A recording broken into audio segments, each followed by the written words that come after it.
Good evening. This is Joel Snyder, your audio describer for this evening's presentation by the Democratic National Committee. Its convention at the United Center in Chicago. The capacity at the United Center is 23,500, and it looks to me like just about every seat is filled. On stage, a large screen, background in blue and white stripes, blue and white stars with red and white stripes. National Convention Committee, Alex Hornbrook, and co-chair of the Democratic National Convention, New Jersey Senator Cory Booker. Mr. Hornbrook is a white man with a gray suit, smiling at the podium. Cory Booker behind him, a black man. On behalf of Convention Chair Mignon Moore, it is my honor to pass the gavel to co-chair Senator Cory Booker. Booker holds the gavel aloft. The third session of the 49th Quadrennial National Convention of the Democratic Party will now come to order. Let's party with a purpose. Slams the gavel 3 times and exits the stage. Please welcome Priest Sri Rakesh Bhatt and Bishop Leah Daughtry.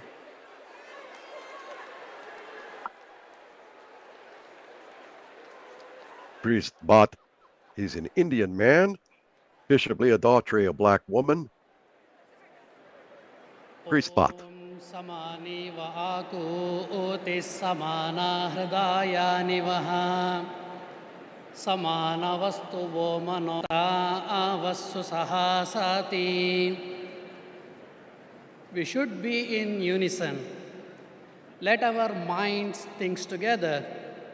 Let our hearts beat as one, all for the betterment of society. May this make us powerful, so we can unite and make our nation proud. Paraspara vivadetu vayam panchashatanchate anyai saha vivadetu vayam panchottaram shatam. Even if we have differences, when it comes to the nation, we have to be united, and it moves us towards justice for all. We are one universal family. Vayam sarvepi vasudeva kutumbakaha. Satyameva jayate sarvadahi. Asotoma sadgamaya. Tamasoma jyotirgamaya. Mrutyorma astamgamaya. Truth is our foundation and always prevails. Lead us from unreal to real, from darkness to the light, and from death to immortality. Om Shanti Shanti Shanti. His hands clasped together. Priest Bhatt in a white top with a gold and white shawl around his shoulders. Bishop Daughtry. In the book of Isaiah, a pink and red shawl. 12, some of you will rebuild the ancient ruins. You will restore the foundations laid long ago. You shall be called the repairer of the breach, the restorer of streets in which to dwell.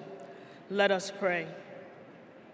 O God, her arms creator out. of heaven and earth, lover of peace, freedom, and justice, we thank you for this privilege and this opportunity to gather today for the important work of visioning our nation's future. We gather Delegates' heads bowed. time in our nation when we are at the crossroads of hopelessness and hopefulness, when the forces of good and evil so plainly battle for the hearts and minds of our people, when right is called wrong and wrong is called right, when up is called down and down is called up, when fake is called fact and fact is called fake, when it seems truth forever on the scaffold and wrong forever on the throne. And yet, Even in the midst of this chaos and confusion, we see now a light on the horizon, and we are grateful. Grateful for hope, grateful for purpose, grateful for direction. You have called us to this moment, to march together toward the light, to join together with one voice in one fight, to move our nation away from division and despair and forward toward its highest ideals. As we gather today, seeking to fulfill the responsibility of faithful citizenship, we ask for divine guidance to help us remember our calling, to serve the least, the last, and the lost, the left out, the locked out, and the left behind, to be their voice, to be their hope, to be their strength, to be their light, to fight for them with courage and compassion, for them and for ourselves, for the work that must be done, for the bridges that must be built, for the walls that must be destroyed, for the children who must be saved, for the doors that must be opened, for the sick who must be healed, and for the last who must be first. We ask Delegates nod. for strength for the journey, clarity of thought, sharpness of vision, singleness of purpose, and the courage of our convictions to make America the practice of America. And may we build the old waste places. May we raise up the foundations of our future so that in generations to come, we shall be called the repairers of the breach and the restorers of streets in which to dwell. Because we ask it in your name, we declare that She points. It is so. And all of God's children say, amen. Her arms outstretched. Bishop Daughtry and Priest Mott leave the stage. Please the convention welcome floor. Moreland Arts and Health Sciences Magnet School 3rd and 4th graders to lead us in the Pledge of Allegiance. The convention floor is packed. All stand.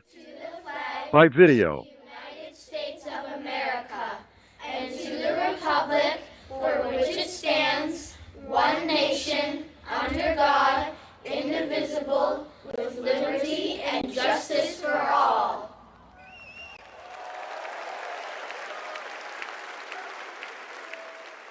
On the screen, Please United welcome States flag on a tall 2019 flagpole. Minnesota Teacher of the Year, Jess Davis, to sing our national anthem.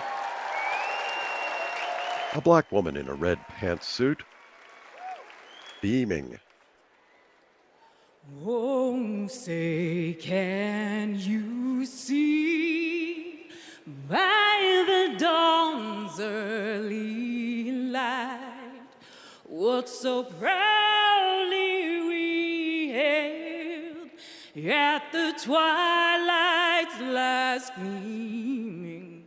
Delegates' hands to their hearts. And bright stars through the perilous fight, o'er the ramparts we watched were so gallantly streaming, and the rockets red and glare, the bombs bursting in air, gave proof through the night. A delegate salutes. Flag was still there. Oh, say does that star-spangled banner yet wave o'er the land of the free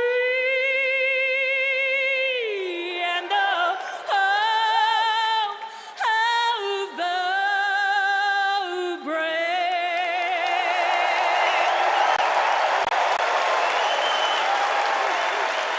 Miss Davis blows a kiss, flashes a heart sign as she leaves the stage. The convention floor is packed with delegates to the NC, and DNC rather. A full house. Please welcome Democratic National Committee Chair Jamie Harrison and the officers of the Democratic National Committee. Chairman Harrison, a black man in a blue suit, blue tie, glasses. Hello, hello. So my friends, for the past 3.5 years, I'm fortunate to have worked with some amazing Democrats to strengthen and rebuild this Democratic Party. Please welcome to the stage several of our DNC officers. Vice Chair, President of the ASDC, and Chair of the Minnesota DFL, Ken Martin. Vice Chair, A white man. former Mayor Keisha Lance Bottoms. Vice Chair Henry Munoz. Treasurer black woman. Virginia McGregor. And you Hispanic all man. know from last night the famous roll call star, our Secretary Jason Ray. A white woman and a white man, Mr. Ray in a beard, glasses. Fellow delegates, we now ask that you approve 3 honorary resolutions conveying our appreciation for those in Chicago who have set the stage for this convention's success. Our first resolution thanks the great city of Chicago, its mayor, governor, host committee, and residents for their unwavering dedication to organizing this historic convention. Our second resolution thanks the first responders who are working to protect every citizen and visitor of the Windy City. Our third and final resolution thanks the federal delegation of Illinois, its 14 U.S. representatives, and Senators Durbin and Duckworth for their continual support of the convention. We move that the convention approve these honorary resolutions. Delegates, you have heard the motion to approve these honorary resolutions. Is there a second? All in favor, please say aye. All opposed, say nay. The ayes have it, and the motion is passed. Chairman Harrison leads the other officials off the stage. They wave to the delegates assembled. Senator Booker, a fight for our freedoms. All right. All right. All right, y'all. Welcome to night 3. And tonight is about freedom. But first, I want to acknowledge a loss today. A man who always fought for freedom. Today, we lost Congressman Bill Pascrell, who passed away early this morning. Now, he's a Jersey legend. He is a powerful pugilist, a prince of Paterson. He served in our state assembly. He served as our mayor, and for 27 years, he served in Congress. He never forgot where he came from in Paterson, and he never stopped fighting. He could push some pachyderms. He fought for the people. And so today, while we're heartbroken, we all are a people who can hold loss and joy in our hearts because we are sad for his loss, but we celebrate his life. Let's give him a round of applause. And now, some of the greatest heroes, some of the greatest warriors, some of the greatest champions for fighting for reproductive freedom. I welcome them to the stage.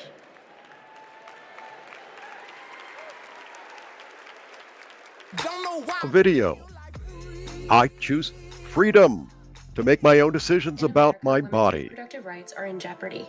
Former President Trump has a record of restricting abortion access and putting women's lives at risk. The government should not have a say on if a woman can choose to have an abortion. As a woman who has personally experienced the life-saving benefits of abortion, I know firsthand how important it is. I want to make sure that access to contraception is not only available, but expanded, and that every person has the right to choose when, where, how, and if they want to start a family. To limit everywhere, it's your body. Don't put someone in office who only wants to control it. This election is about our health care, our rights, and our lives. Let's stand together and vote for a better future. My body, my right. Please vote for Kamala Harris. I choose freedom. DNC 2024. Please welcome President of Reproductive Freedom for All, Minnie Timaraju. A black woman in a blue coat, black dress. She waves vigorously to the audience. She wears glasses. When abortion is on the ballot, we win. In California, Kansas, She Kentucky, points. Michigan, Montana, Ohio, and Vermont. Applauds toward the Voters delegations. sent a message. You come for our rights, we're gonna come roaring back. And it seems like every day another state gets added to the list. So let's hear it for Arizona,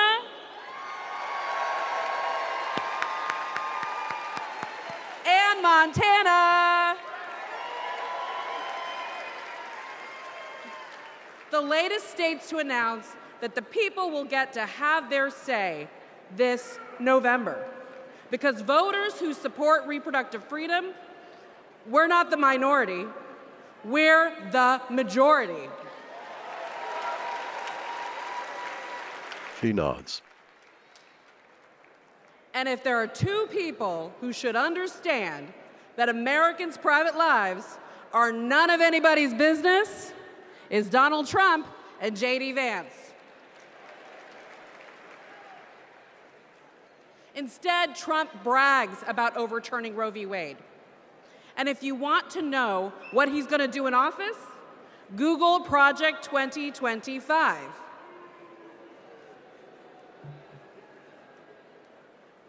Kamala Harris has her own project for 2025, restoring reproductive freedom.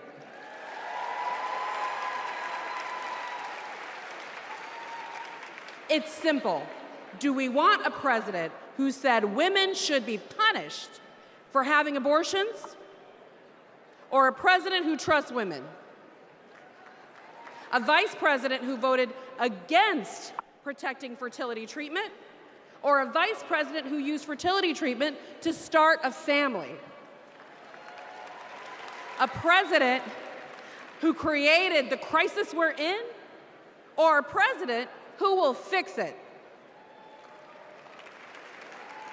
This election will decide America's future. So let's elect Kamala Harris and Tim Walz. Thank you. She waves and exits to the right. Please welcome President and CEO of Planned Parenthood, Alexis McGill Johnson. On the screen, a fight for our freedoms. A black woman in a shining pink dress. Last summer, a Planned Parenthood patient in Georgia realized that she was pregnant and didn't want to be. But Georgia bans abortion after 6 weeks. So she drove to South Carolina, but arrived the day that their 6-week ban went into effect. She went back home and then went to Florida. But she arrived just days when she was too late under their ban. She had to fly all the way to California to get an abortion. Now remember, each time she had to get the money up, she had to miss work, she had to find childcare.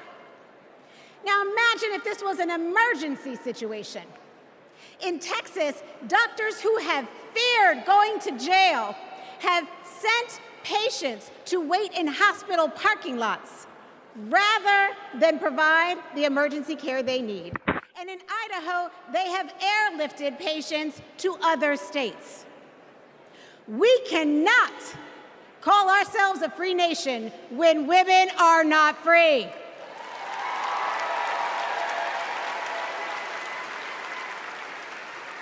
Women delegates stand. 3 women and nearly half of all black women live in banned states. Donald Trump wants women to be less free and pregnancy to be more dangerous. But I'm here to tell you, in no way are Donald J. Trump and J.D. Vance more qualified than doctors and women to make these decisions. We decide. A man applauds vigorously. We trust women. We trust Another man doctors. nods. And we trust Kamala Harris.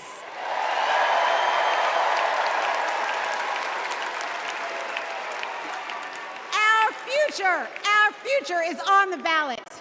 Our bodies are on the ballot. And come November 5th, we will decide this election. She exits the stage, waving to the delegates. Donald Trump said he wants to A video. women. And as a result of his actions, today in America, 1 out of 3 women live in a state with a Trump abortion ban. 1 out of 3. Some of these bans go back to the 1800s, even before women had a right to vote. Think about that. Well, Tim and I have a message for Trump and others who want to turn back the clock on our fundamental freedoms. We're not going back.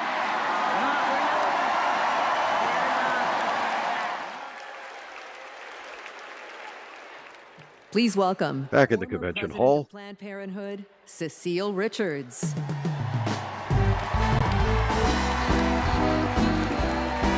A tall white woman, short gray hair, in a black dress.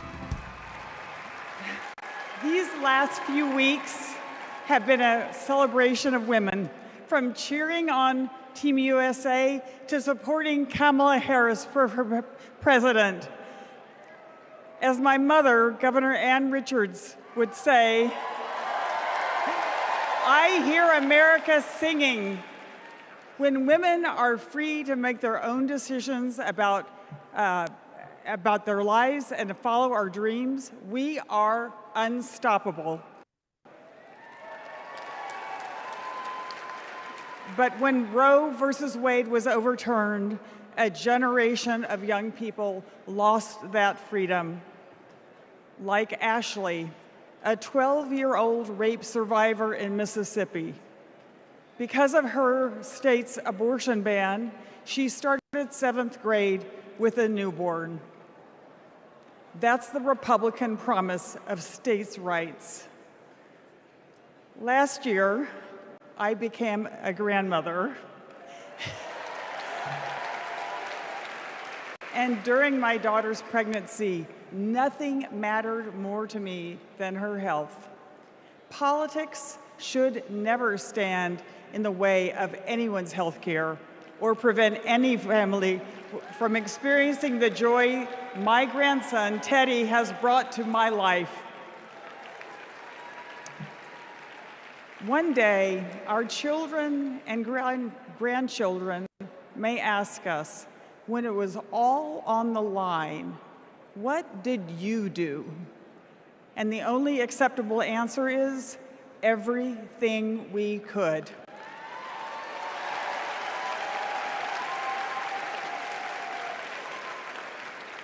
This is our time. This is our time. So let's go elect Kamala Harris and Tim Walz. She leaves the stage. A fight for our freedoms. On the screen. I choose freedom to love who we love. We're so lucky. We got to be the first couple married in California, in San Francisco, City Hall, no less. So we arrived at City Hall, and we're so thrilled to find out that Attorney General Harris wanted to come and officiate our wedding. She not only walked across, but she ran across the lawn to join us just in time to be married. And she brought such joy to the space and to us, and has ever since, because Attorney General Harris, now Vice President Harris, soon to be President Harris, believes in all families, and she believes in our family. We were so happy last year to get to join Vice President Harris at the White House for the Equality Act signing, and she invited our entire family, and it was a very joyful occasion because Kamala believes in family, and we can't wait to meet Madam President next time. Her partner, another woman, nods and smiles. I choose freedom. Please welcome President of the Human Rights Campaign, Kelly Robinson. A black woman in a light blue pantsuit, wrist glasses, and braids. The story of America is the story of progress towards freedom. In just a few generations, my family went from being enslaved in Mississippi to being the first free black family in Muscatine, Iowa. To now preparing to elect President Kamala Harris. Progress is happening, my friends. The 20+ million LGBTQ+ Americans are living proof of it. We are your friends and your neighbors, your classmates and your family. Like Daniel, a trans kid in Tucson who's going to his very first prom. Like Eric from San Antonio, who sacrificed in combat and then came home to battle Don't Ask, Don't Tell. Like Sandy and Chris, the first same-sex couple to get legally married in California 11 years ago, in a ceremony officiated by Kamala Harris. Donald Trump wants to erase us. He would ban our health care, belittle our marriages, bury our stories, but we're not going anywhere. We are not going back.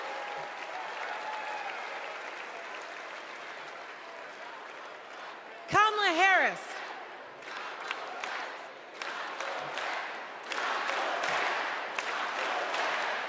Two men embrace. Kamala Harris and Tim Walz. They are champions for LGBTQ+ freedom, y'all. So tonight, we're fighting for lesbian, gay, bisexual, queer, and trans freedom without exception. We're fighting for equality for all without exception. We're fighting for joy. Somebody say joy. Somebody say joy. Without exception. And when we fight, thank you. Her hands up, palms outstretched. She waves to the crowd. Please welcome President of Emily's List, Jessica Mackler. A white woman in a black dress, broad smile. Donald Trump took away our rights, but he can never take away our power. Republican attacks on abortion didn't begin with the end of Roe, and they didn't end there either.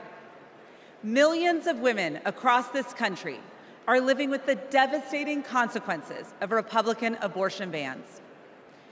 Now comes Project 2025, a blueprint for banning abortion in all 50 states. It would give extremists like Donald Trump and J.D. Vance the power to monitor your pregnancy and even prosecute doctors for mailing abortion medication. Make no mistake, the threat of Project 2025 is very real, but so is our ability to stop it. In 2022, Democrats didn't just run on reproductive freedom, we won on reproductive freedom. And in 2024, we are coming back to the polls to finish the job. In his devastating opinion, Justice Alito wrote that women are not without electoral or political power. And Donald Trump and Republicans are about to find out just how true that is. Get involved. Go.kamalaharris.com. The opportunity is before us. The power is in our hands, and the time is now. She waves and leaves the stage. Please welcome President and CEO of Voto Latino, Maria Teresa Kumar. A Hispanic woman in a white pantsuit, a white jacket over a t-shirt reading Vota. Here's a fact. When Latinos vote, Democrats win. Now, not everyone believes it, so I brought receipts. We flipped Nevada and Colorado in 2008. We delivered in 2020. Joe Biden and Kamala Harris won Georgia by 12,000 votes. Voto Latino, we registered 23,000 voters there.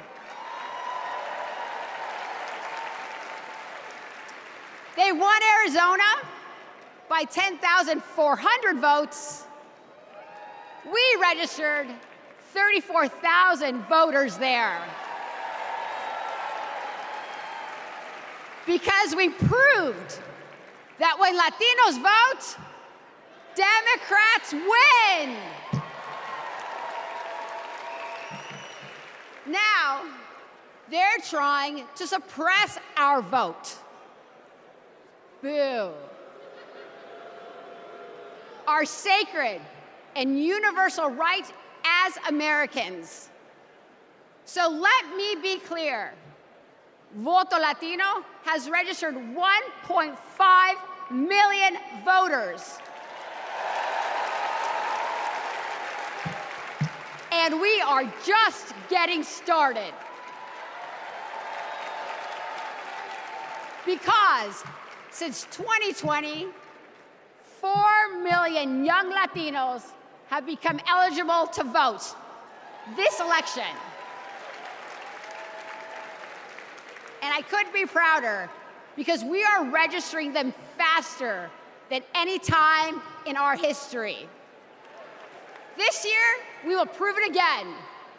When Latinos vote, you guys got the memo.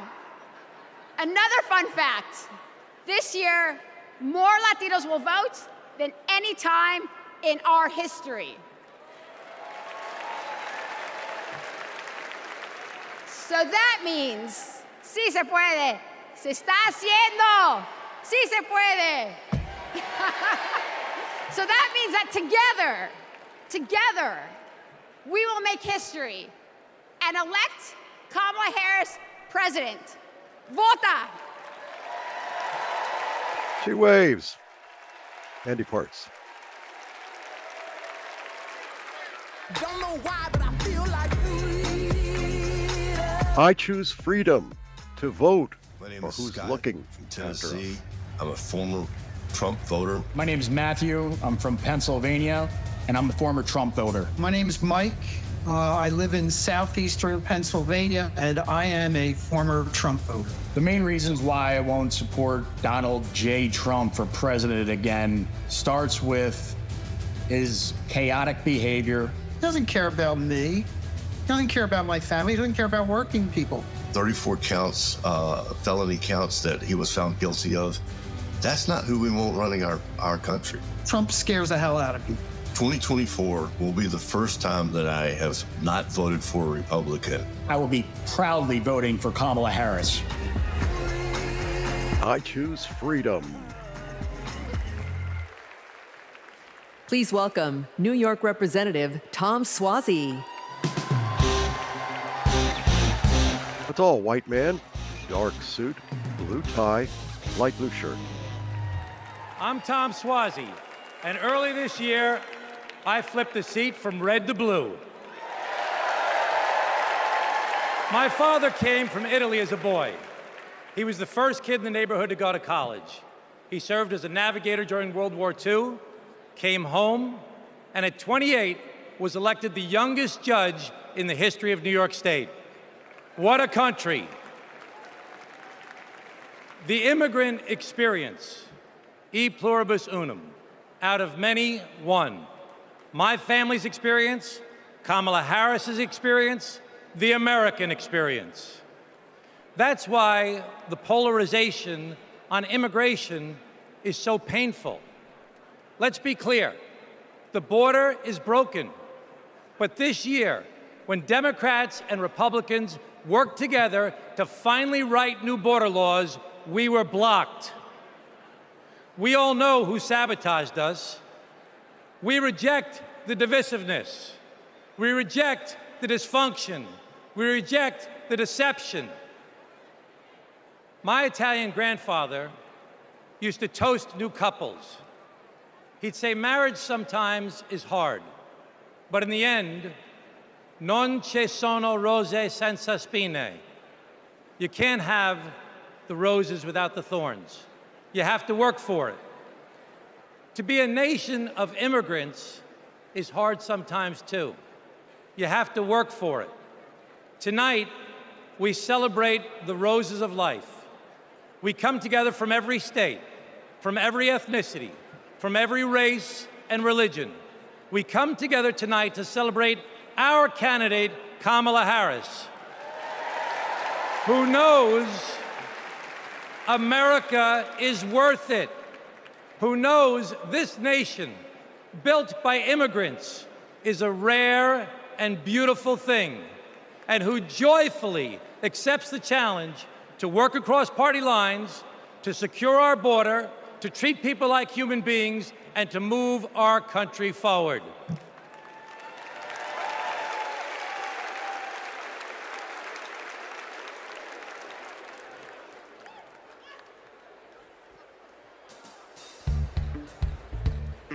He leaves the stage.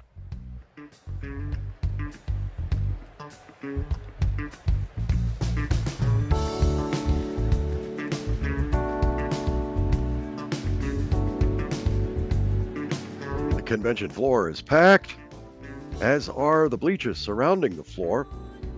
Capacity of 25,300.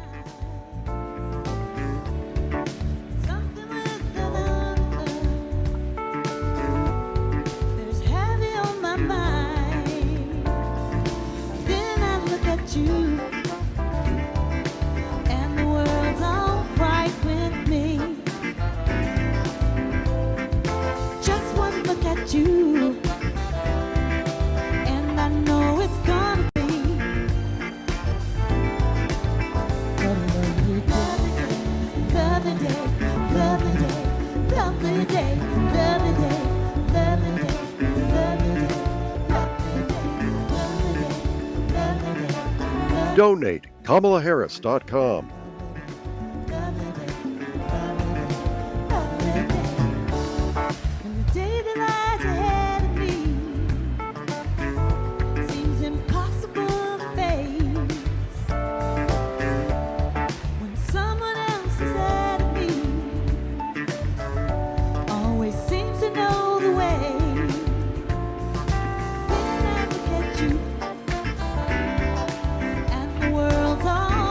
With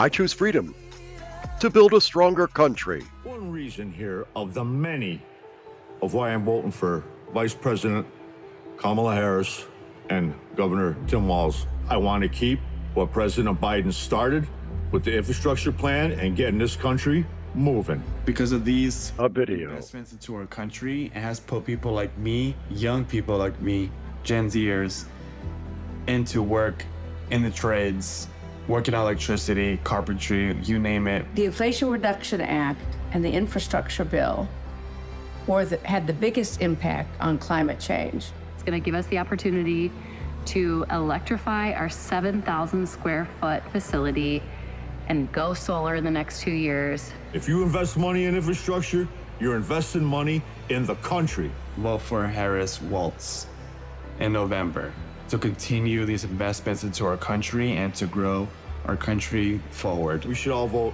Harris-Walz 2024. I choose freedom. Please welcome Cincinnati Mayor Aftab Purebald and Milwaukee Mayor Cavalier Johnson. A fight for our communities.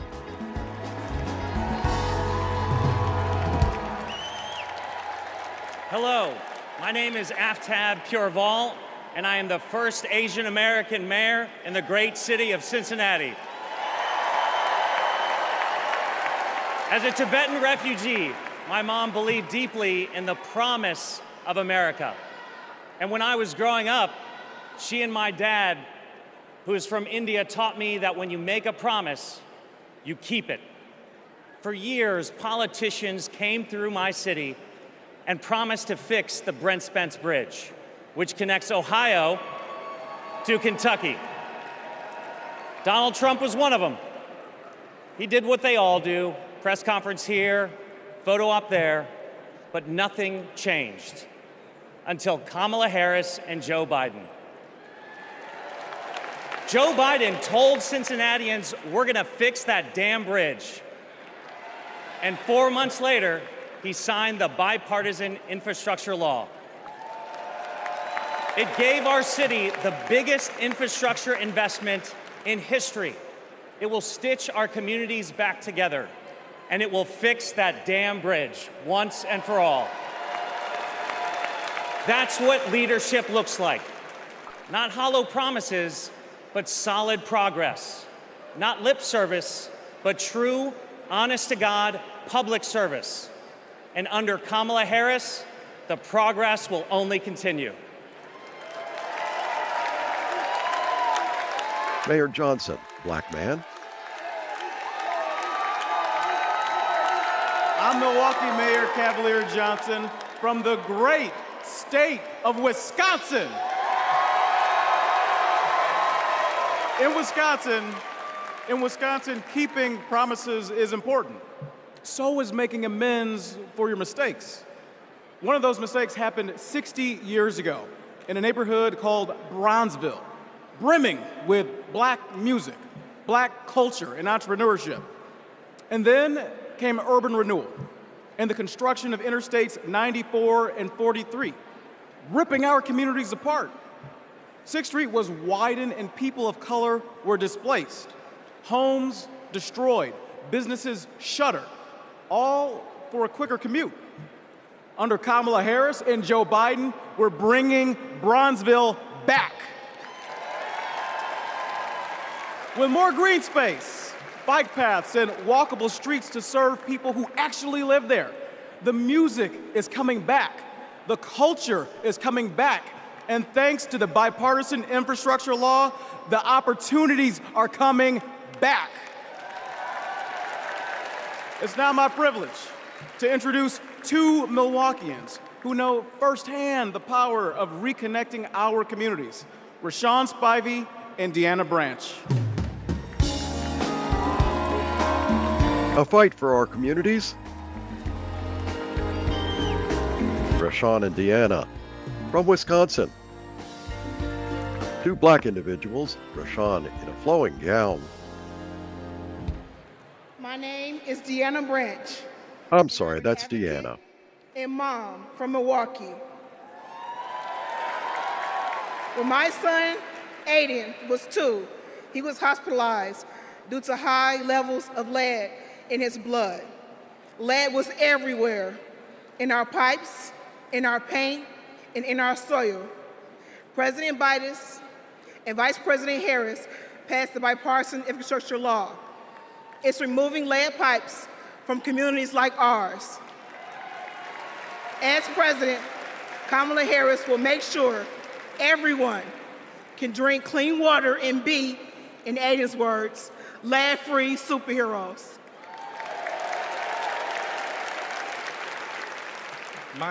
My name is Rashawn Spivey, the owner of Hero Plumbing in Milwaukee. When President Biden and Vice President Harris announced their goal to replace every lead pipe in America, Hero stepped up to help make that vision a reality. We went to work replacing lead pipes that served homes and child care communities or child care centers in our communities. Since then, we've replaced more than 1,000 pipes. That was made possible thanks to Vice President Kamala Harris. And when she visited Milwaukee 2 years ago, I got to show her our work up close. Because of her leadership, I've grown my business and helped kids like Aiden have safer, healthier lives.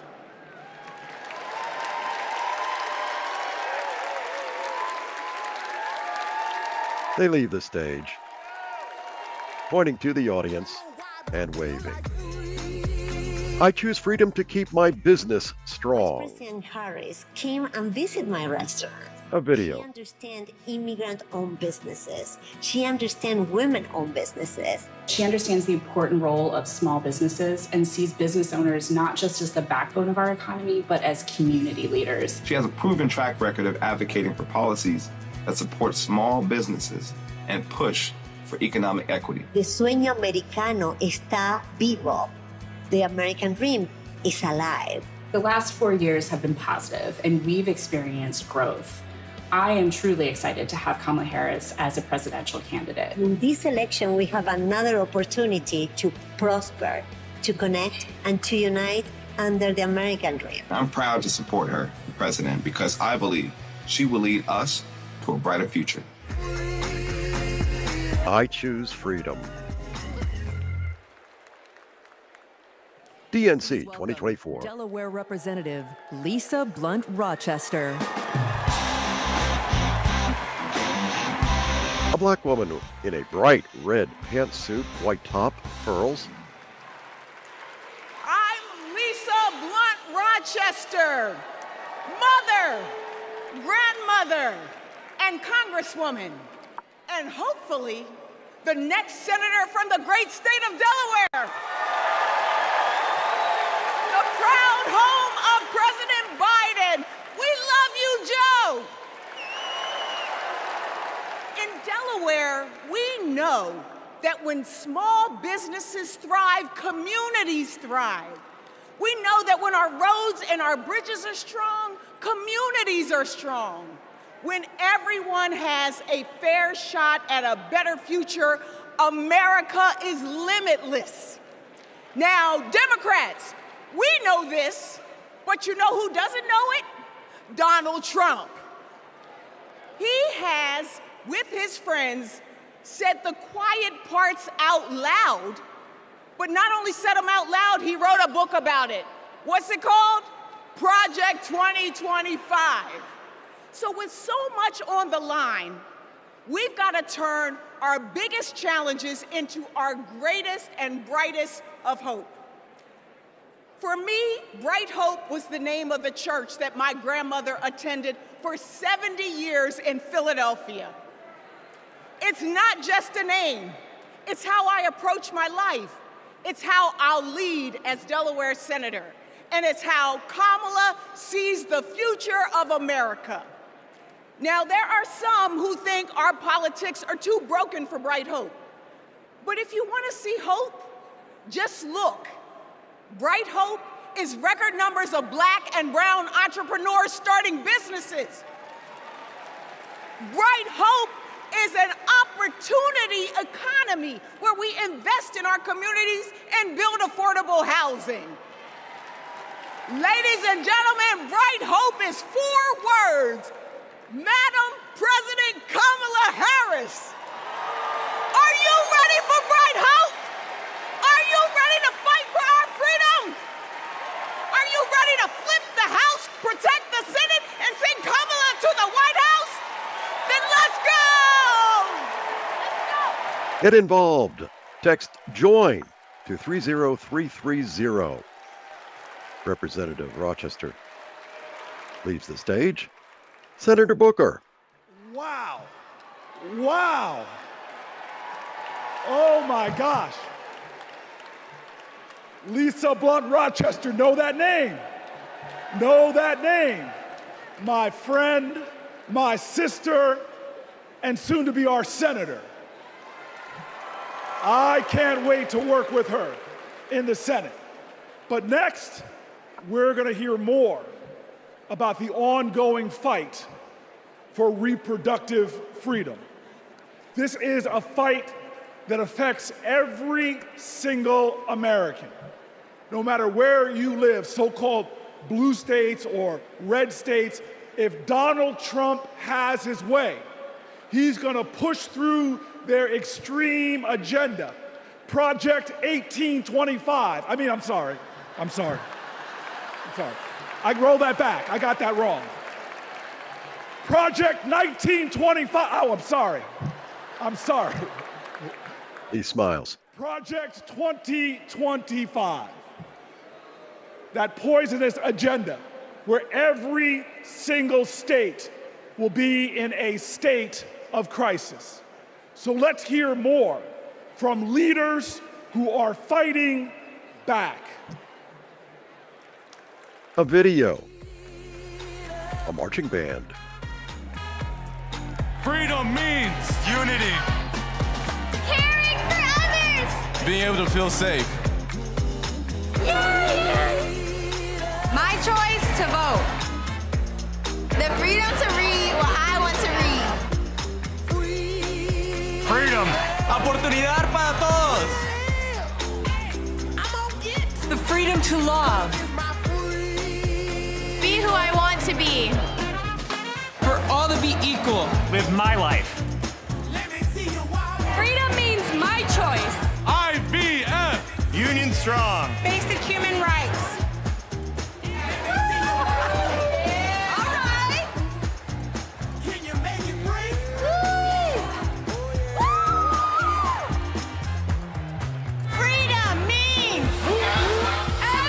Displaying posters. Everything. The marching band.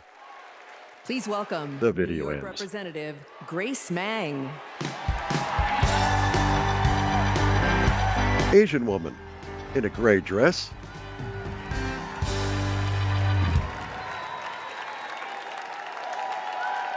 Generations of women fought for our rights. Our right to vote, our right to financial independence, and our right to reproductive freedom. Our mothers and grandmothers marched for us. Because of them, my husband and I were able to choose if and when to start a family. And we have 2 energetic boys running around at home.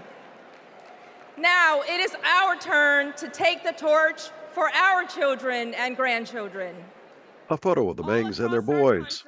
Women are being denied life-saving health care and the right to determine their futures. And a second Trump term will be even worse. He will not stop at banning abortion. He'll let states track pregnancies.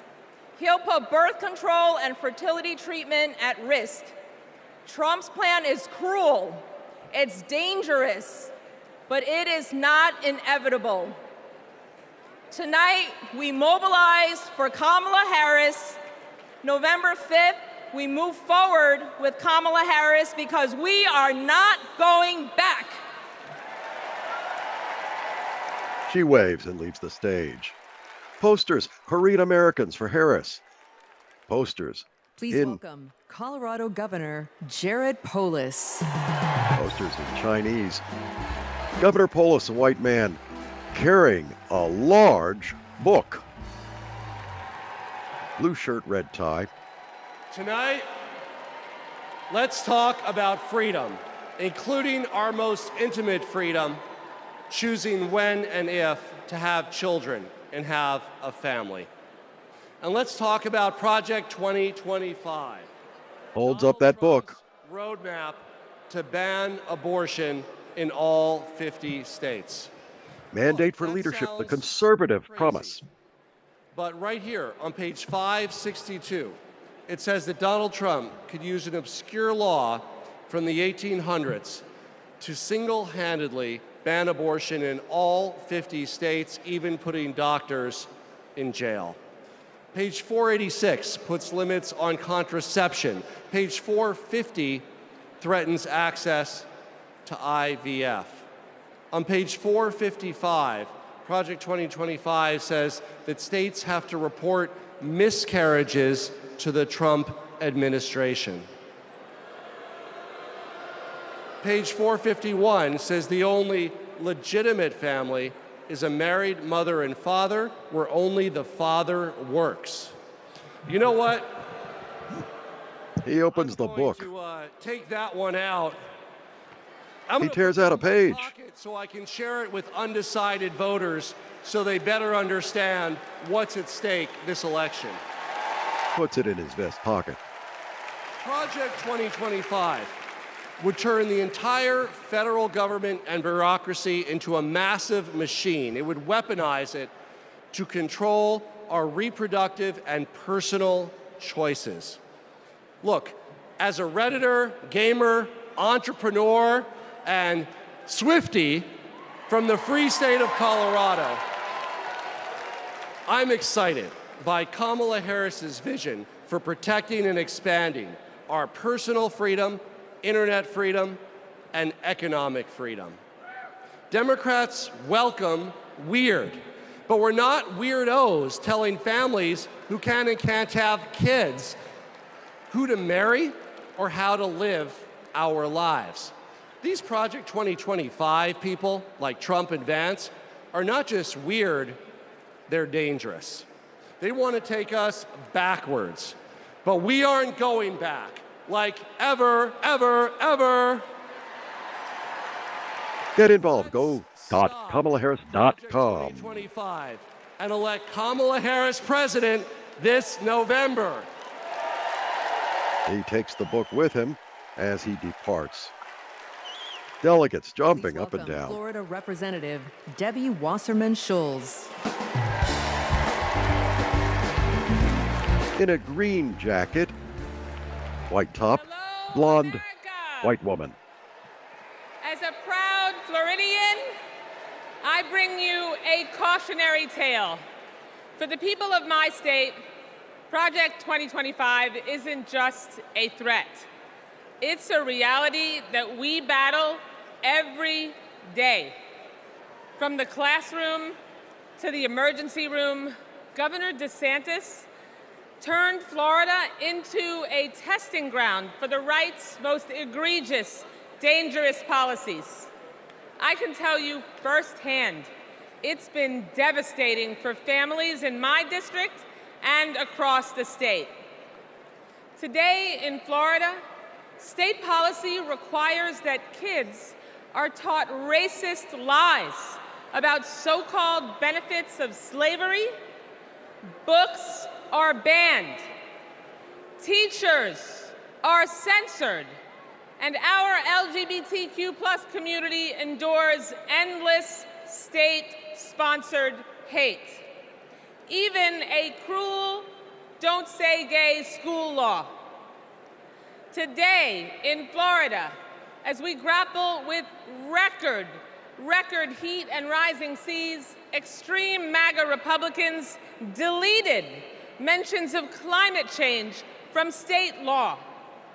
Today in Florida, a near total abortion ban endangers women's health and their lives every day. I keep thinking about a Central Florida woman I met named Deborah. And at 23 weeks pregnant, she got news every future parent dreads. Her baby's kidneys never developed. Doctors told her that not only would her baby not survive, her own health was in danger. Deborah couldn't get the care she needed in Florida, and she couldn't afford to travel hundreds of miles to get it. She had no choice but to carry her son Milo to term, only to watch him die in her arms 2 hours later. This is Project 2025 in practice. It's what Donald Trump and J.D. Vance want for the whole country. But we're not going to let it happen, are we? She points. Now, I say this as a Floridian, but also a mom and an American. We can't let them do to America what they did to Florida. Are you with me? So let's the Florida delegation. To elect Kamala Harris, the next president of the United States of America. Thank you so much. She waves to the crowd. Please welcome Chair of the Democratic Congressional Campaign Committee, Susan Del Bene. A white woman in a gray pantsuit, white top, glasses. Democrats! It is my honor to represent the great state of Washington and to lead the House Democrats' work to take back the majority. As I travel the country, I hear the same thing. People want governance that works. They don't want tax cuts for the ultra-wealthy, not a national abortion ban, or more chaos and dysfunction, or blind loyalty to Trump. In other words, they don't want Republicans in charge. We're here because we need to elect Vice President Harris and Governor Walz. And giving them a Democratic Congress is how we turn promises into progress. A Democratic majority means lowering costs and growing the middle class, expanding the child tax credit and making it permanent, protecting reproductive freedom, and yes, a Democratic House means Speaker Jeffries will certify the 2024 election. We need just 4 more seats to take back the majority. The good news is we have fantastic candidates in winnable districts all across the country. In battleground states like Michigan and Arizona, in blue states like New York and California, and even in states like Iowa and Nebraska. And we're going to make history by picking up a seat in the state where I was born, Alabama. In 2022, we came within 7,000 votes of the majority. So it's within our power to win these critical races. This election is about our rights, our freedoms, our democracy, and our future. So let's get out the vote. Let's take back the House. Let's make Hakeem Jeffries our next speaker. And let's send Kamala Harris and Tim Walz to the White House. Thank you. He grins and waves. Please welcome Minnesota Attorney General Keith Ellison. A black man pumps his hands up in the air. Friends, I'll never forget when I first saw the video of the murder of George Floyd. I was heartbroken. I was angry. And that morning, my phone rang. And on that line was Governor Tim Walz. Tim Walz felt the exact same way I did. And a few days later, Tim appointed me to prosecute Floyd's murder. Almost a year after that, minutes after the guilty verdict came down, my phone rang again. And it was Vice President Kamala Harris calling to congratulate my team and the work. Now, Kamala and Tim, they understand the legacy of George Floyd. No one is above the law, and no one is beneath it. No one is outside the circle of our compassion. In the Republican Party, everyone thinks they're above the law. Hell, nearly a dozen of their own lawyers are facing serious charges. Even their lawyers need lawyers. These con artists are trafficking in the defective goods of division, exclusion, and fear. And friends, selling defective goods is a scam. And like Kamala Harris, I am an attorney general. And attorney generals know what a scam is when they see it. Like my friend Tish James, for example, from New York. America, we won't be scammed again.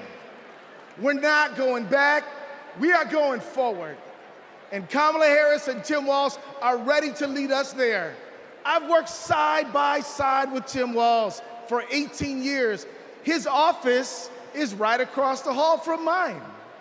And I've seen him deliver for the people of the state of Minnesota every day.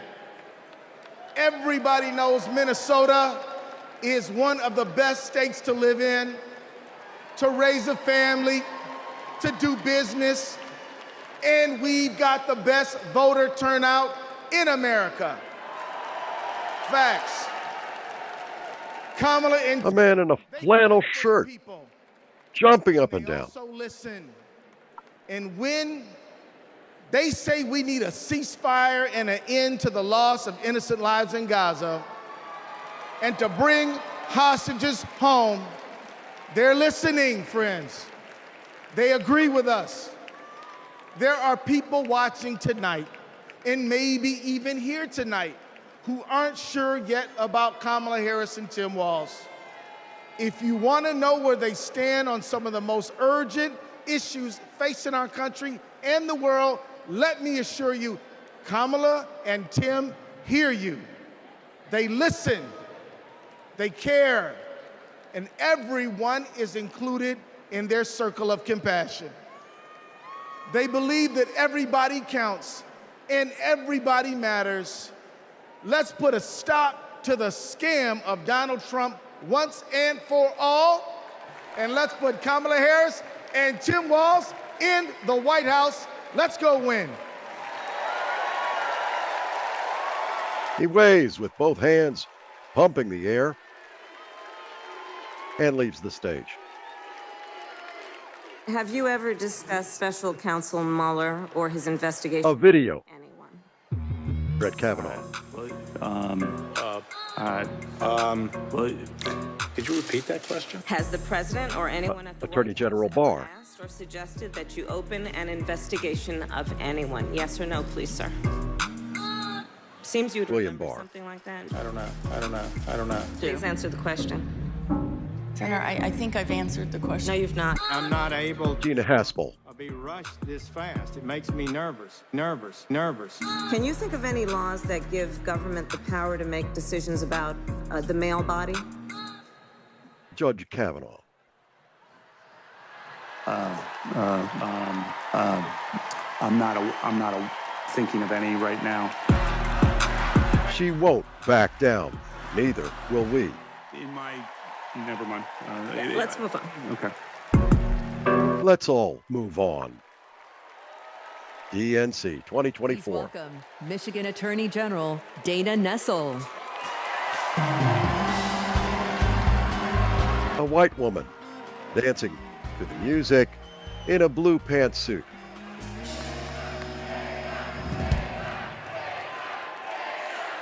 Hello, Chicago.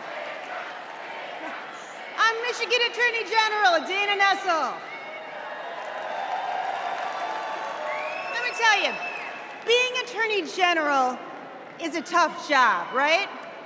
But as California's Attorney General, Kamala Harris never shied away from a good fight.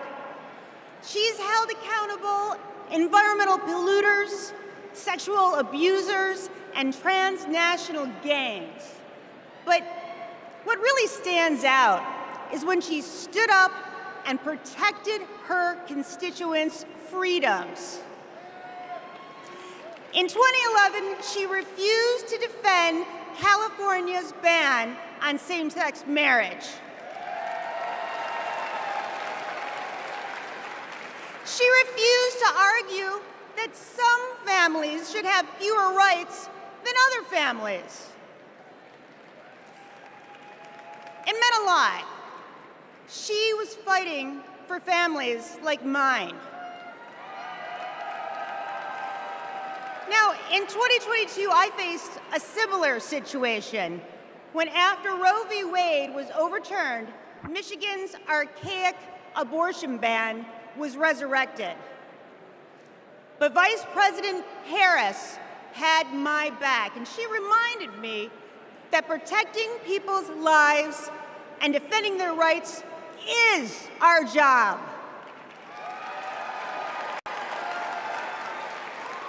And just as the same-sex marriage ban was overturned in California, so too was the abortion ban in Michigan. By the way, I got a message for the Republicans and the justices of the United States Supreme Court. You can pry this wedding band from my cold, dead, gay hand. Holds up her left hand.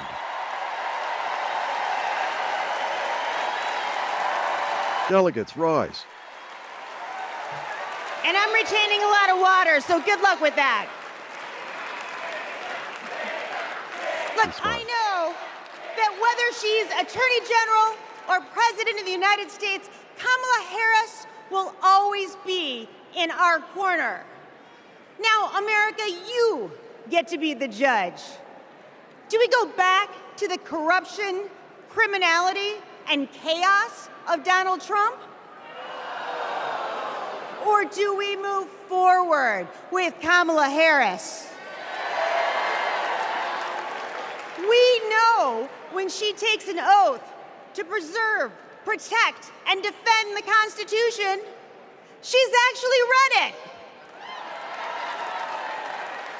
We know that she'll appoint Supreme Court justices who will protect our freedoms.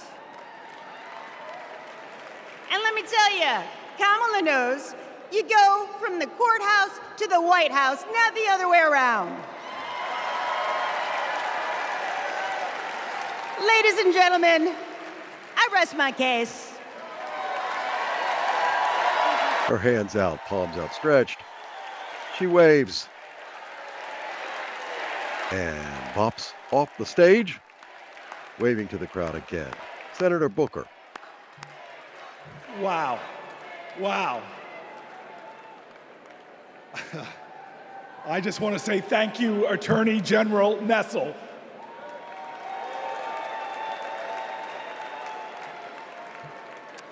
So coming up, we have John and Rachel, proud, loving parents of 3. On October 7th, their son Hirsch, a U.S. citizen, was at a music festival when Hamas attacked. He was taken hostage, and he is still being held today, an American citizen. Rachel and John want what every parent wants: to hold their child close, to love on them, and keep them safe. I'm honored to introduce the 2 of them tonight.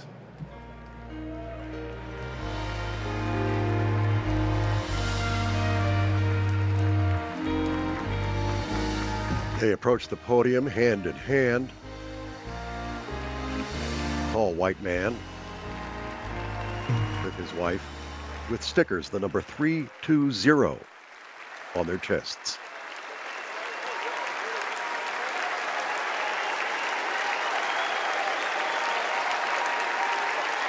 She bows her head.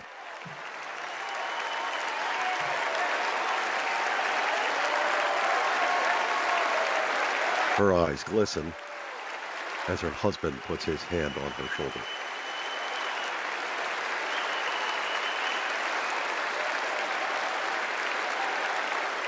Delegate's eyes tear up.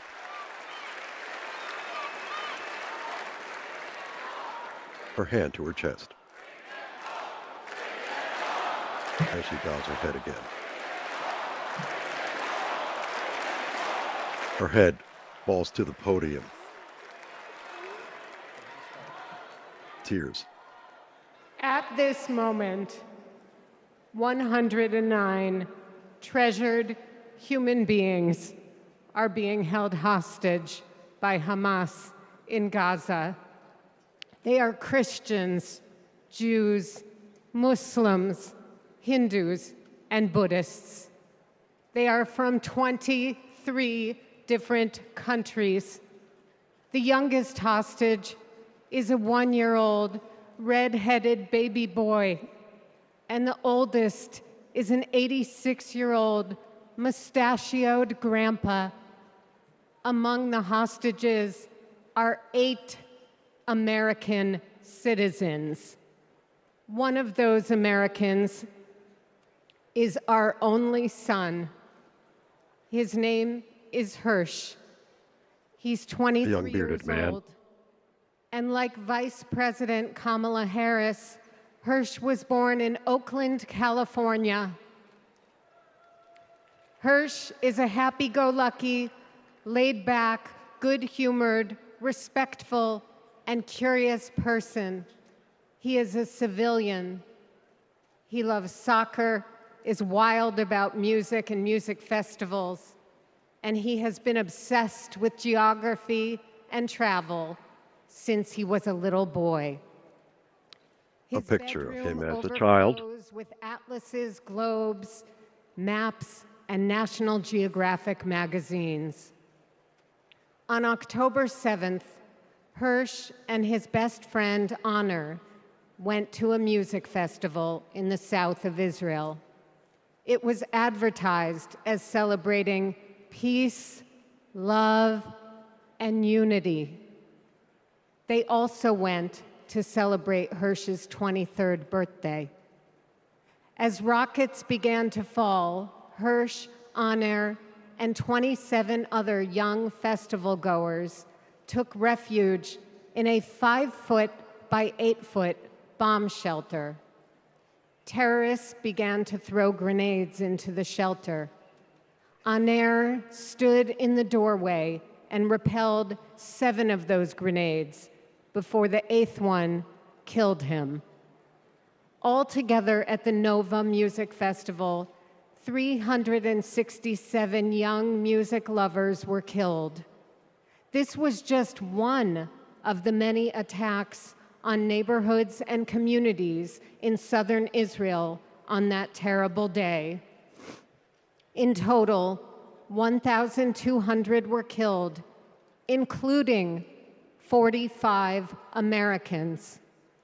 Delegates clasped their hands. Forearm, his dominant arm, was blown off before he was loaded onto a pickup truck and stolen from his life and me and John into Gaza. And that was 320 days ago. Since then, we live on another planet. Anyone who is a parent or has had a parent can try to imagine the anguish and misery that John and I and all the hostage families are enduring. Rachel and I are comforted to be back in our sweet home, Chicago. We were both born and raised here and our families still live here. This is a political convention. But needing our only son and all of the cherished hostages home is not a political issue. Rachel applauds, as do the delegates. It is a humanitarian issue.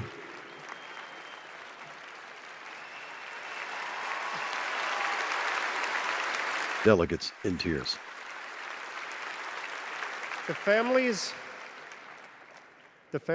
of the American 8 hostages meet every few weeks in Washington.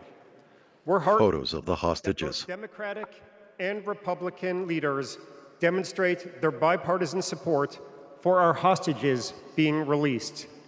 We've met with President Biden and Vice President Harris numerous times at the White House. They're both working tirelessly for a hostage and ceasefire deal that will bring our precious children, mothers, fathers, spouses, grandparents, and grandchildren home, and will stop the despair in Gaza. The photos, 1 woman and 7 men. We are all deeply grateful to them. We're also profoundly thankful to you, the millions of people in the United States and all over the world who have been sending love, support, and strength to the hostage families. You've kept us breathing in a world without air.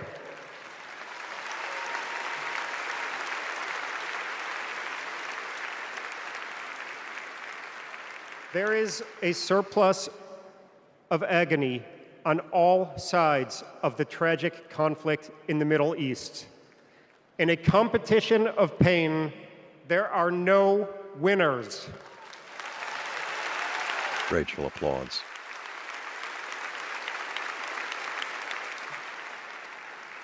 In our Jewish tradition, we say, Kol Adam Olam Umlo'o. Every person is an entire universe. We must save all these universes.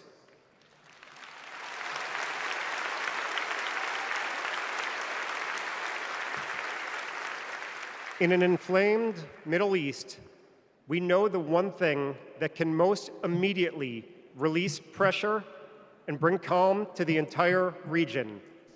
A deal that brings this diverse group of 109 hostages home and ends the suffering of the innocent civilians in Gaza. Rachel applauds. Delegates applaud. The time is now.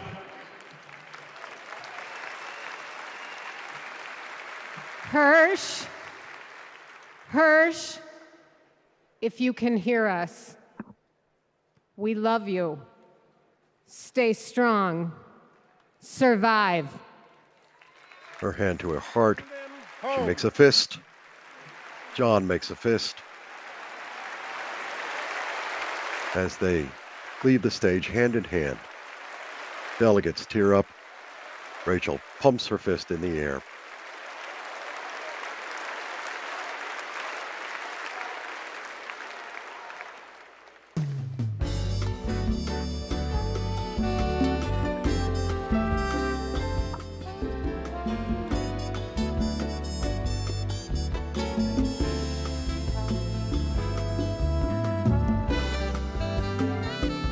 An overhead view of the convention floor,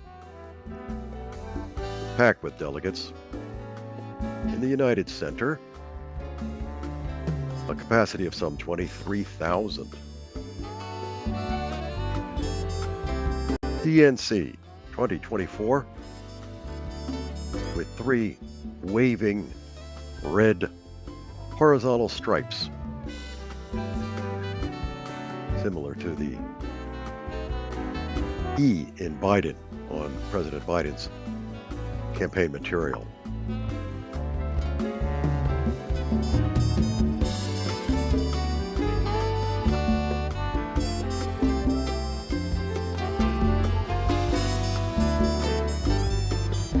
On the stage, the large screen, a field of blue and white stars, red and white stripes at the top right. The stage is flanked by 3 American flags on each side on flagpoles. Some of you may have the wrongful impression that I'm about to sing with this man. He's at a microphone to the side of the stage. Ain't gonna happen. But I'll tell you what, I want to bring you all to a street in Newark, New Jersey called Martin Luther King Boulevard. On that street was this incredible housing project called Brick Towers. We never mistaked wealth with worth. In those towers was a tenant president named Miss Virginia Jones. Her son was murdered in the 1980s in the lobby of one of those buildings, but she was a woman of invincible joy. And I'll tell you this, I used to ask her, how are you so joyful? And she would always tell me, this church woman, she'd say, the joy I have, the world didn't give it to me. Come on now, come on now. She taught me that you've got to generate the joy, that hope is the active conviction that despair will never have the last word. And so tonight, there are so many challenges in our nation. There are so many problems that we're facing. Heck, if America hasn't broken your heart, you don't love her enough. But yet, we will be joyful warriors. We are going to bring back to the journey of our nation joy. And if there's any tradition in America that has helped us to generate that joy, it has been the artists of America. It has been those folks bringing the rock and roll and the funk, bringing the gospel and the hard rock. Well, tonight we are blessed by one of those great American artists that helps us to cleanse our spirits, to raise our hearts, and to bring in that joy. Ladies and gentlemen, I give you one of the true greats in America, someone to bring the joy to this incredible arena, Maren Morris.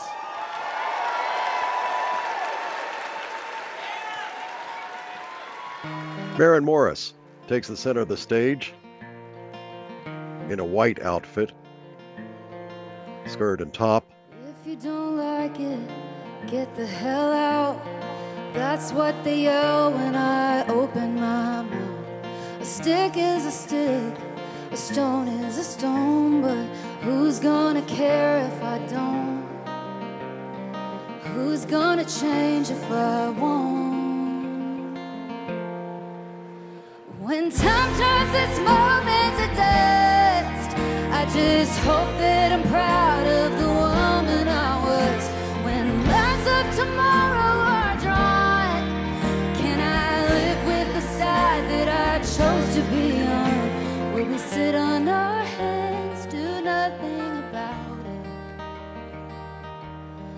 Or will we leave this world better than we found it?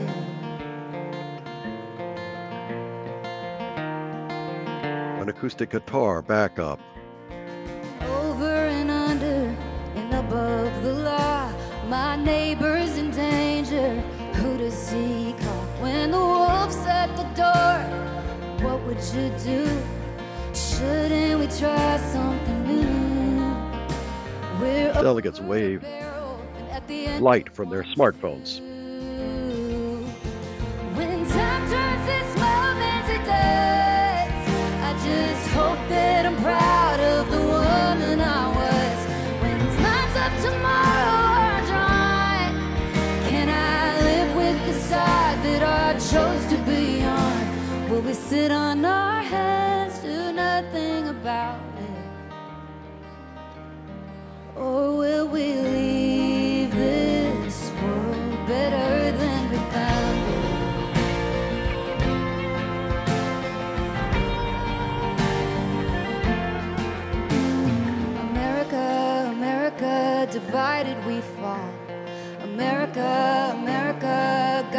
save us all from ourselves and the hell that we built for our kids. America, America, we're better than this. Delegates sway left and right. When time turns this moment to dust, I just hope my son's proud of the woman I was. When lines of tomorrow are drawn, can I live with the side that I chose to be on? Will we sit on our hands, do nothing about it? Can we leave this world better than we found it? America, America.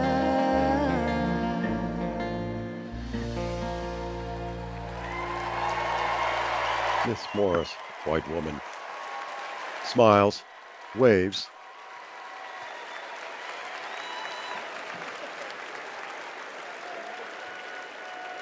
And departs the stage with her acoustic guitarist.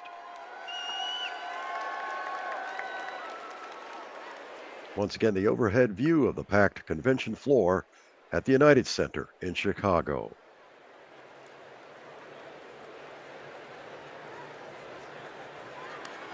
Senator Booker.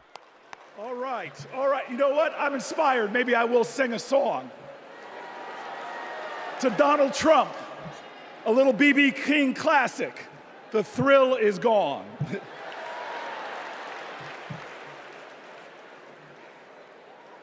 I want you all to know tonight is about joy. American history, our common history, is a testimony to taking on the insurmountable and achieving the impossible. That should bring us joy. Our progress never ever came easy. But in America, we do hard things. We built labor unions and small businesses.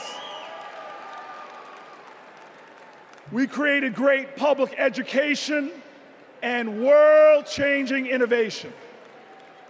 We nurtured the best athletes and artists humanity has ever seen, and we kept the promise of Medicare and Social Security for our seniors. Look at who we are. Against bigotry and hate, we advanced equal rights for all Americans. Civil rights, workers' rights, LGBTQ rights, reproductive rights, the right to marry who you love, the right to be free. We did all of this in a way that didn't pit American against American. We did this by healing rifts, by bridging divides, by pulling people together. And all the while, we in this nation lived up to our calling and our creed to be a more perfect union, to make this one nation under God a little more indivisible. Now, you all know this. Trump betrays these ideals. He viciously attacks Democrats and Republicans. His put-downs know no shame. John McCain's military service, Nikki Haley's heritage, women, people with disabilities, trans people, our veterans. He is indiscriminate in his put-downs. His is the politics of smear and fear, not inspiration and elevation. Donald Trump speaks more of American carnage than American compassion. But in America, you can't lead the people if you don't love the people. All the people. Now, our nominees, Kamala Harris and Tim Walz, they bring the joy. Think about it. They're descendants of immigrants, shopkeepers, slaves, educators, people who faced pain with perseverance, people who met hate with love. They are the living dreams of their ancestors. But look in this arena, look around you right now. We are all our ancestors' wildest dreams. Generations who faced impossible odds and that responded to every one of their challenges with that classic American creed, yes, we can.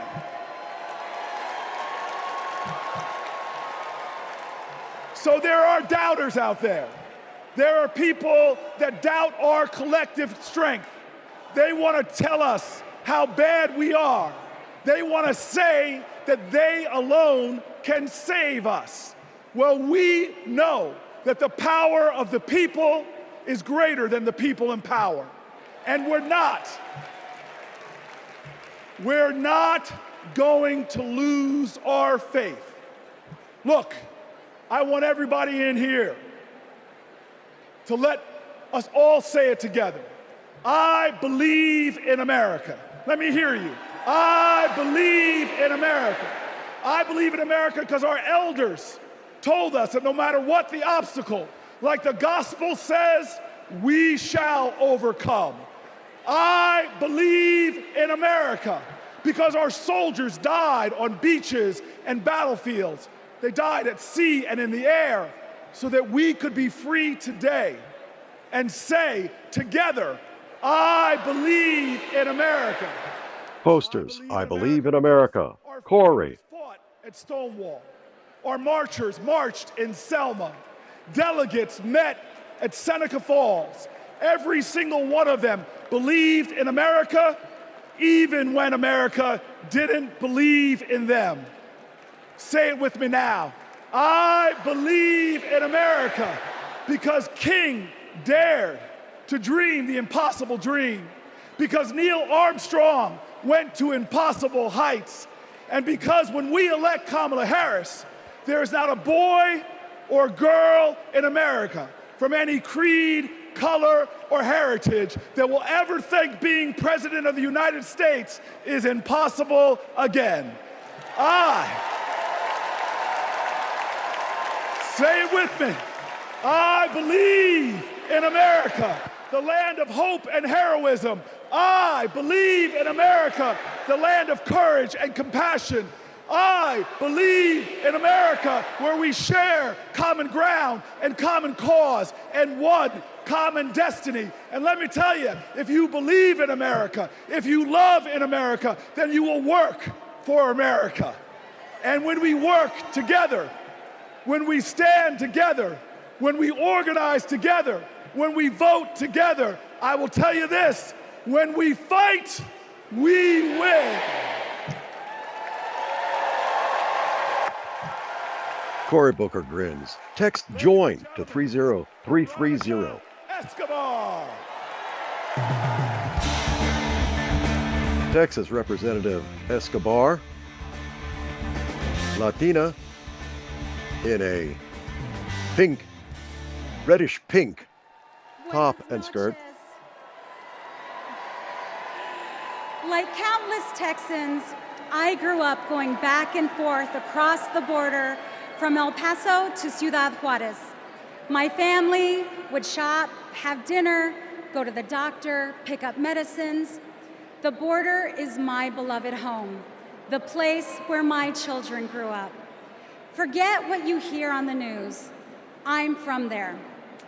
When it comes to the border, hear me when I say, you know nothing, Donald Trump. He and his Republican imitators see the border and immigration as a political opportunity to exploit instead of an issue to address. Congress hasn't passed comprehensive immigration reform in nearly 4 decades. The 3 times they tried, Republicans blocked legislation that would have funded border security and created a more humane immigration system. They are not serious people. You know who is serious? Kamala Harris. I met the Vice President when she visited El Paso. I saw firsthand how she engaged with law enforcement, migrants, and human rights advocates. She was curious, she asked questions, she listened, and she didn't care if the cameras were on. Most of all, she recognized that the situation at the border is complicated, as filled with opportunities as it is with challenges. All Republicans have to offer is demonization and bluster. Democrats have solutions. With Kamala Harris as president, we can live up to the promise of America. We can strengthen legal pathways to immigration. We can secure our borders, and we can treat with dignity those who seek a better future within them. He blows a kiss to the crowd and waves.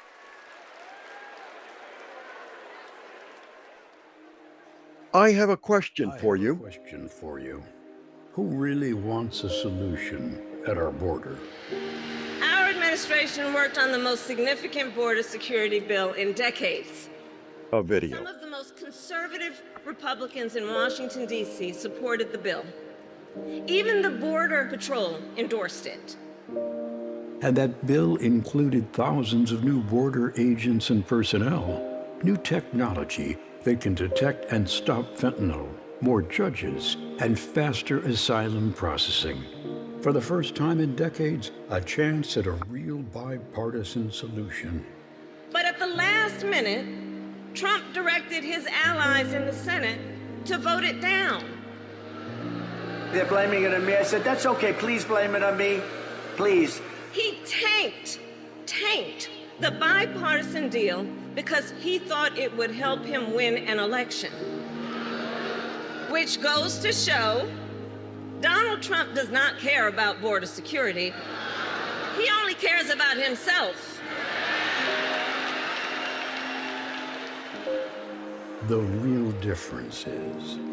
I was the Attorney General of a border state. In that job, I walked underground tunnels between the United States and Mexico on that border with law enforcement officers.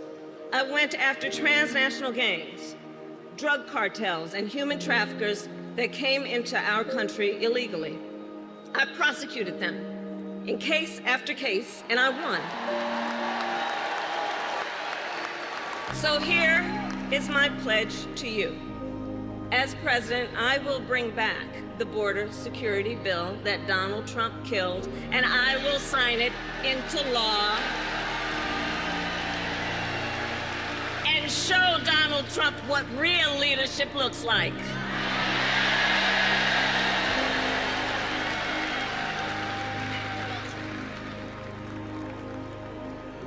Real leadership on the border. DNC 2024. Please welcome Connecticut Senator Chris Murphy.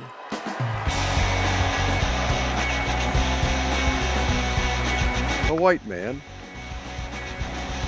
dark suit, dark tie. So, I just want to let you know, that everything that you just saw in that video, that's exactly what happened. I know because I was the Democratic senator who negotiated that bill to secure the border with President Biden and Vice President Harris. I want to tell you this as well. Donald Trump's allies weren't just in the room. They helped us write the whole bill. It was a bipartisan bill. It was a tough bill. $20 billion in new border security, gave the president the emergency power to shut down the border, made compassionate but serious reforms to our asylum system.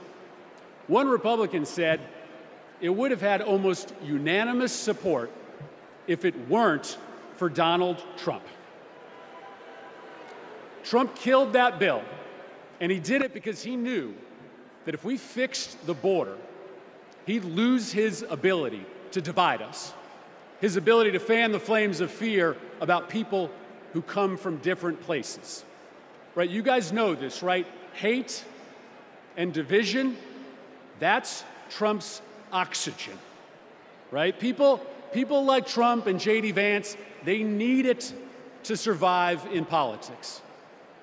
People are saying that they're weird, that they're creepy, and they are weird, they are creepy. But even worse, they're weak.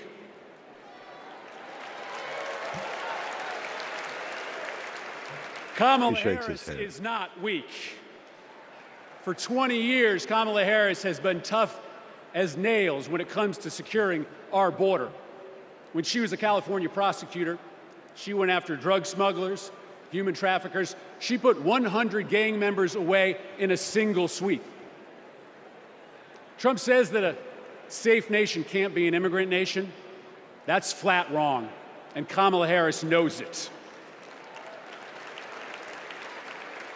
She knows this too. Engraved on the Statue of Liberty is a poem. The last line reads, "I lift my lamp beside the golden door." For generations, that lamp has called people to start a brave new life in America. My ancestors, your ancestors, and the parents of the next President of the United States of America. Kamala Harris knows that we can be a nation of proud immigrants and a nation of strong immigration laws. That's why when she's president, she will bring that border bill back, and Kamala Harris is going to pass it. Get involved. Go.kamalaharris.com.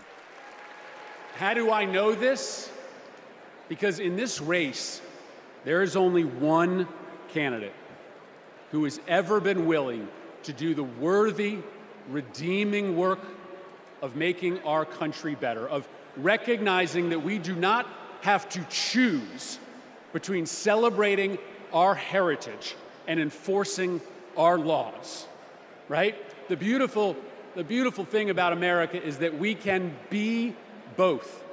We can be a nation of immigrants who love their country and a nation with a secure border. And there is only one candidate. There is only one candidate who can deliver that vision of America, and it's Kamala Harris. Thank you very much, Democrats. He waves to the crowd and strides off the stage. Please welcome Bexar County Sheriff Javier Salazar. A white man, a cowboy hat, white shirt, uniform, and badge. On the other side of the border, the traffickers, they pack migrants into 18-wheelers like cattle, 50, 100 at a time. Then they seal the doors. That's when the 911 calls come. We hear them, desperate, terrified, gasping for air. Now, sometimes we get there in time. Sometimes, despite our best efforts, we can't.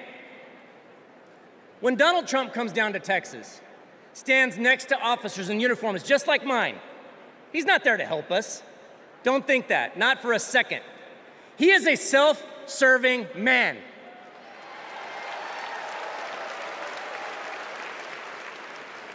I mean, look, just like when he killed the border bill, he just made our jobs harder.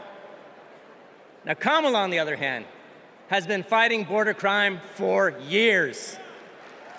She's gone down to Mexico and worked to stop the traffickers. And when the traffickers didn't stop, she put them in jail. Now, down in my neck of the woods, we call that fooling around and finding out. I may be paraphrasing a bit.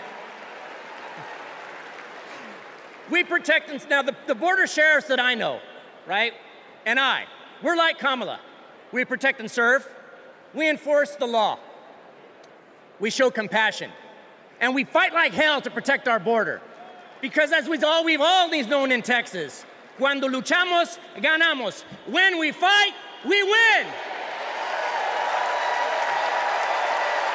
He raises his hat, revealing a bald head, doffs it to the crowd of delegates. California Representative Pete Aguilar. Latino man, a dark suit and blue tie, broad grin. I'm Pete Aguilar, chair of the Democratic Caucus.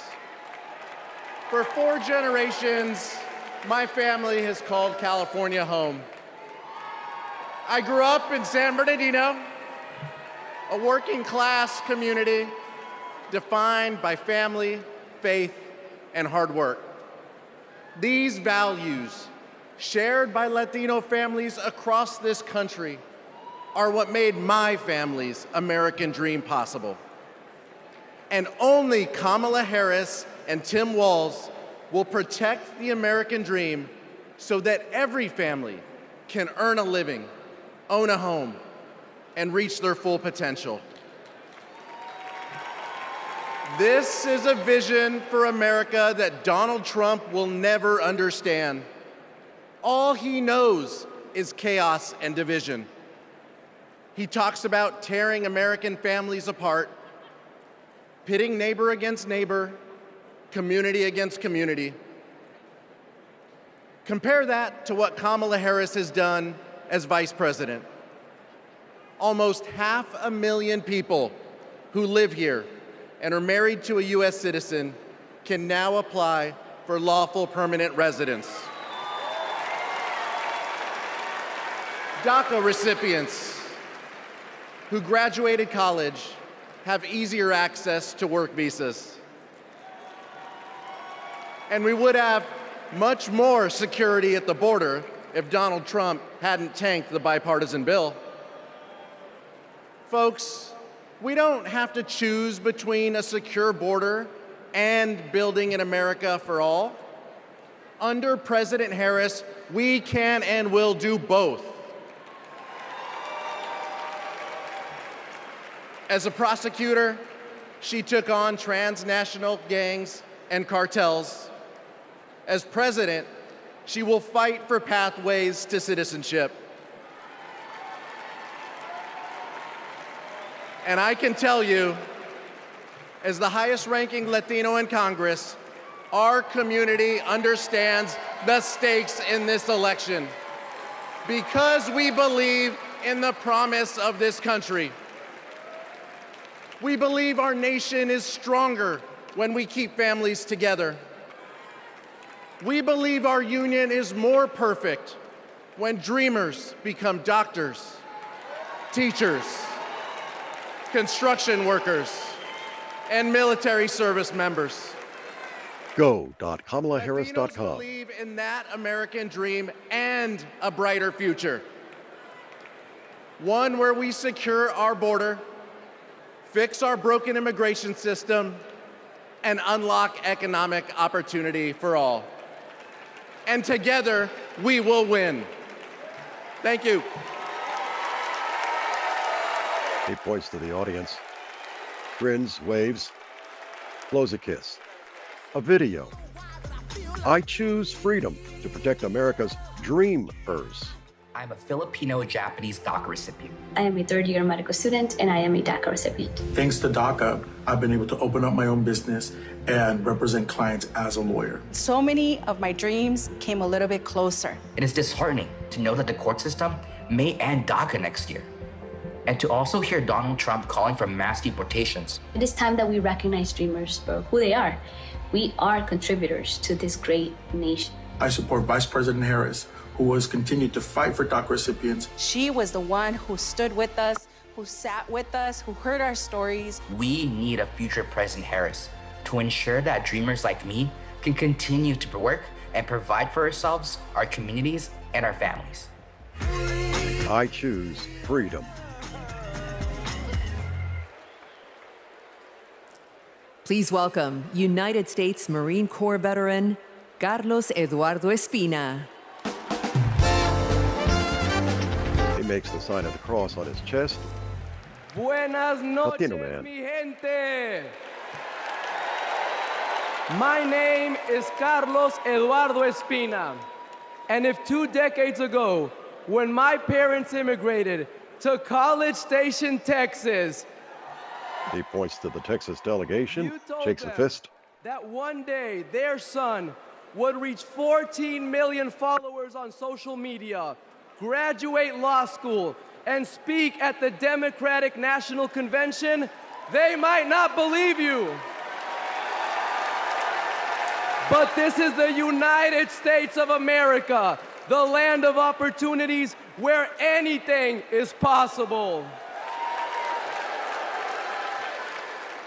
I know this because daily I interact with people who, like my parents, came to America to fulfill the dreams and ambitions that in their home countries were impossible. People who work hard, contribute to society, pay taxes because, yes, immigrants pay taxes, and love this country deeply. The same people Donald Trump wants you to believe are poisoning the blood of our country. Shakes his head. This is dangerous, and it is outright anti-American. Because as Ronald Reagan, a Republican, once said, we lead the world because unique among nations, we draw our people, our strength from every country and every corner of the world. Reagan knew that welcoming immigrants is not a Democratic or a Republican value, it is an American value. To be pro-immigrant is to be pro-America. And that's why Kamala Harris understands this too. And that's why, once elected, she will reject hate and find solutions that make our nation stronger. So let's get her elected. Let's get her elected. And ensure that our country remains a beacon of freedom and opportunity for all. Thank you, God bless you, and God bless the great state of Texas. His hand to his chest. Please welcome He grinned. former Homeland Security and Counterterrorism Advisor to Vice President Pence, Olivia Troy. A fight for our democracy. White woman in blue dress. 4 years ago, I resigned from the Trump administration. As a Republican who dreamed of working in the White House, it was a hard decision. But as an American, it was the right one. I saw how Donald Trump undermined our intelligence community, our military leaders, and ultimately our democratic process. Now, he's doing it again, lying and laying the groundwork to undermine this election. It's his MO, to sow doubt and division. That's what Trump wants, because it's the only way he wins. And that's what our foreign adversaries want, because it's the only way they win. As a national security expert, y como latina, y hija de una inmigrante mexicana que realizó el sueño americano, being inside Trump's White House was terrifying. But what keeps me up at night is what'll happen if he gets back there. The guardrails are gone. The few adults in the room the first time resigned or were fired. I grew up in the kind of working family that Trump pretends to care about. Conservative, Catholic, Texan. July 4th was our most sacred holiday. Those values made me a Republican. And they're the same values that make me proud to support Kamala Harris. Not because we agree on every issue, but because we agree on the most important issue: protecting our freedom.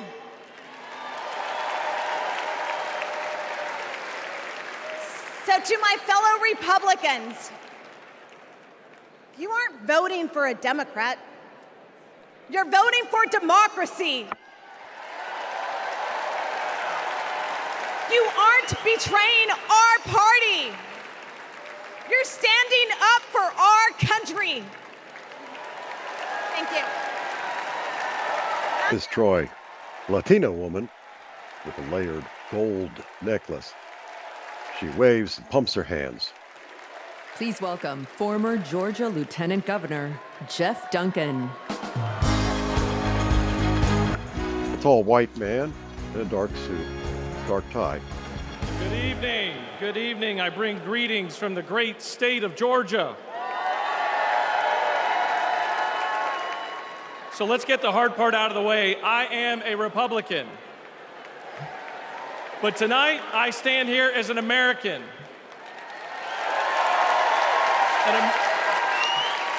An American that cares more about the future of this country than the future of Donald Trump. My journey started to this podium years ago when I realized Donald Trump was willing to lie, cheat, and steal to try to overturn the 2020 election. I realized Trump was a direct threat to democracy, and his actions disqualified him from ever stepping foot into the Oval Office again.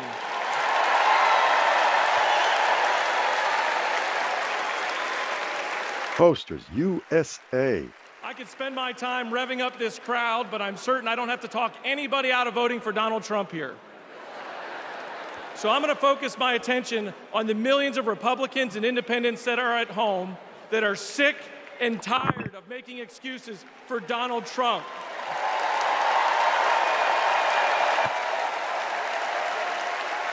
If Republicans are being intellectually honest with ourselves, our party is not civil or conservative. It's chaotic and crazy, and the only thing left to do is dump Trump.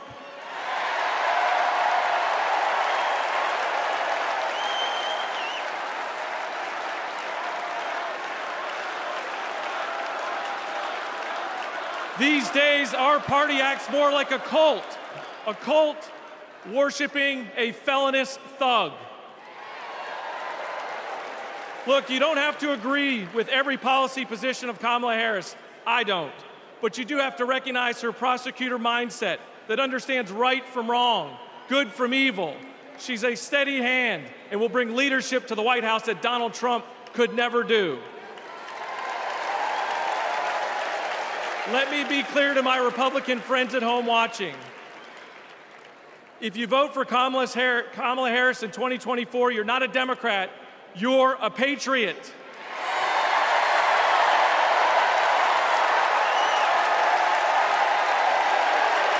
USA signs flutter throughout the convention floor.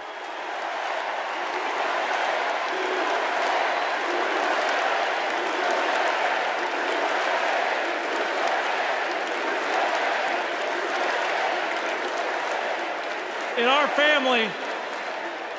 our family, my wife Brooke and I are raising 3 boys, and we have a family motto. And it says, doing the right thing will never be the wrong thing.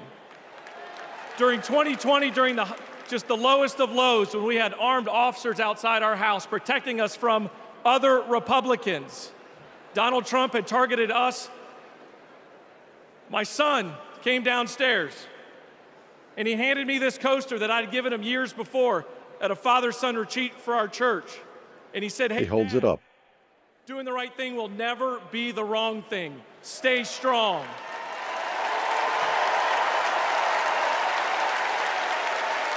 To my fellow Republicans at home that want to pivot back towards policy, empathy, and tone, you know the right thing to do. Now let's have the courage to do it in November. Thank you, and God bless you. He waves, collects the poster at his speech.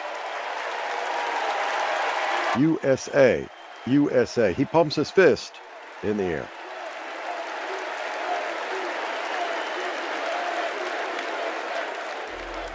A video, January 6th, 2021. It doesn't happen. You don't concede when there's theft involved. Fight for Trump. Fight for Trump. We're going to walk down, and I'll be there with you. We're going to walk down to the Capitol.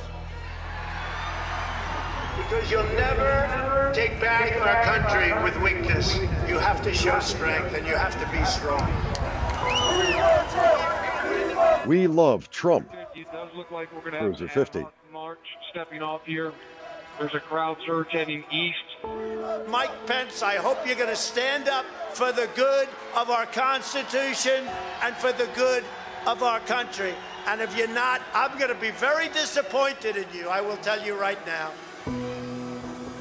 After his speech, Donald Trump returned to the White House, where he watched television for over 3 hours while thousands of his supporters violently attacked the Capitol.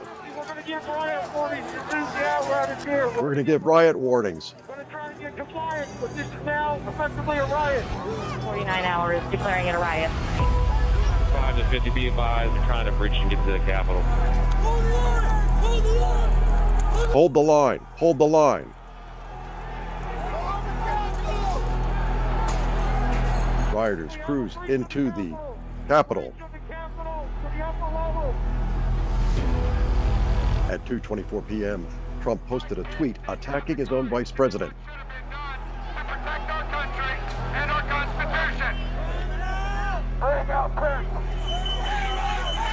Hang Mike Pence. Hang Mike Pence. Hang Mike Pence. A scaffold with a noose.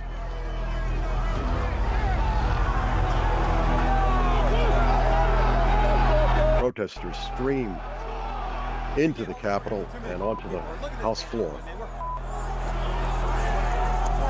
We're trying to hold the upper deck. Trying to hold the upper deck now.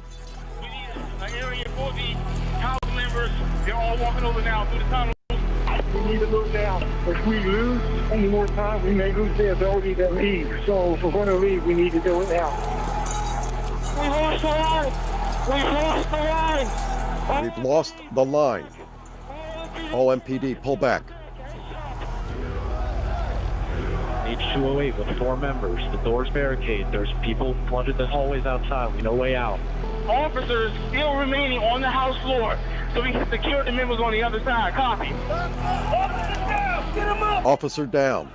Get him up. Steve Ho. An officer pinned against the door. 9 people died in connection with the January 6th insurrection. And if I win, I will be looking very, very strongly about pardons. And I mean full pardons with an apology to many, an apology. Almost 1,500 people have been charged with crimes related to the insurrection. Donald Trump says he will pardon them. They were peaceful people. These were great people. The crowd was unbelievable. And I mentioned the word love, the love in the air. I've never seen anything like it.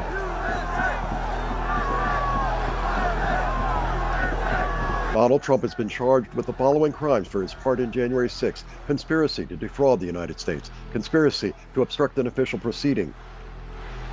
If re-elected, he will never be held accountable.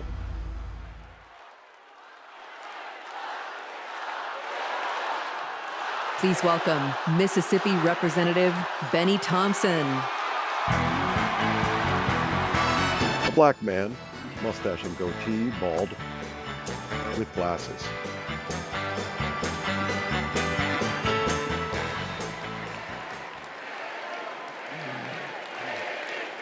On January 6th, like most of my colleagues, I had one goal: to uphold the votes of the American people, the cornerstone of our American democracy. But as what you've just witnessed, let me remind you that the members of that violent mob had another goal. They wanted to stop the peaceful transfer of power for the first time in American democracy. Thank God they failed. Because in this country, we settle our differences at the ballot box, not through violence. It took a long time to get here, and we are not going back. Because I remember that dark history. It's my own history. In this life, my father never cast a vote because of Jim Crow. So I dedicated my career to protecting the votes against violence and discrimination. You can imagine what I felt on January 6th when I saw with my own eyes those insurrectionists trying to take that away. They did it to rob millions of Americans of their votes. They did it because Donald Trump couldn't handle losing. He lied about the election fraud. He called his conspiracy-led mob to Washington. He would rather subvert democracy than submit to it. Now, he's plotting again. His campaign proclaims that elections won't end until the moment of inauguration. We will win or it was rigged. We win or else. This is Donald Trump's America. Elections are about choice. Choose democracy, not political violence. Choose the America we've always taught our children to love. Choose Kamala Harris. He waves. Get involved. Text JOIN to 30330. A thumbs Please up welcome from former Representative United States Thompson. Capitol's Police Sergeant Aquilino Ganell. A young, bald man, Latino, in a suit and tie, waves to the audience.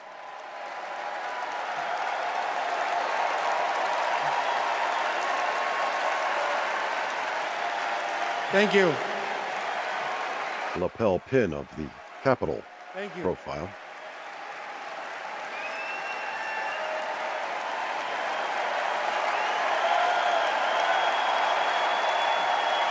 The crowd rises to its feet. Thank you. Before I begin, I need to acknowledge the sacrifices that 5 officers who died as a result of January 6 made on that day.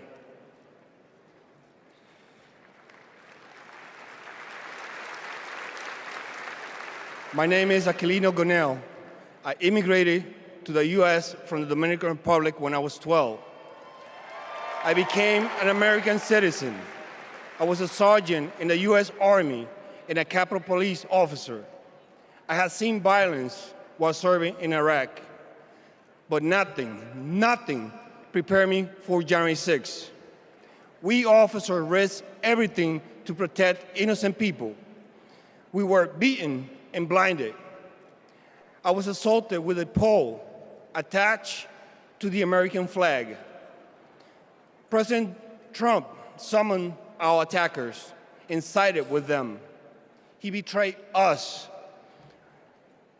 When I joined the Army and Capitol Police, I took an oath to defend the Constitution. I did so with duty in my soul, and I still feel it. To Donald Trump, I ask, her hand on her heart. why don't you?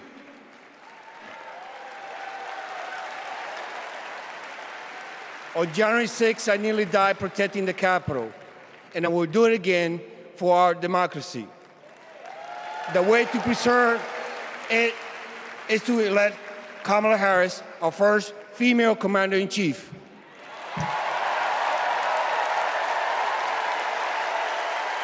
He leaves the stage.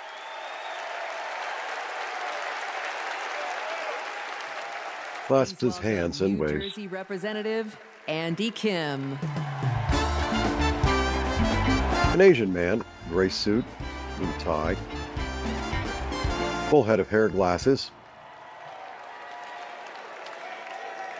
When I was a kid, my parents brought me to the Capitol. They taught me that it's sacred ground, a symbol of our democracy. When I got to Congress, I was excited to bring my little boys to the same beautiful building. I asked them, "Do you like the Capitol?" And my oldest son, Austin, said, "I love the Capitol, and lowercase too." They are so sweet. But shortly after, we saw something unimaginable. A mob tearing down flags, assaulting police officers. That night, I walked into the rotunda. The floor was covered in broken glass and garbage, strewn with the chaos unleashed by Donald Trump. And I thought to myself, how did it get this bad? So I did the only thing I could think of. I grabbed the trash bag and started cleaning up.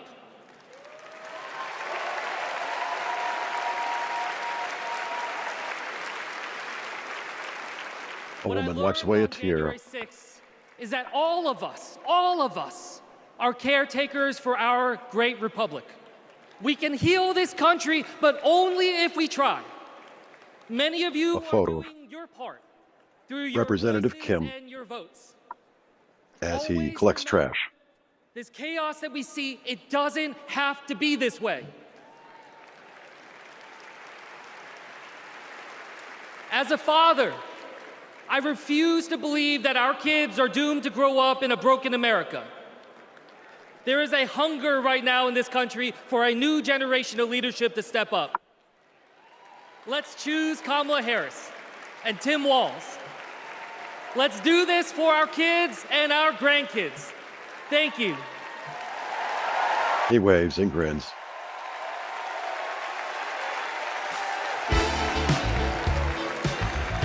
The crowd rises. Please welcome Olivia Juliana. Hello from a White woman. Democrats. White woman in the crowd. I'll cast my first vote in a presidential election ever. The fact is, our right to vote is under attack. I've seen it. Long wait lines. People blocked from registering to vote. Texans denied our voice.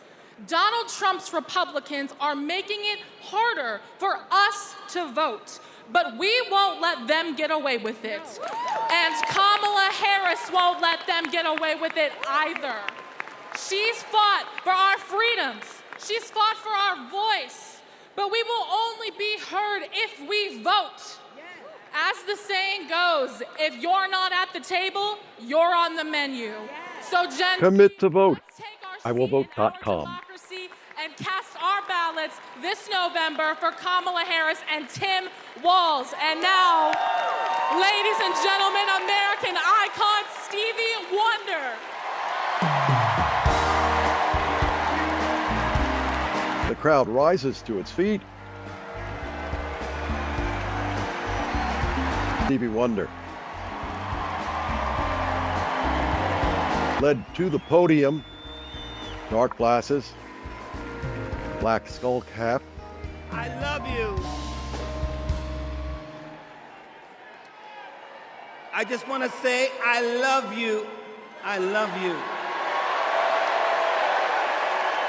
And every song that I've sang, every song that I've written, it's because of my love for you right here. But this year I've prayed very hard for peace to come to our world's nations, but also to each one of our hearts. Even though our hearts have been beaten and broken, beyond prayer, I know the importance of action, and now is the time to understand where we are and what it will take to win. Win the broken hearts, win the disenchanted, win the angry spirits. Now is the time.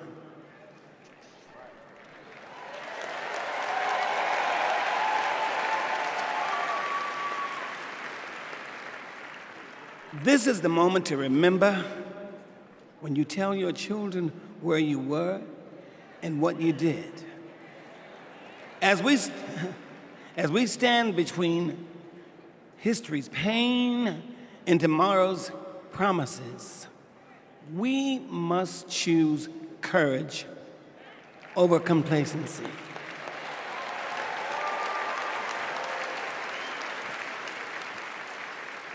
It is time to get up and go vote.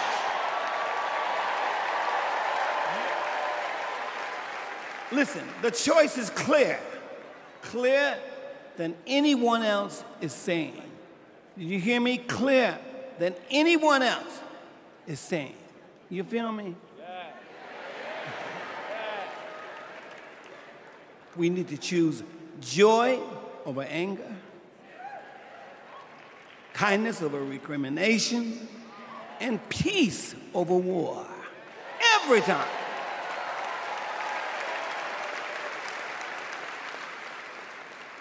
We must choose to be above the ugly words, the hateful anger, and the division those words and anger create. We must keep on keeping on until we truly are a united people of these United States. He spreads his arms. And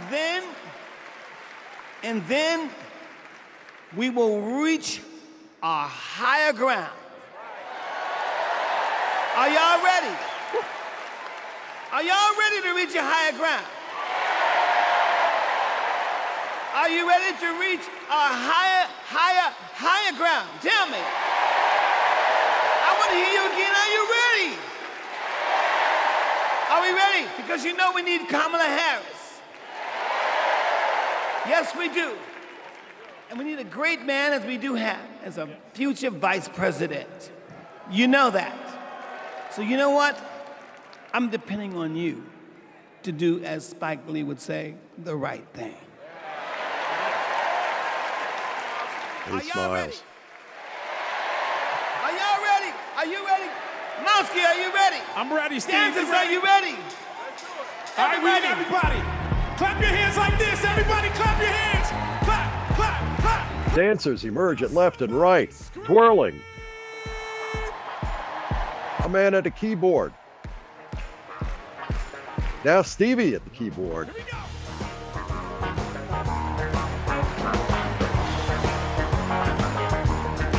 Are y'all ready?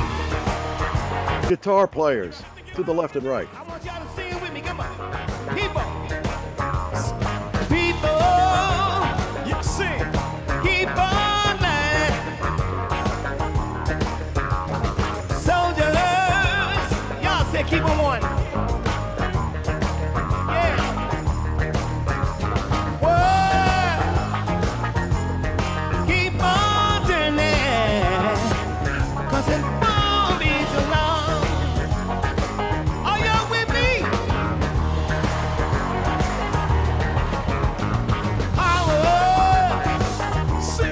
Keep on lying. Dancers in white, streaming from left to right, right to left. Keep on dying. Whoa. Keep on turning. 'Cause it won't be too long. Oh, yeah. Dancers stepping left, raising their arms, jumping. Delegates bopping to the music. Gonna keep on trying till I reach my higher ground.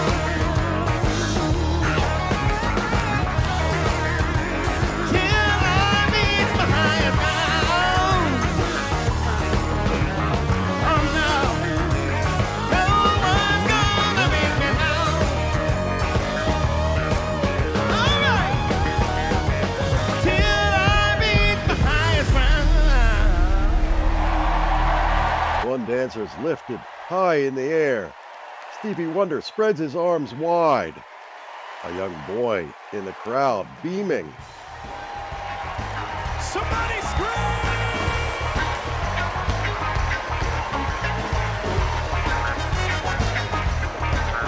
The crowd on its feet.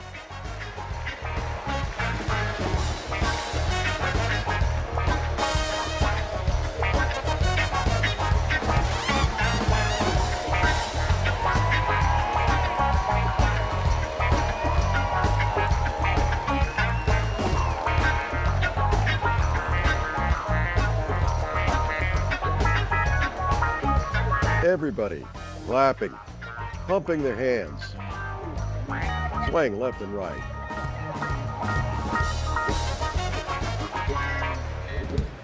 Wow. Wow. Senator Booker. Wow. I couldn't see the rest of y'all, but from back, Nebraska was getting down. Stevie's song is powerful, but so was his words. He said courage over complacency. He gave us a call in his remarks. But now I gotta tell you, the party is gonna keep going. We're just getting started, y'all. And this is a segment that I am very, very excited about, because it might be Wednesday night, and we might be in Chicago, but it's starting to feel like something I've wanted to say my whole life. Live from New York, it's Saturday night. Please welcome Kenan Thompson. He points to the left. Kenan Thompson walks on, carrying that big 2025 book, Mandate for Leadership. Khaki pants, a white print top. All right. What's up, DNC? Black man holding a wireless microphone. Y'all remember this big old book from before? When Colorado Governor Jared Polis ripped a page out of it? This is Project 2025, the Republican blueprint for a second Trump term. It is boo. It is a real document that you can read for yourself at kamalaharris.com/Project 2025.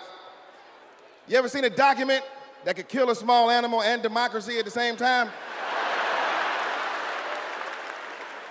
Here it is. He holds up a huge book.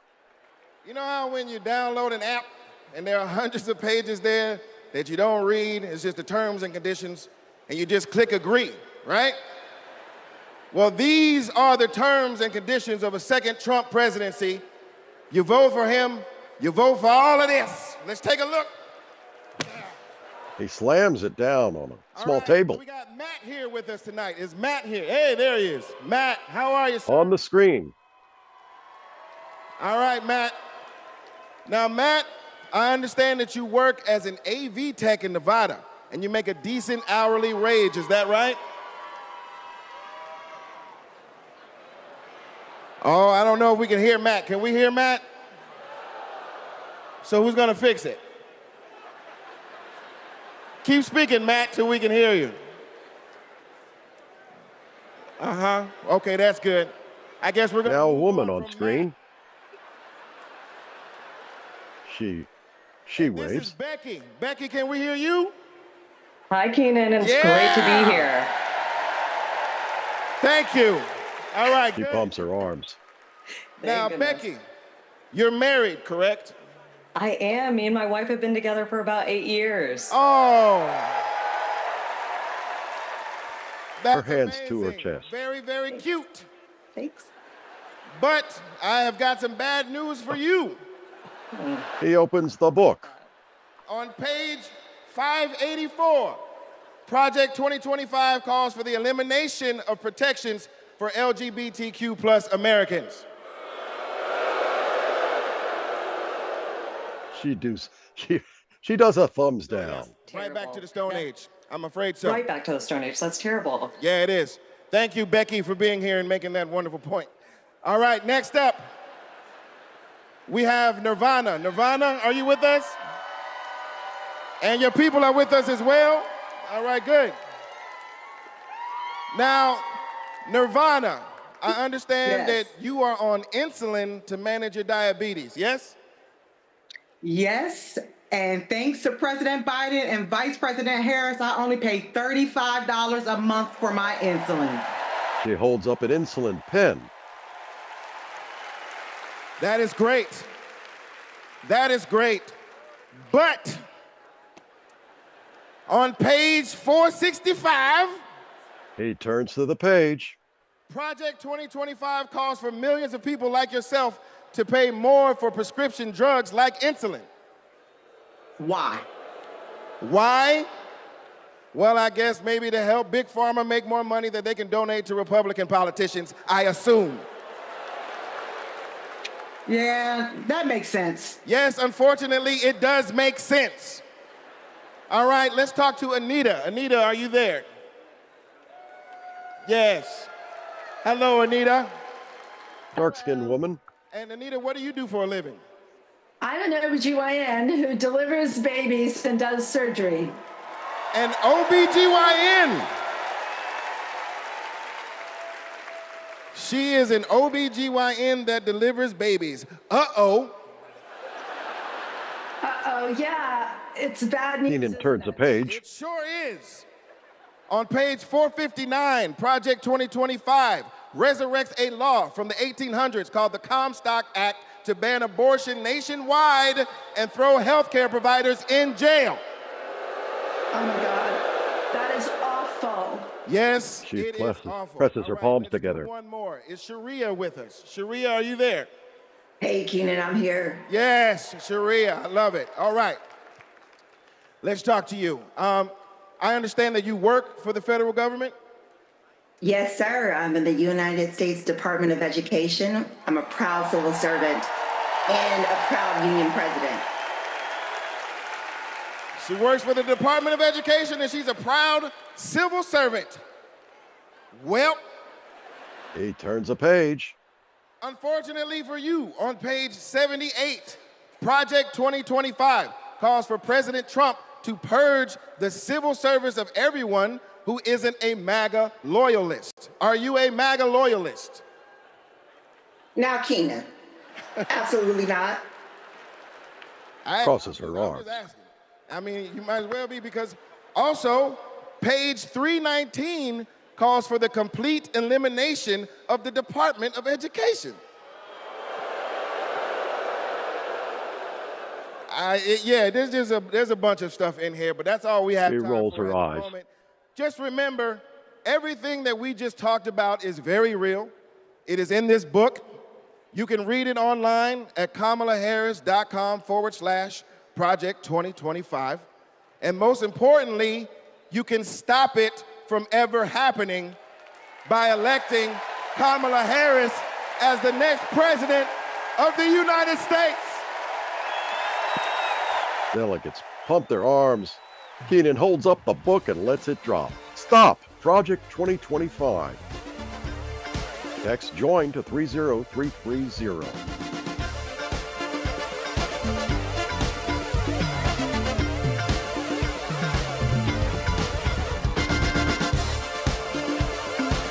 The overhead view of the packed United Center in Chicago. Please welcome award-winning producer and writer, Mindy Kaling.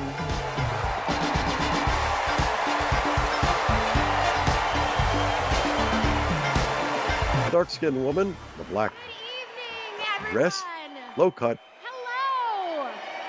Hello and welcome. Welcome to the third night of the Democratic National Convention. My name is Mindy Kaling. Thank you. For those of you who don't know me, I am an incredibly famous Gen Z actress. who you might recognize from The Office. Thank you, The Mindy Project. Or as the woman who courageously outed Kamala Harris as Indian in an Instagram cooking video.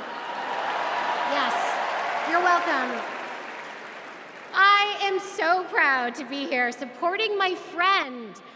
But the real reason I am here is that deep down, I truly believe that as a woman of color and as a single mother of 3, it is incredibly important that I be appointed ambassador to Italy.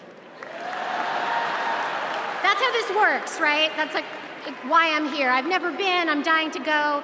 And guys, I just really need a break. I know it's not the priority tonight, but just think about it.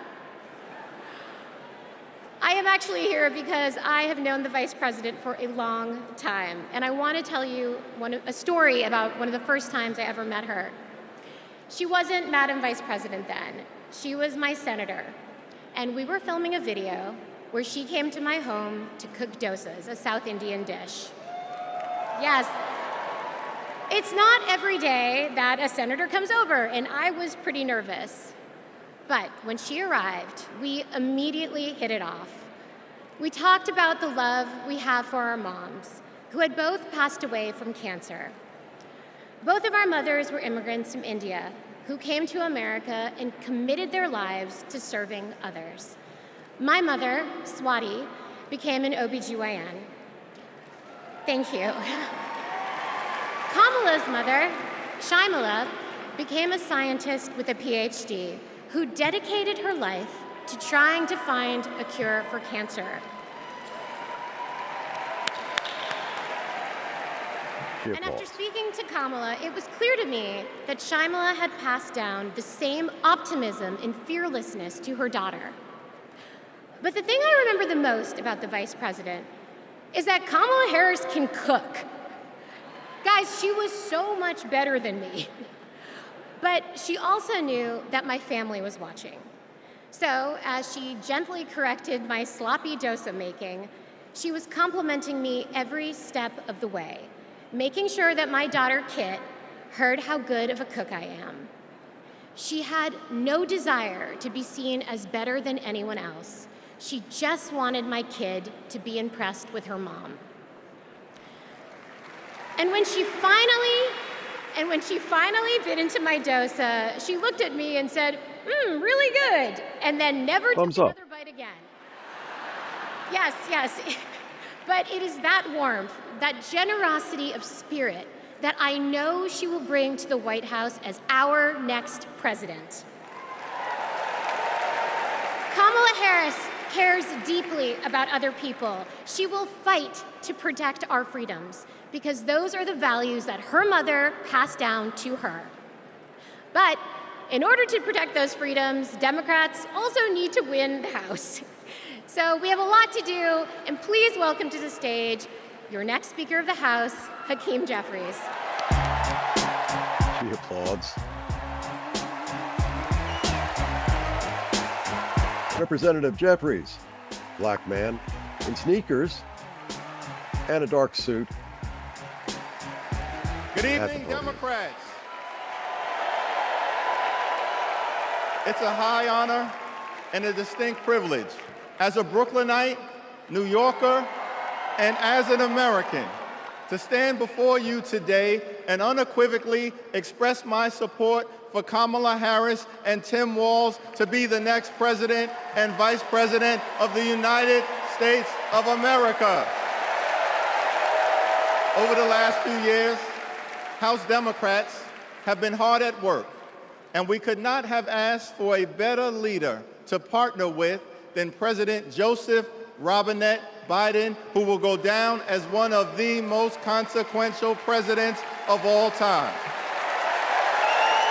Last month, President Biden selflessly passed the torch to Vice President Kamala Harris, who is ready, willing, and able to fight for the people. Kamala Harris is a courageous leader, a compassionate leader, and a common sense leader who will deliver real results for everyday Americans. Kamala Harris is fighting for our freedom. Kamala Harris is fighting for our families. Kamala Harris is fighting for our future. Together, let's make Kamala Harris the 47th President of the United States of America.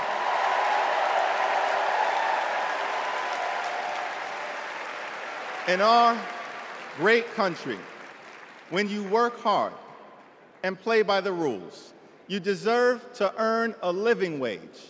You deserve to have an affordable place to call home. You deserve to educate your children in a great public school that is free from gun violence. And you deserve high-quality, affordable health care, and you deserve the chance to one day retire with grace and with dignity. But for far too many people in our great country, they are struggling to live paycheck to paycheck. And as a result, the American dream is out of reach. Here's the thing. Extreme MAGA Republicans don't care about everyday Americans. They only care about themselves. Our approach, led by Kamala Harris and Coach Walz, is very different. We care about you, the American people. And we will fight hard to make sure that the American dream is alive and well in every single community. Now, the road ahead will not be easy, which brings me to you-know-who. Donald Trump is like an old boyfriend who you broke up with, but he just won't go away. He has spent the last 4 years spinning the block, trying to get back into a relationship with the American people. Bro, we broke up with you for a reason. Delegate shakes her head. Trump was the mastermind of the GOP tax scam, where 83% of the benefits went to the wealthiest 1% in America. Trump failed our country during the COVID-19 pandemic. Trump is a chaos agent who is focused on himself, not the American people. Trump tried to destroy our democracy by lying about the election and inciting a violent mob to attack the Capitol. Trump put 3 extreme justices on the Supreme Court who destroyed Roe v. Wade. We broke up with you for a reason. Donald Trump can spin the block all he wants, but there's no reason for us to ever get back together. Been there, done that, we're not going back.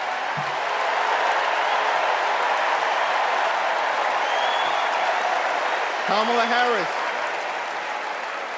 Harris and House Democrats will always put people over politics. Kamala Harris and House Democrats will lower costs and grow the middle class.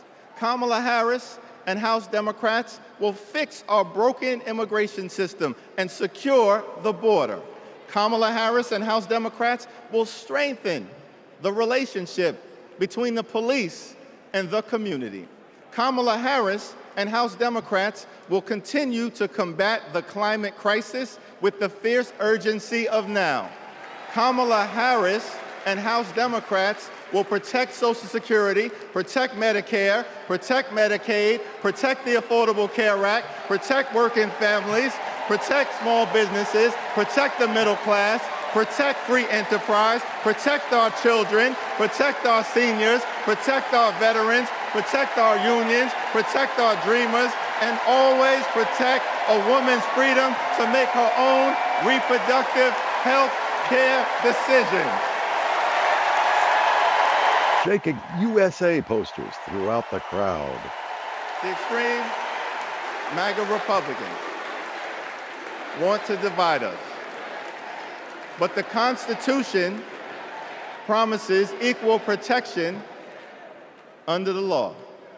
We are one nation, under God, indivisible, with liberty and justice for all.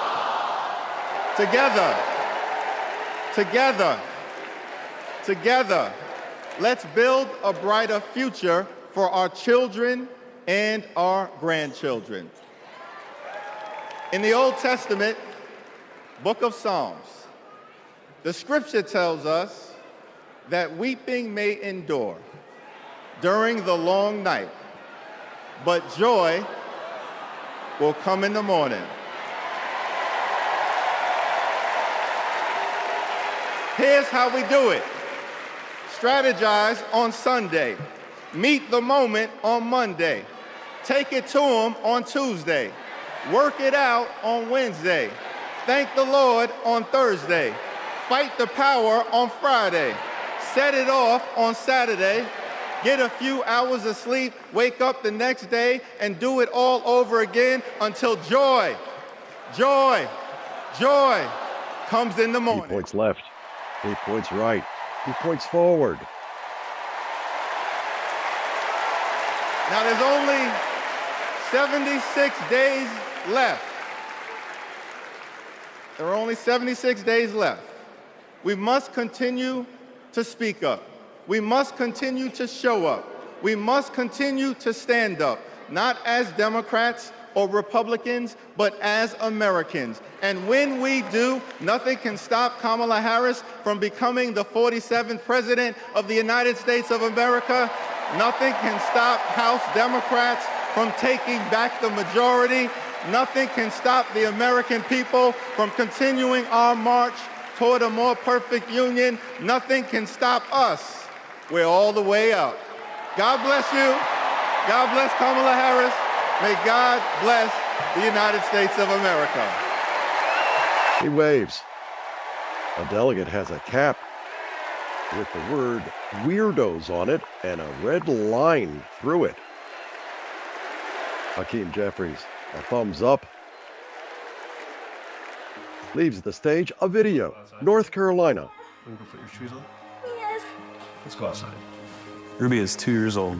I'm starting to think, will she be an iron worker like her dad? I hate to break it to you, but I'm not a billionaire. He signs to his wife. Donald Trump talked a big game about bringing jobs back to America, but it was all talk, like Foxconn.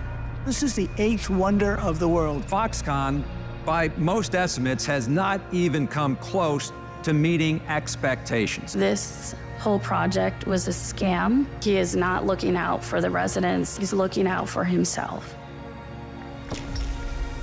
You know what Trump delivered? $2 trillion in tax cuts focused on his billionaire buddies and big corporations. You know, you're rich as hell. It makes me angry. Billionaires don't pay their share of the load. And he wants to do that again. Trump talked a massive game about infrastructure. What a joke. We call it Infrastructure Week. Infrastructure is the easiest of all. We're going to get this infrastructure going. Trump was too incompetent to get it done. Who's he looking out for? Not us, not my family. You know who got it done? Joe Biden and Kamala Harris. Biggest infrastructure package in history. Infrastructure is a fancy word for jobs. Not just union workers, but for everyone. Small businesses are booming. Communities are starting to thrive. Iron workers. I wish it was barbers. faster. The prices are easing. Kamala Harris a grocery store. deliver the largest job growth in American history. Wages are higher. Manufacturing is booming. We're building roads, bridges, airports again. That's a fact. And we have healthcare. When our middle class is strong, America is strong. Kamala's goal is to rebuild the middle class for families like mine. Tim Walz and Kamala Harris. DNC 2024. Please welcome the 42nd President of the United States, Bill Clinton.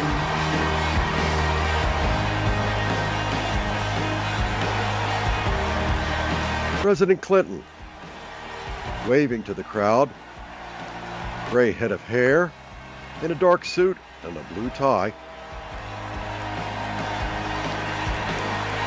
He waves again as he approaches the podium. USA signs flutter throughout the convention floor. President Clinton's hand to his chest.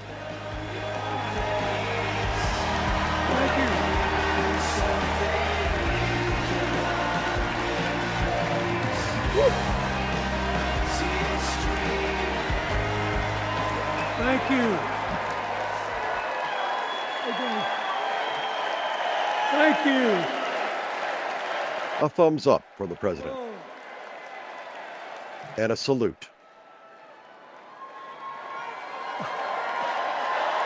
Let me ask you something. After the last 2 days, aren't you proud to be a Democrat? And I am very grateful to the Republicans and independents that have joined us, have been up here on the stage. And I hope they feel better about it now.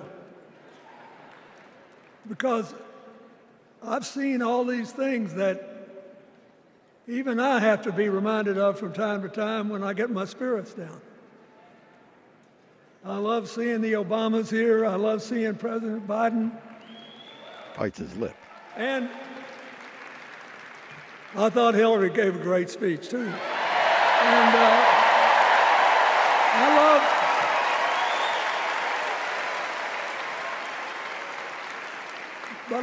I love seeing all these young leaders.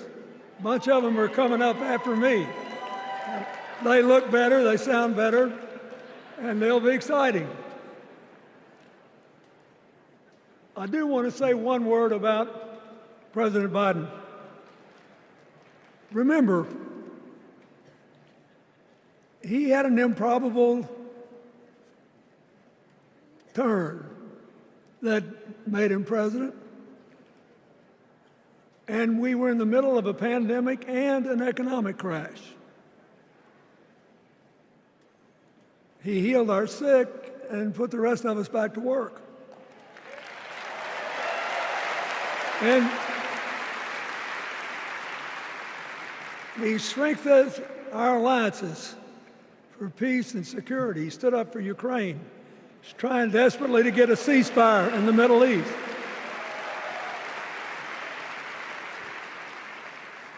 And then he did something that's really hard for a politician to do. He voluntarily gave up political power. And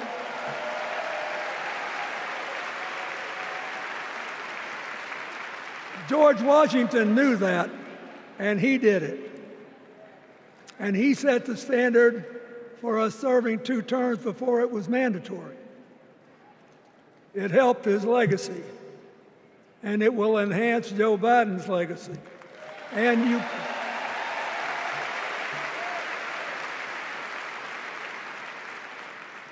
it's a stark contrast to what goes on in the other party.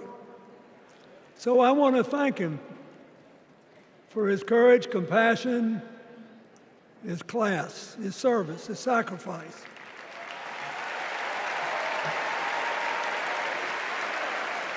Joe Biden, thank you. And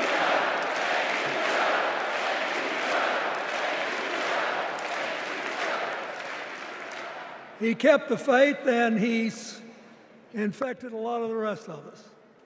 Now let's cut to the chase. I am too old to gild the lily. 2 days ago, I turned 78, the oldest man in my family of 4 generations. And the only personal vanity I want to assert is I'm still younger than Donald Trump.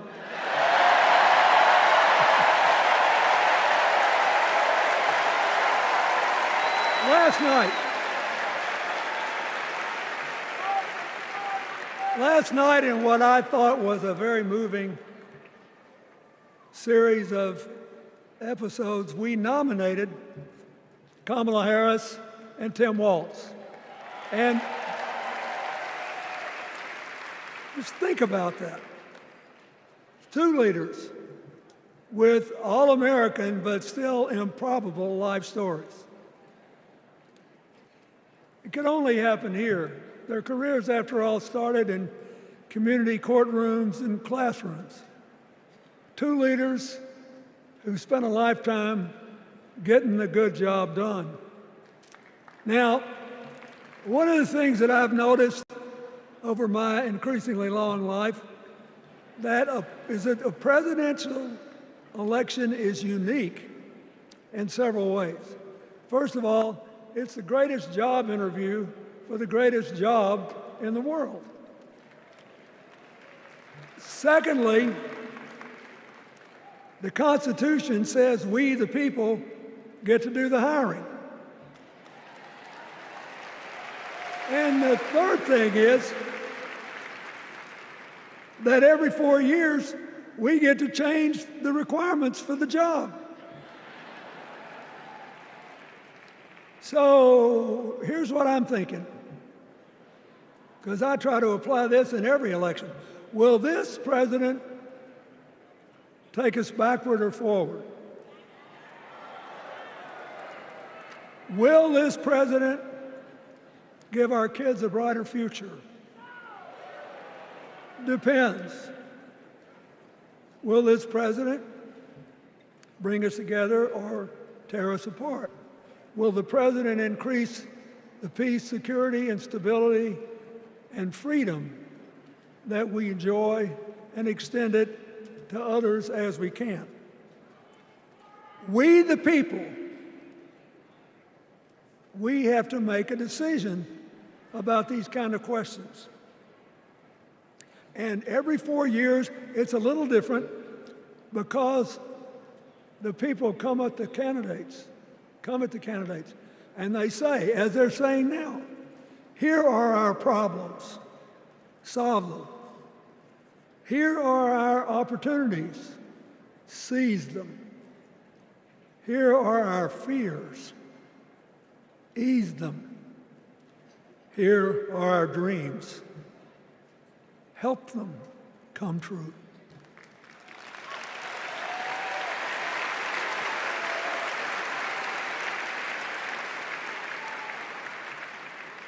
A president can answer that call by saying, I'll do my part, but you have to help me. We have to work together. Or you can dodge what needs to be done by dividing, distracting, and diverting us. So in 2024, we got a pretty clear choice, it seems to me. Kamala Harris for the people,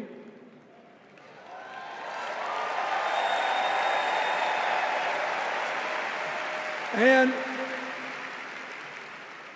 the other guy who's proved even more than the first go-around that he's about me, myself, and I. I know which one I like better for our country.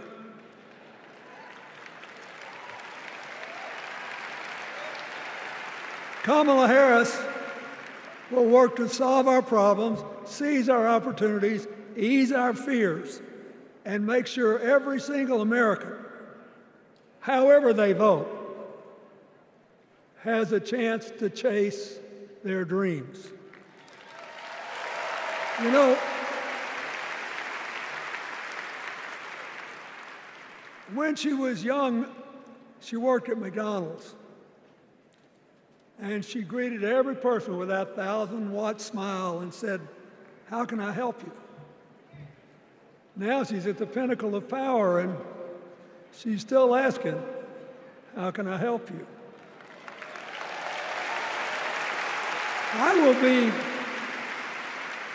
I'll be so happy when she actually enters the White House as president, because she will break my record as the president who spent the most time at McDonald's.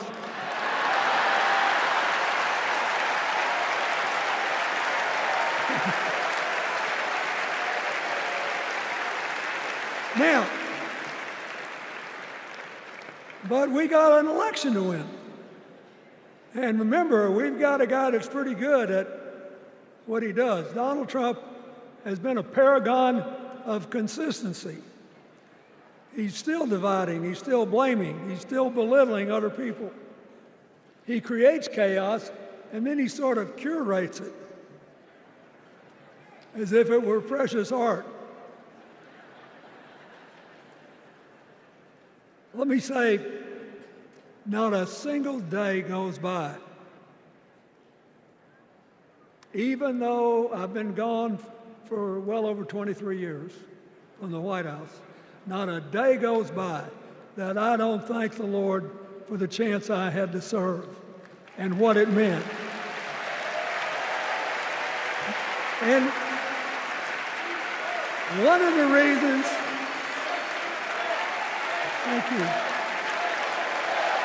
crowd rises to their feet. Wait.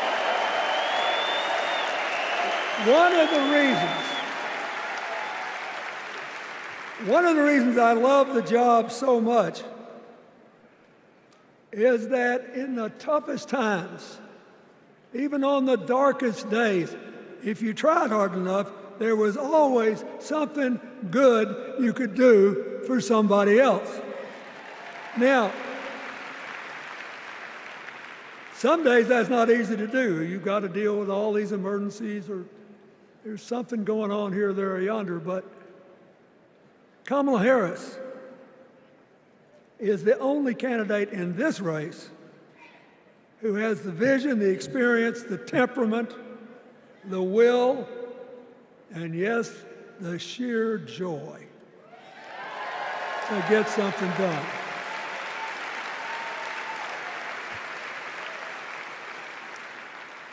I mean, look, what does her opponent do with his voice? He mostly talks about himself, right? So the next time you hear him, don't count the lies. Count the eyes.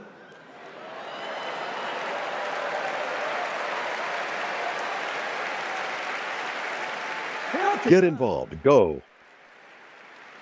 His vendettas, his vengeance, his complaints, his conspiracies. He's like one of those tenors opening up before he walks out on stage, like I did, trying to get his lungs open by singing, me, me, me, me, me, me.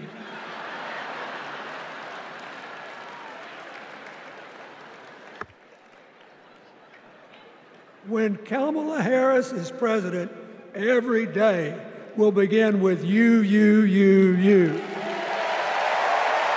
Go.kamalaharris.com. Get involved. So, we got to ask ourselves the questions if we're going to hire a president. Do you want to build a strong economy from the bottom up and the middle out? Or do you want to spend the next 4 years talking about crowd size?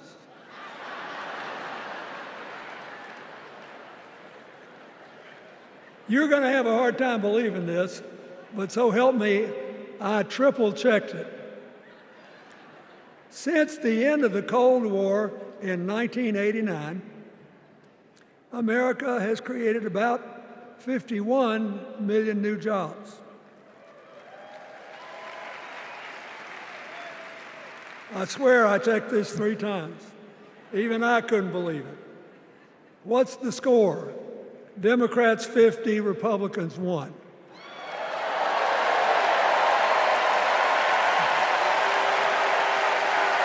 The crowd rises to their feet.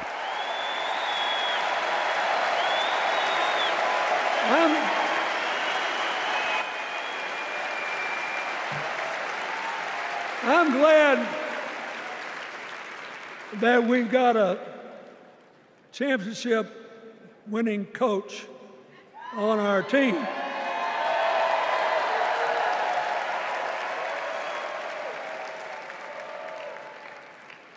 But even the most limited of us in what we know about football or any other sport knows that if you're got 50 and the other side's got 1, you're ahead.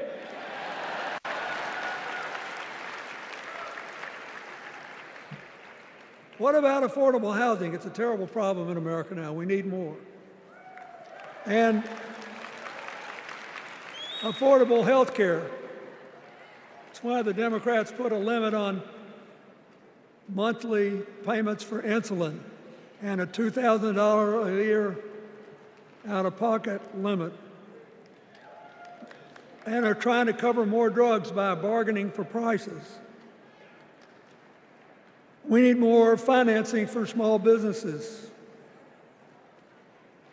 We need still to strengthen our alliances. I almost croaked in the first debate of this election season when President Trump said nobody respected America anymore like they did when he was president. Wait. And with a straight face. Look, you got to give him. He's a good actor. With a straight face, he cited as evidence of the respect that existed for us when he was there, the presidents of North Korea and Russia.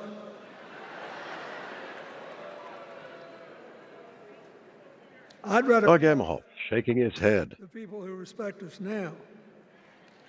And one of the things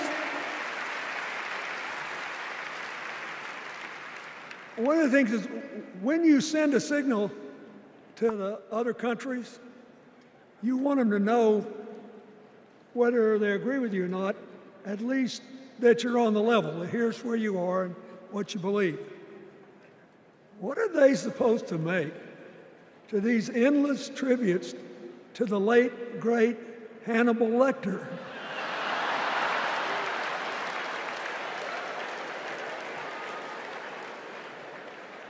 I mean, President Obama once gave me the great honor of saying I was the explainer-in-chief.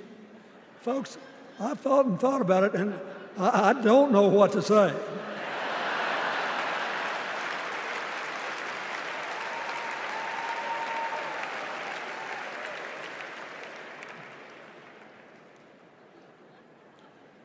Like Hakeem Jeffries, I too want an America that's more joyful, more inclusive, more future-focused.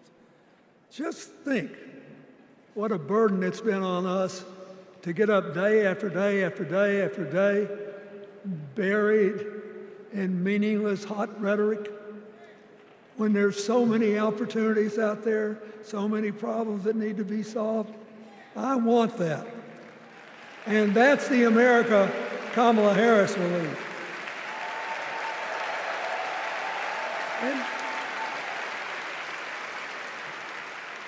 Get involved. Go.kamalaharris.com. And she knocked it out of the park when she asked Governor Tim Walz to be her nominee for vice president.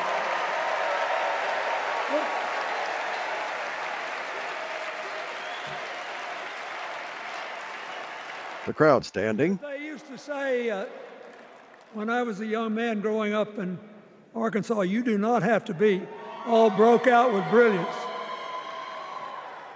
You just look at Tim Walz, listen to him, follow his record as a teacher, as a coach, in the National Guard,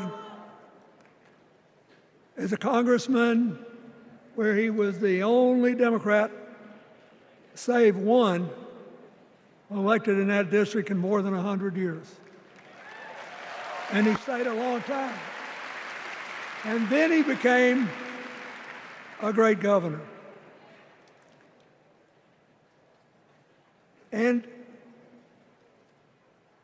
by all accounts, he was a crack shot who had the courage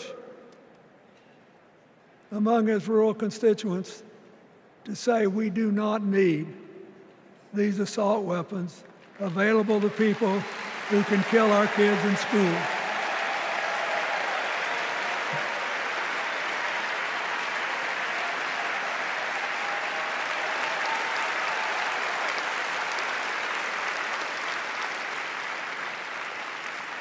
So, armed with her first decision, Kamala Harris confronts an interesting dilemma. We're going to walk out of here feeling pretty good, I think.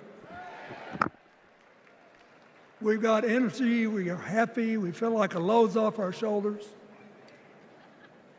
And we know we're just being asked to fight the same fight that the forces of progress have had to fight for 250 years.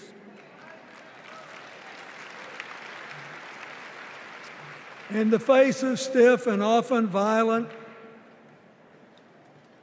opposition, we have to find a way to go forward together, where we the people make our union more perfect. So, that's a good thing. How could we possibly lose? Kamala Harris has fought for kids her whole life that were left out and left behind. She's taken on gangs trafficking across the border. She's fought to protect the rights of homeowners. She's been our leader in the fight for reproductive freedoms, and we know a majority of the American people are with us on that.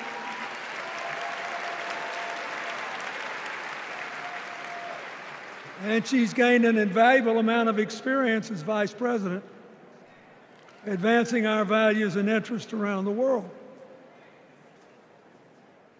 She's already said she's going to work really hard to make sure that no American working full-time lives in poverty or has to worry about their children living in poverty. She says that we got to make home ownership an achievable dream for everyone, not just a privilege. She said that and this meant a lot to me, that she would protect everybody's right to vote, whether or not they voted for her. They were citizens and they deserved the right to vote.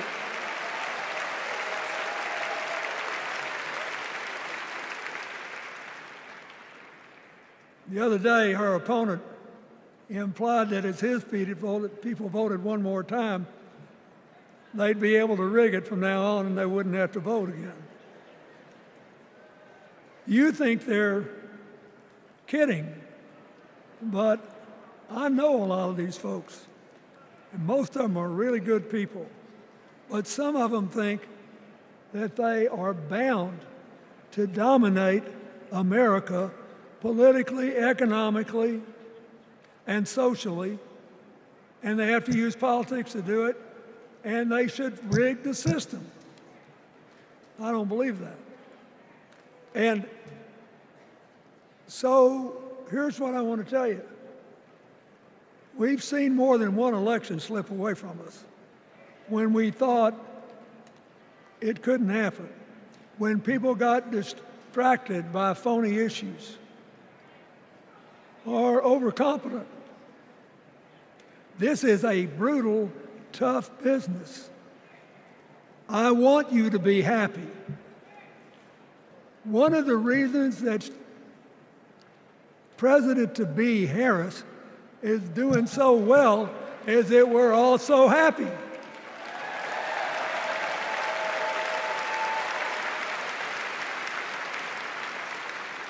But you should never underestimate your adversary.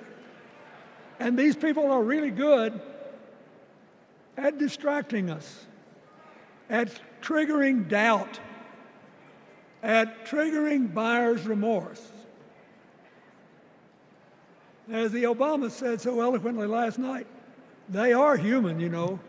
They're bound to make a mistake now and then. We got to be tough. And so, as somebody who spends a lot of time in small towns and rural areas in New York and Arkansas and other places, I urge you to talk to all your neighbors. I urge you to meet people where they are. I urge you not to demean them, but not to pretend you don't disagree with them if you do. Treat them with respect, just the way you'd like them to treat you.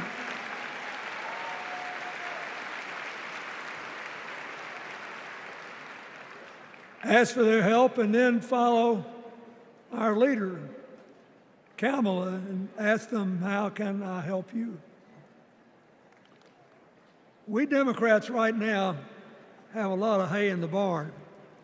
We've got massive achievements, massive advances, but there's still a lot of slips between today and Election Day that we have to navigate. And so I want to say this from the bottom of my heart. I have no idea how many more of these I'll be able to come to. I started in '76, and I've been to every one since. But no, 72. Lord, I'm getting old. But here's what I want you to know. If you vote for this team, if you can get them elected and let them bring in this breath of fresh air, you will be proud of it for the rest of your life. Your children will be proud of it. Your grandchildren will be proud of it. The crowd stands.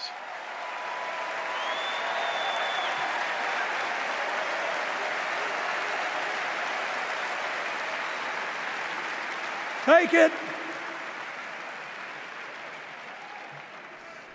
from a man who once had the honor to be called in this convention the man from hope. We need Kamala Harris, the president of joy, to lead us. So, Doug Emhoff. I'll be doing my part, you do yours. I'll see you when we're making a real joyful noise when the votes are counted. God bless you, and God bless America. He collects his papers and salutes the crowd. USA signs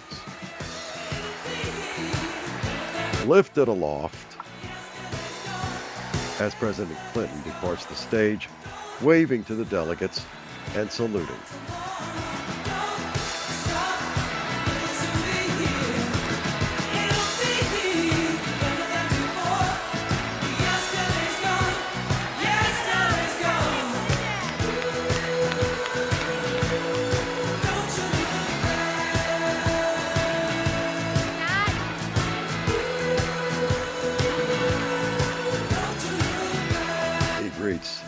Individuals at the side of the stage, shaking hands, hugs. How about this energy in this room? And guys, I couldn't leave here without giving a shout out to the amazing delegation from my home state, Massachusetts. I love you, Massachusetts. Everyone is always hating on us, but they just don't get it. Go Sox! Go Jason Tatum! Ben Affleck, hang in there! She looks to the left. The Massachusetts delegation waves their signs. She was the first woman to ever serve as Speaker of the House. Yes, you know what's coming. This woman was doing Brat before Brat was Brat. The mother of dragons. Please welcome Nancy Pelosi. Former Speaker Pelosi, in a light blue pantsuit, waves to the crowd.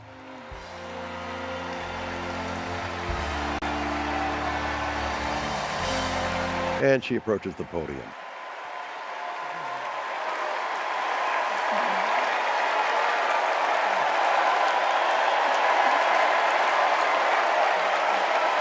The crowd is on its feet. Hello, California. Hello, Maryland. The California delegation waving USA posters.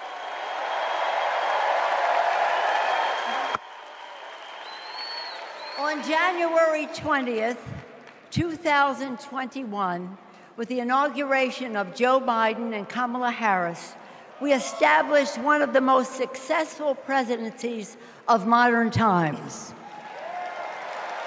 And we quickly proved that Democrats deliver. Millions of jobs, stronger infrastructure and rural broadband, a Biden child tax credit, rescuing human pensions, honoring our veterans, bold climate action, lowering the cost of prescription drugs, all thanks to President Biden's patriotic vision of a fairer America, doing so with liberty and justice for all. Thank you, Joe.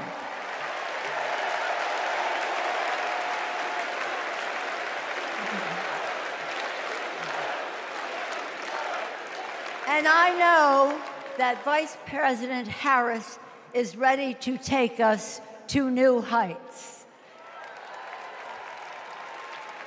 I've known Kamala Harris for decades. Personally, I know her a person of deep faith, which is reflected in her community care and service.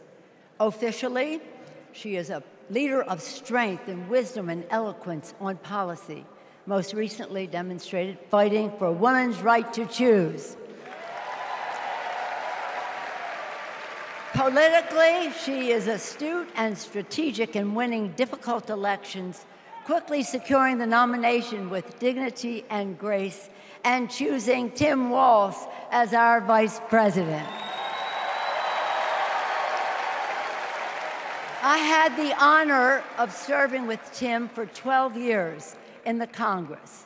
He united Democrats, Republicans, and independents to turn a red district blue. He showed courage when he came to Congress in voting for the Affordable Care Act, meeting the needs of his constituents despite Republicans' lies and misrepresentation. When he went home, won the election, he returned to Congress. He fought for our Americans' heroes as the Democratic leader of the Veterans Affairs Committee. Thank you, Tim.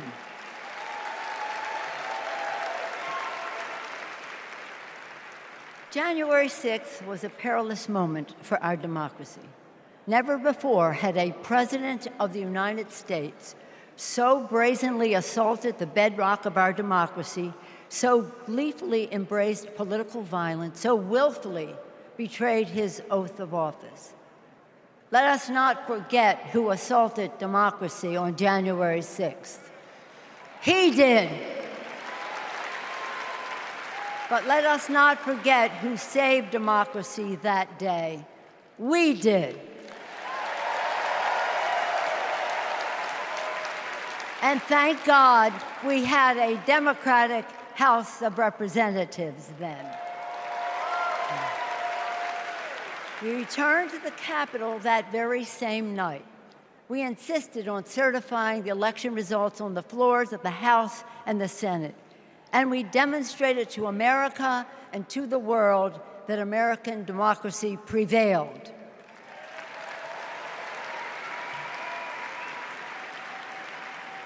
The parable of January 6th reminds us that our democracy is only as strong as the courage and commitment of those entrusted with its care. And we must choose leaders who believe in free and fair elections, who respect the peaceful transfer of power. The choice couldn't be clearer. Those leaders are Vice President Harris and Governor Walz.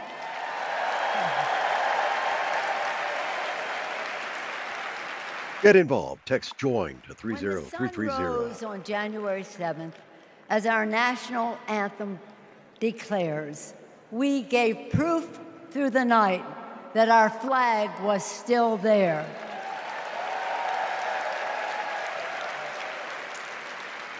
Now, in this election, we are called upon to do the same, to stand together, to reject autocracy, to choose democracy, and we will do so by electing a Democratic House with Hakeem Jeffries as Speaker of the House.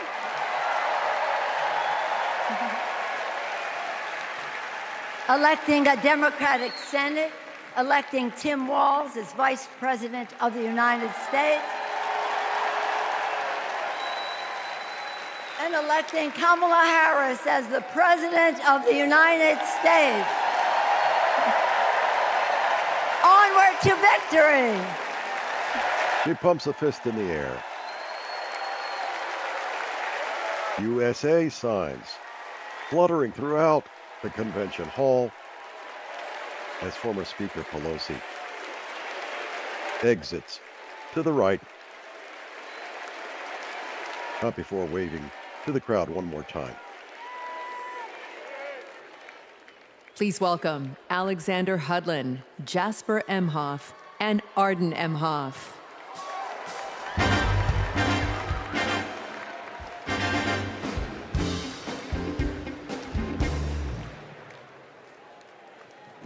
A young black man, a white man, Kamala and Harris is our auntie. a white woman. She'll be a president who cares for all of us. She'll lift us up. In 2016, we celebrated Auntie's Senate win. We saw Trump winning. I was only 9, but I knew enough to be concerned. Auntie said, "Do you know what superheroes do? They fight back. And we will too." She will make time for what matters. You know, no one is busier than my auntie, but she always makes time for family. From moments as simple as cooking and sharing a meal to exchanging stories and jokes. Auntie taught me about being present in what's important, and I know that's how she'll lead. She'll treat everyone with respect. Even as a kid, Auntie made me feel that I was seen, that my words are important, that I am important and loved. I know she'll value others' perspectives, no matter their age or their background. Auntie, we love you. We're so proud of you. And most importantly, you're a baller. And as you'd say, let's win this thing. Let's win this thing.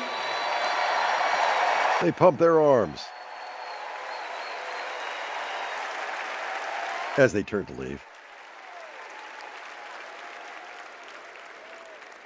Please welcome nominee for U.S. Congress in California, Latifa Simon.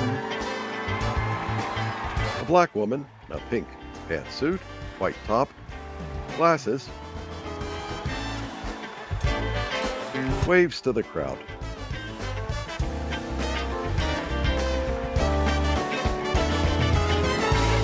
Hello, Democrats!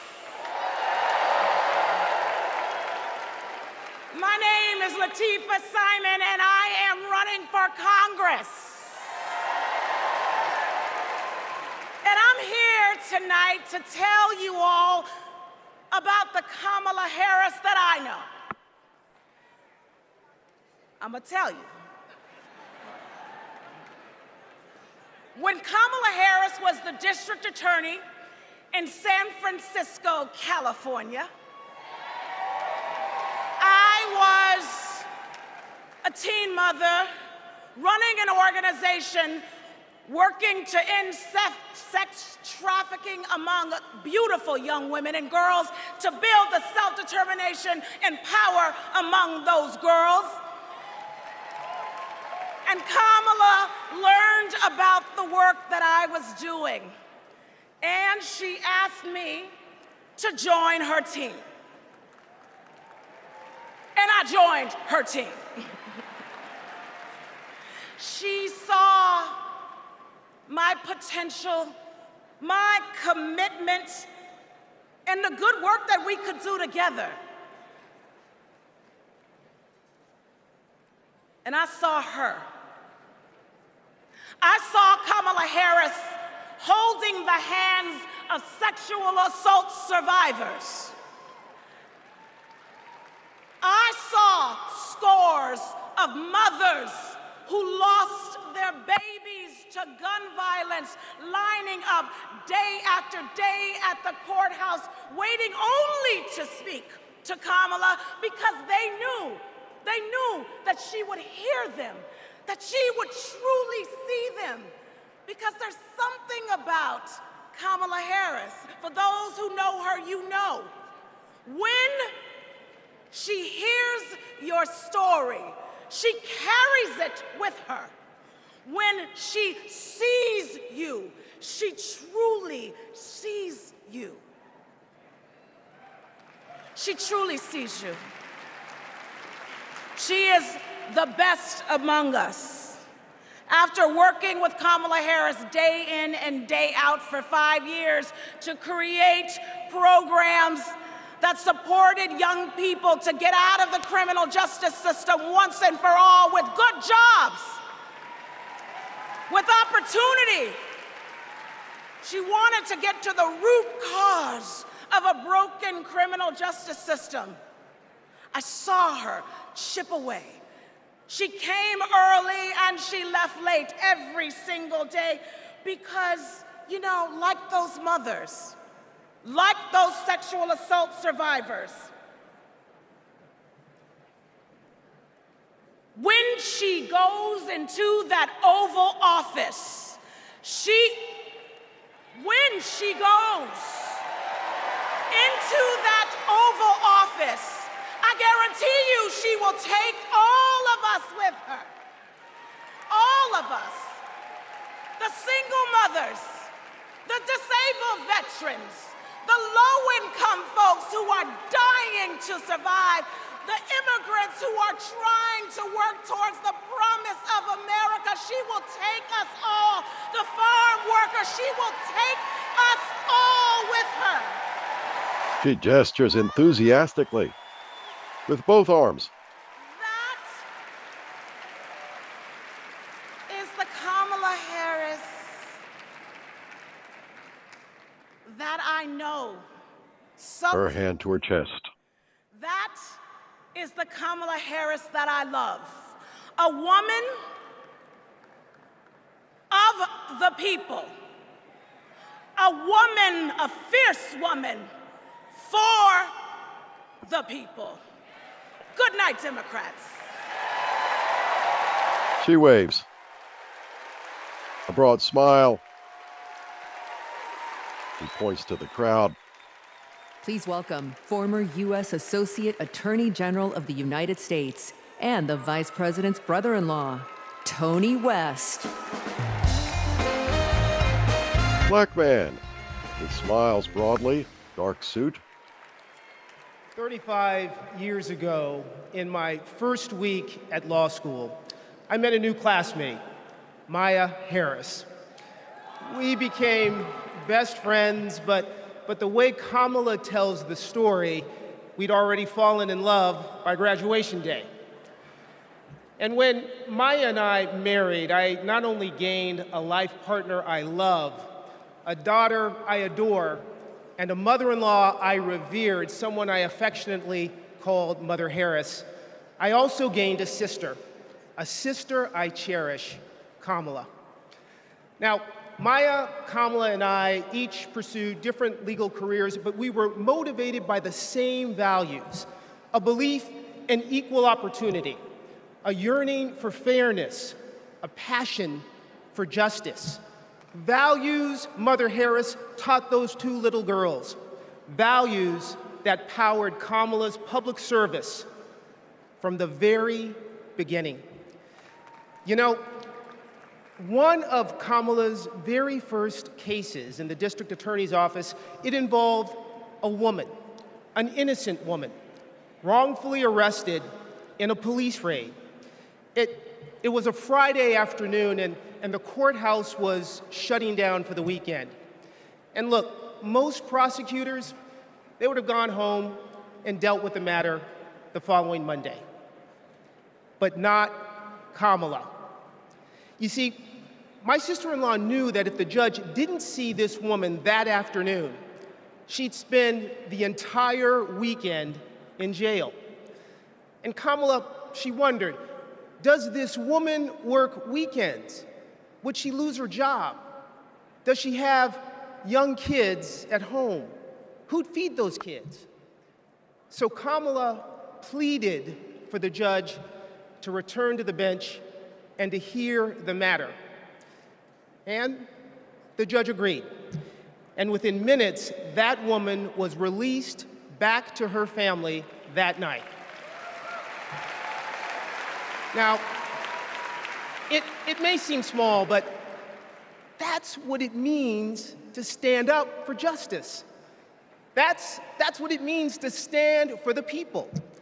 And as Kamala says, when you know what you stand for, you know what to fight for. And look, believe me when I tell you, as a sister, a daughter, an auntie, and a mother, I've seen Kamala fight for her family. As district attorney, attorney general, U.S. Senator, and Vice President of the United States, I have watched her fight in the halls of power for those who have no voice there. And as president, I know she'll fight for you. She'll fight for all of us. Because, friends, when Kamala fights, we win. Thank you. God bless you. A broad smile. He waves to the audience. Text JOIN to 30330. A video for the people. A crime against any one of us is a crime against all of us. The work that she did as Attorney General was taking on issues to help people who were trying to make a life for themselves and their families. When Kamala Harris came into office in 2011, the most urgent economic crisis facing communities throughout California was the foreclosure crisis. For too many Californians, hopes for lasting homeownership have been dashed. Victims have fallen prey to a series of mortgage scams, fraud, and unfair business practices. In order to get meaningful relief, we had to sue the banks and see through a lengthy litigation process. When Kamala was sitting at the table negotiating, it wasn't just about the money, it was about real people. I vividly remember her thinking about Mommy, who could finally afford to buy her first home, and how proud Mommy was. So Kamala knew what was at stake for families and even whole communities. We are very proud to announce a tremendous victory for California. She truly believes that every single person, every American is worthy of the promise and the prosperity of this country. And every time Kamala has run for a bigger office, it's because she believes that she can have a bigger impact. We are making a commitment tonight with this celebration of this Senate race to bring our country together. In the Senate, to get a position on the Intelligence Committee is very coveted. Senator Mark Warner. Our nation's security, and Kamala hit the ground running. She would not let a witness off easily. Did you have any communications with Russian officials for any reason during the campaign that have not been disclosed? I don't. Jeff Sessions. I need to be correct as best I can. I do want you to be honest. And I'm not able to be rushed this fast. It makes me nervous. Her questioning of Attorney General Sessions was historic, and she earned the respect of colleagues on both sides of the aisle. Kamala, as a senator, was a truth teller. She was there to expose what some of these guys were and what they intended to do. Can you think of any laws that give government the power to make decisions about the male body? Judge Kavanaugh. I'm not thinking of any right now, Senator. They didn't know what hit them. And in those moments, so many people saw her for the first time and saw how tough she was. Would you accept them recommending a charging decision to you if they had not reviewed the evidence? Well, that's a question for Bob Mueller. William Barr. I think you've made it clear, sir, that you've not looked at the evidence, and we can move on. When she's on a mission, she is determined and relentless. When our fundamental values are being attacked, do we retreat or do we fight? I say we fight. If you want to go forward in this country, not go backward, then there is only one choice.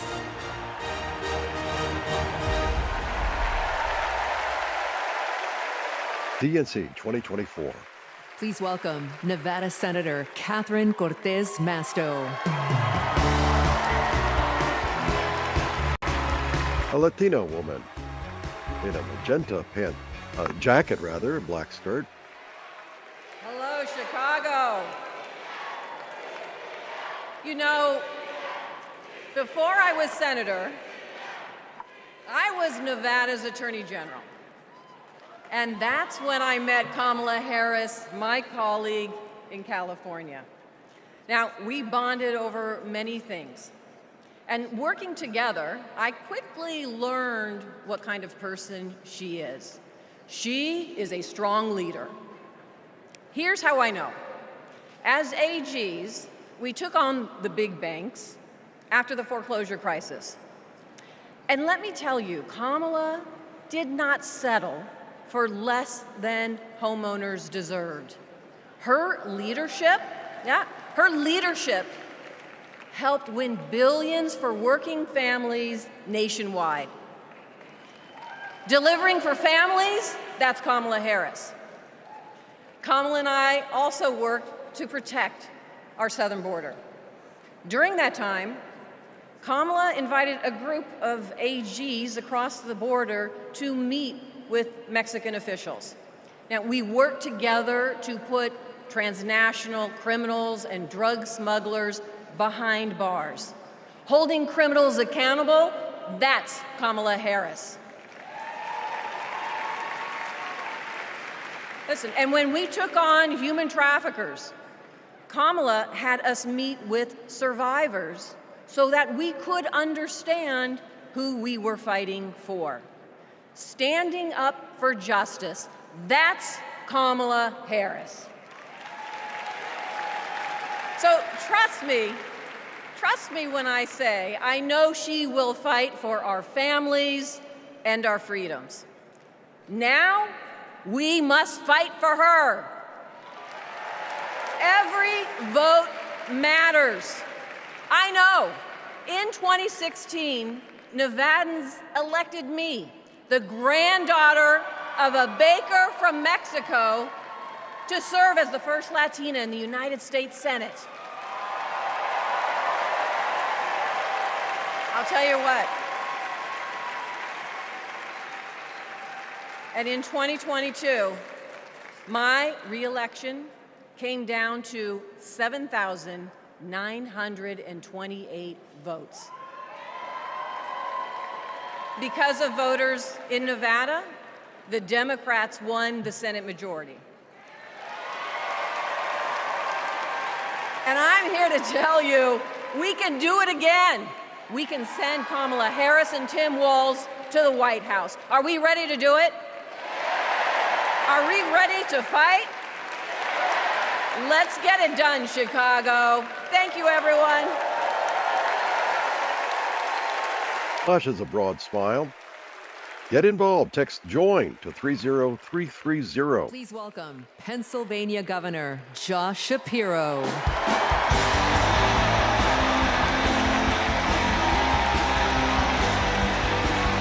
A white man. A gray suit, glasses, blue tie. Thank you. 2.5 centuries ago in Philadelphia, a band of patriots declared their independence from a king and set ourselves on a path of self-determination. Generation after generation has embraced that responsibility. Ordinary Americans rising up, demanding more, seeking justice. And in every chapter of our American story, we've made progress and advanced the cause of freedom. Today we find ourselves writing that next chapter. Will we be a nation defined by chaos and extremism? Or will we choose a path of decency, honor, and continued progress? Kamala Harris, well, she has spent her entire career making progress. Donald Trump, a man with no guardrails, wants to take away our rights and our freedoms. And listen, while he cloaks himself in the blanket of freedom, what he's offering isn't freedom at all. Because hear me on this, it's not freedom to tell our children what books they're allowed to read. No, it's not. And it's not freedom to tell women what they can do with their bodies. And hear me on this, it sure as hell isn't freedom to say you can go vote, but he gets to pick the winner. That's not freedom. You know what? You know what, Democrats? We are the party of real freedom. That's right. The kind of real freedom that comes when that child has a great public school with an awesome teacher because we believe in her future. Real freedom that comes when we invest in the police and in the community so that child can walk to and from school and get home safely to her mama. Real freedom that comes when she can join a union, marry who she loves, start a family on her own terms, breathe clean air, drink pure water, worship how she wants, and live a life of purpose where she is respected for who she is.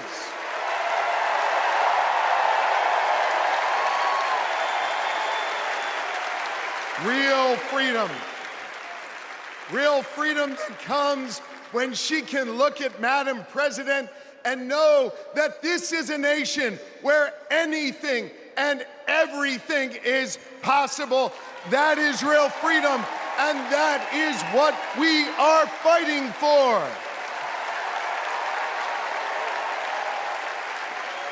You know, Kamala and Tim's names may be on the ballot, but it's your rights. It's our rights. It's our future and freedoms that are on the line. And you have the power to shape the future of this country. Just like our ancestors who fought for freedom on the battlefield and sat in at lunch counters so our kids could stand up. Now it's on us. It's on us, my friends, to organize in our communities and on our For You pages around three basic American principles. We value our freedom, we cherish our democracy, and we love this country. And listen,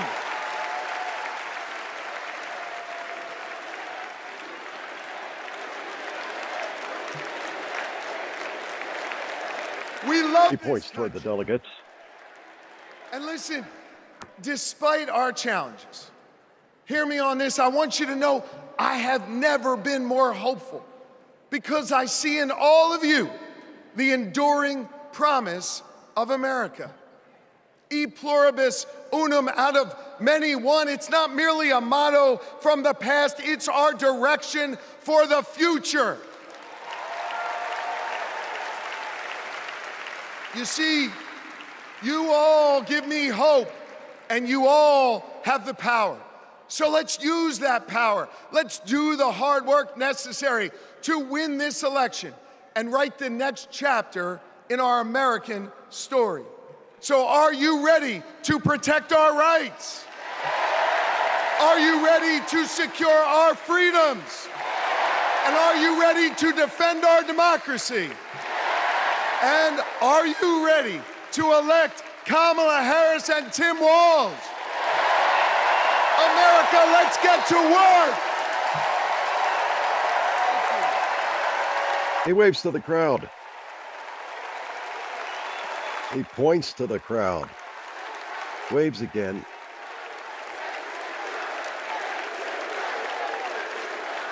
Please welcome to the standing author, delegates. Activist, and youngest presidential inaugural poet in American history, Amanda Gorman. A black woman, a flowing blue gown.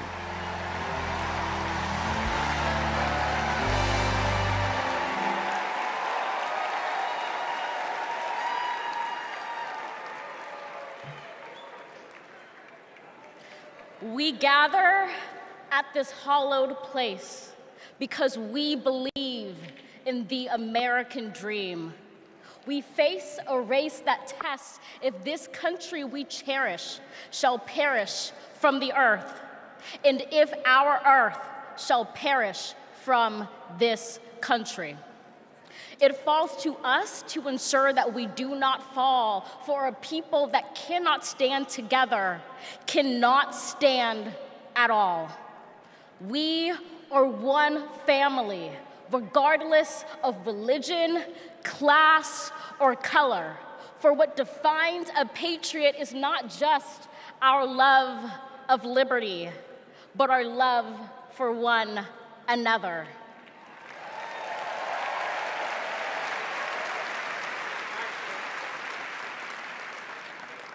This is loud in our country's call because while we all love freedom, it is love that frees us all.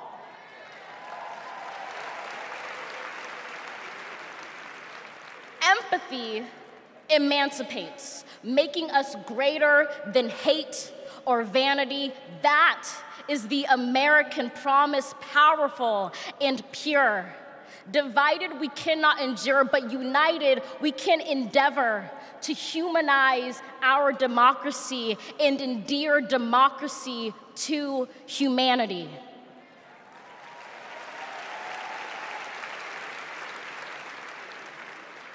And make no mistake, cohering is the hardest task history ever wrote.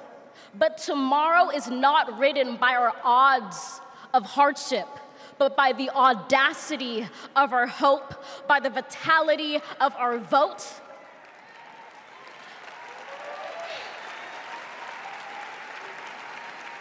Only now, approaching this rare era, are we aware that perhaps the American dream is no dream at all, but instead a dare to dream together.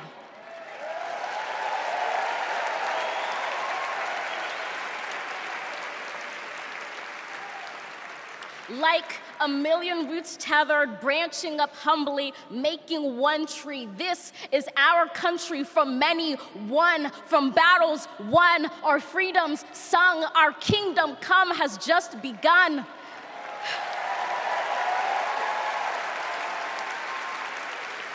We redeem this sacred scene, ready for our journey from it. Together, we must birth this early republic and achieve an unearthly summit. Let us not just believe in the American dream, let us be worthy of it. Thank you. She bows her head, waves to the crowd, bows again. Her dark curls on either side of her head.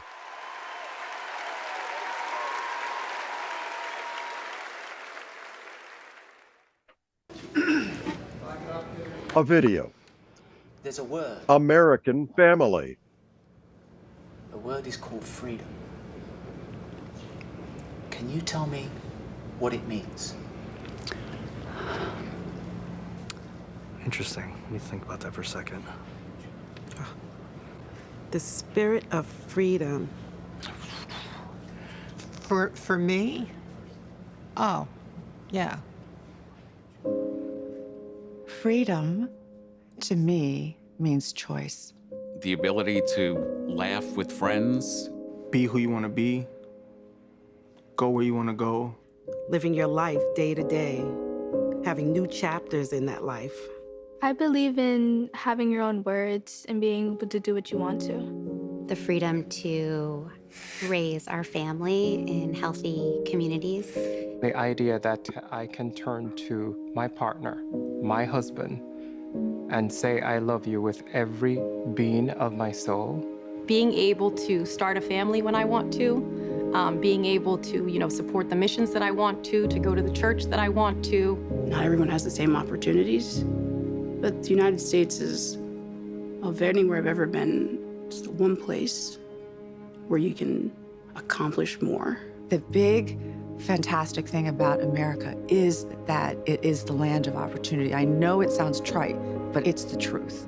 I grew up with a single mom, and she really imbued in me these qualities that you just really have to care about your neighbors and your family and your friends. I feel like the American dream is having opportunities, having opportunity to go to college if you want to, having opportunity to get any job you can, no matter who you are or where you come from.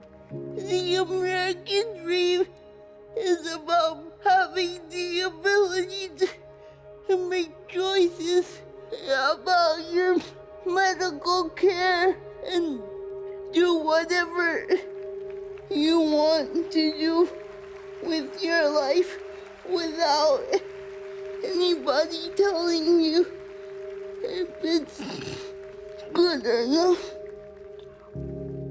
We are in an incredible moment in history. We've seen women stripped of their most fundamental right to autonomy over their bodies. The freedom to make choices about your body, your life, your career should be entirely in your control. But I have found that good people want to do good things. That you find a way to move forward under ugly and scary circumstances. The work that lies ahead is to make America live up to its highest ideals. And, we're proud to go to work. The work to build a better future really depends on all of us coming together. We have to bring back that respect for everyone. I don't think we're as divided as we seem. Let's come together as one big nation. I feel like we are on the verge of something very amazing in this country. It makes me want to fight for our children and future generations to ensure they have just as many, if not more, freedoms than we had. I believe in a future where my mom can feel safe no matter where she is in the country. A future that is filled with a healthy and vibrant planet, where families are not separated by fences or jail bars. A future in which we all get what we need. I want to see that for people who are younger than me. Hopefully the kids I teach can chase their dreams and believe in what they want to be. I want a future for him that he knows that he's covered and protected. Everyone should think about what we can leave to the next generation. It's our responsibility. It's what we have to do. My name's Tyler. My name's Yvette. And we believe in love. I'm Alex. I'm Kiara. My name is Steven. My name is Charlie. I'm a proud 7th-generation Texan. I am from Waterford, Michigan, just north of Detroit. I'm from East Tennessee. And we believe in the American dream. We believe in a better world for our child, and we believe in this country. My name is Karen, and I believe in justice. My name is Nancy. My name is Thoreau. My name is Jennings. My name is Dana. My name is Todd. And we believe in freedom. My name is Gina, and I believe in freedom. My name is Pat, and I believe in the freedom to work together. Images of all the individuals on a grid.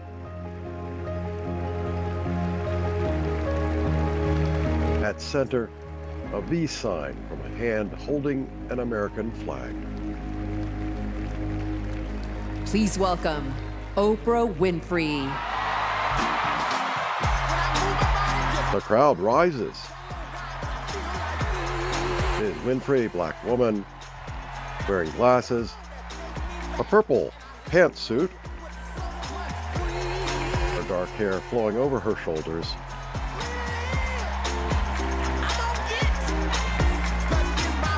Good evening, everybody!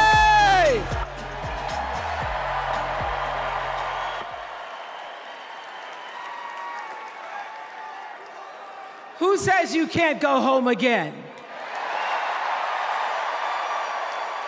Her arms outstretched.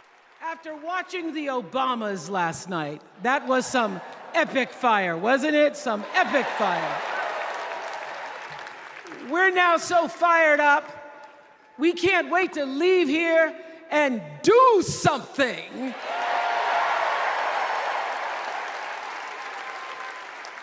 And what we're going to do is elect Kamala Harris as the next president of the United States.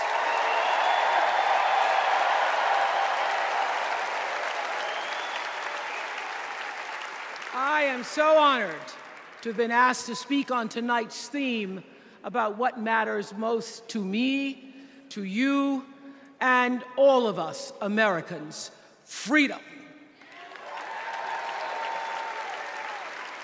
There are people who want you to see our country as a nation of us against them, people who want to scare you, who want to rule you, people who'd have you believe that books are dangerous and assault rifles are safe, that there's a right way to worship and a wrong way to love, people who seek first to divide and then to conquer. But here's the thing. When we stand together, it is impossible to conquer us.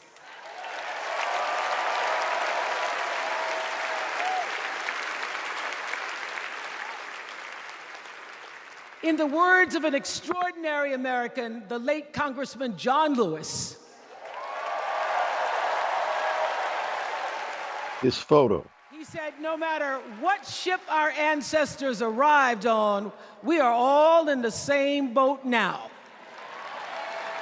Congressman Lewis knew very well how far this country has come because he was one of the brilliant Americans who helped to get us where we are.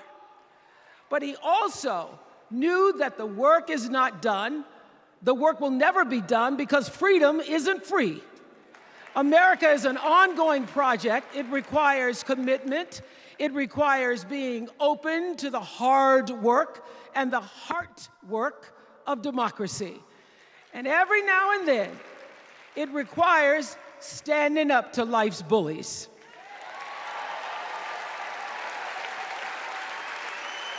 I know this. I've lived in Mississippi, in Tennessee, in Wisconsin, Maryland, Indiana, Florida, Hawaii, Colorado, California, and Her hands outstretched. and sweet home Chicago, Illinois.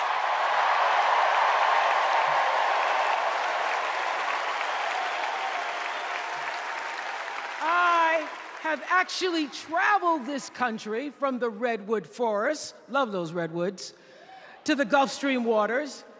I've seen racism and sexism and income inequality and division. I've not only seen it, at times I've been on the receiving end of it. But more often than not, what I've witnessed and experienced are human beings, both conservative and liberal, who may not agree with each other, but who'd still help you in a heartbeat if you were in trouble. These are the people who make me proud to say that I am an American.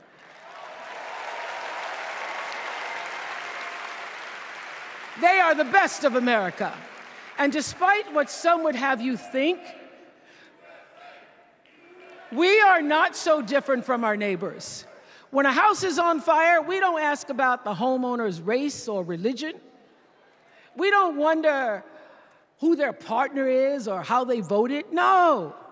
We just try to do the best we can to save them. And if the place happens to belong to a childless cat lady,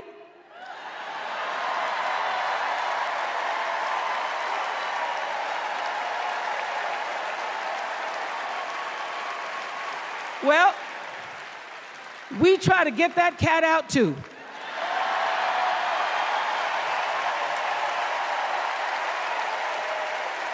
Because we are a country of people who work hard for the money.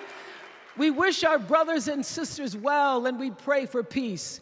We know all the old tricks and tropes that are designed to distract us from what actually matters, but we are beyond ridiculous tweets and lies and foolery.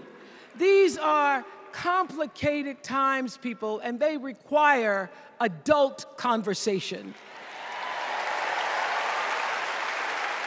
And I welcome those conversations because civilized debate is vital to democracy, and it is the best of America. Now, over the last couple of nights, we have all seen brave people walk onto this stage and share their most private pain. Amanda and Josh, Caitlin, Hadley, they told us their stories of rape and incest and near-death experiences from having the state deny them the abortion that their doctor explained was medically necessary. And they've told us these things for one reason, and that is to keep what happened to them from happening to anybody else. Because if you do not have autonomy over this,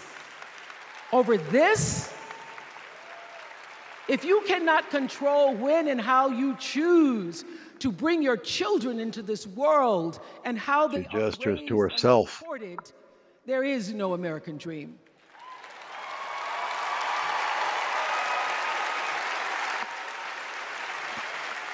The women and men who are battling to keep us from going back to a time of desperation and shame and stone cold fear, they are the new freedom fighters. And make no mistake, they are the best of America.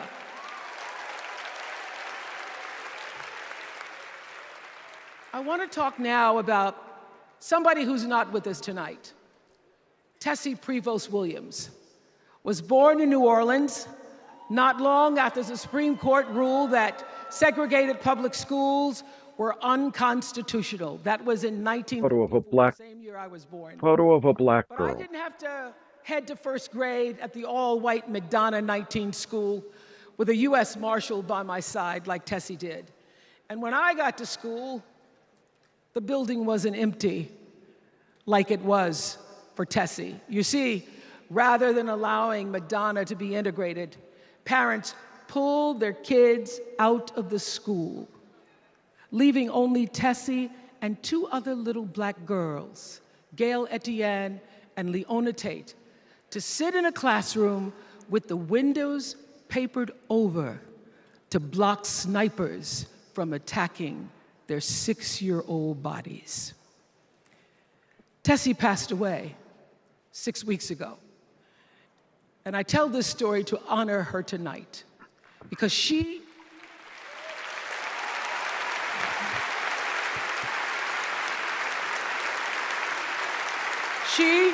like Ruby Bridges and her friends, Leona and Gail, the New Orleans Four, they were called. They broke barriers and they paid dearly for it. But it was the grace and guts and courage of women like Tessie Prevost Williams that paved the way for another young girl who 9 years later became part of the second class to integrate the public schools in Berkeley, California. And it seems to me that at school and at home, somebody did a beautiful job of showing this young girl how to challenge the people at the top and empower the people at the bottom. They showed her how to look at the world and see not just what is, but what can be. They instilled in her a passion for justice and freedom and the glorious fighting spirit necessary to pursue that passion. And soon, and very soon,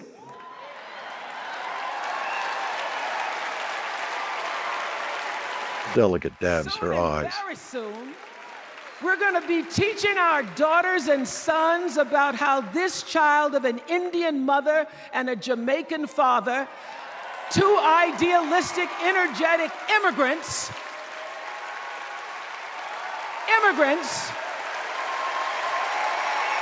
how this child grew up to become the 47th President of the United States. That is the best of America.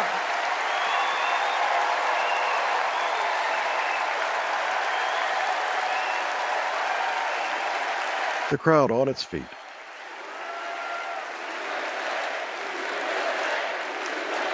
You know,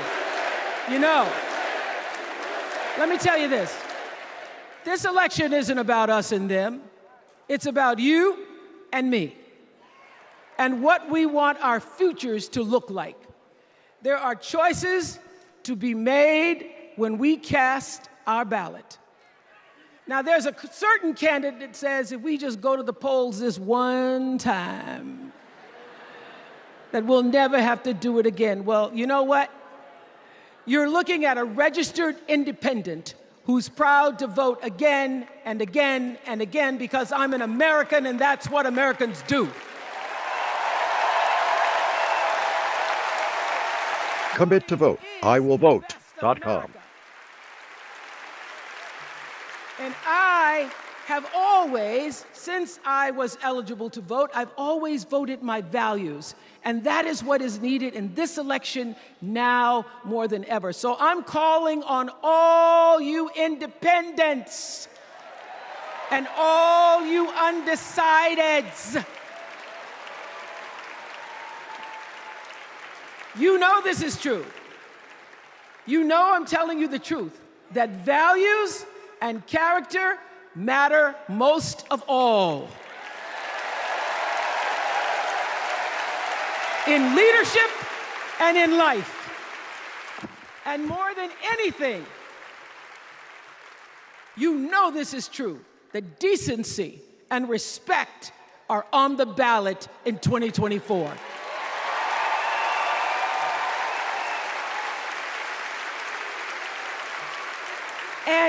And just plain common sense. Common sense tells you that Kamala Harris and Tim Walz can give us decency and respect. They're the ones that give it to us. So, we are Americans. We are Americans. Let us choose loyalty to the Constitution over loyalty to any individual. Because that's the best of America. And let us choose optimism over cynicism, because that's the best of America. And let us choose inclusion over retribution. Let us choose common sense over nonsense.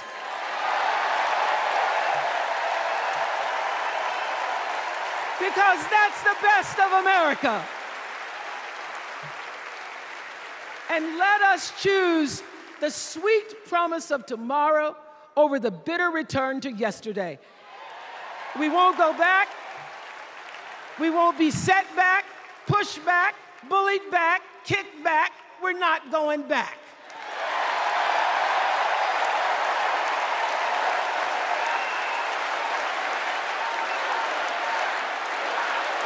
Not going back. We're not going back. So, let us choose. Let us choose truth. Let us choose honor. And let us choose joy. Her arms outstretched. A broad smile. Because that's the best of America. But more than anything else, let us choose freedom. Why? because that's the best of America. We're all Americans, and together, let's all choose Kamala Harris! Her arms outstretched once again, and the crowd on its feet once again, as Ms. Winfrey turns to go, waves to the crowd,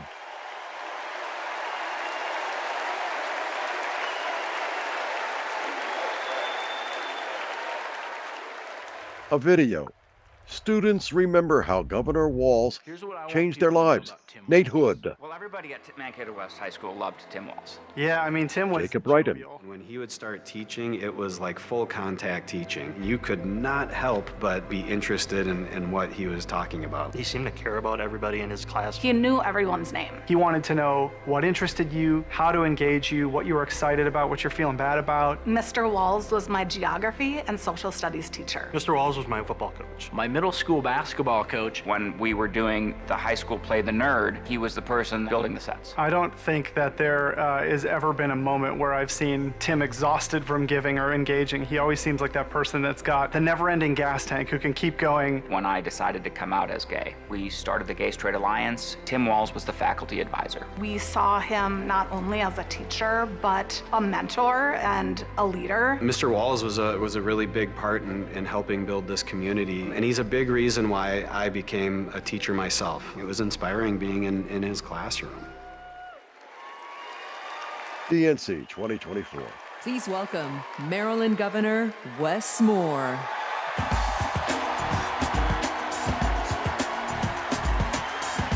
Black man, bald, the dark blue suit, light blue tie, white shirt, waves to the crowd. Thank you. Thank you. On March 26th,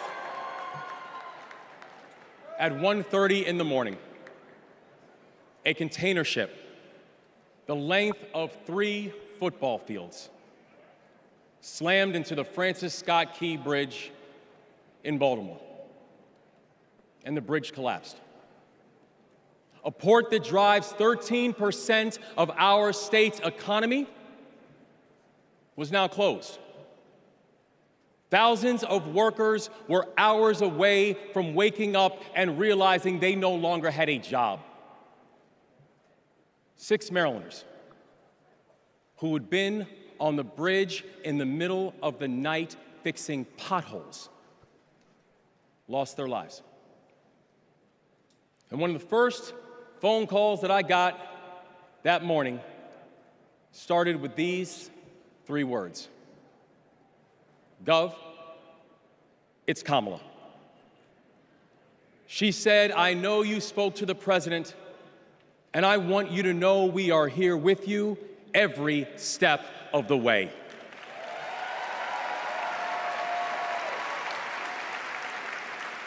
Now, I joined the Army when I was 17. In fact, I was too young to sign the paperwork.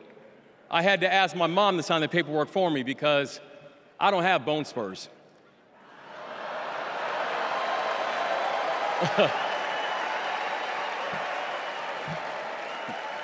He grins. I led soldiers in combat in Afghanistan.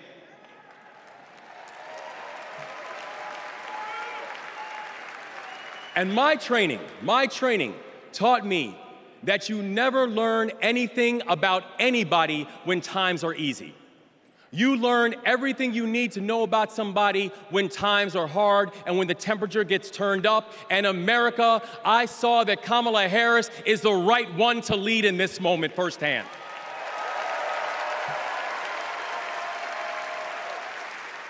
And united with the Almighty God's grace, we brought closure to the families of the 6 victims. And while many said it could take 11 months to reopen the port of Baltimore, we got it done in 11 weeks.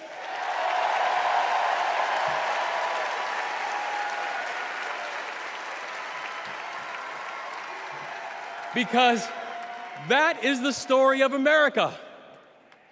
We are a nation of patriots who serve when the mission is hard and who serve when the destination is uncertain. And I know our history is imperfect. The unevenness of the American journey has made some skeptical. But I'm not asking you to give up your skepticism. I just want that skepticism to be your companion and not your captor. And I'm asking that you join us in the work. Because making America great doesn't mean telling people you're not wanted. And loving your country does not mean lying about its history.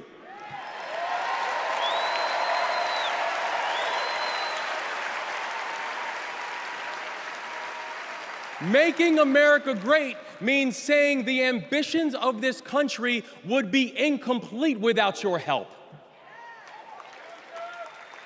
It's the legacy of those 6 workers who fixed potholes on a bridge while we slept, who were born in a different country, but who knew that America was big enough for them too.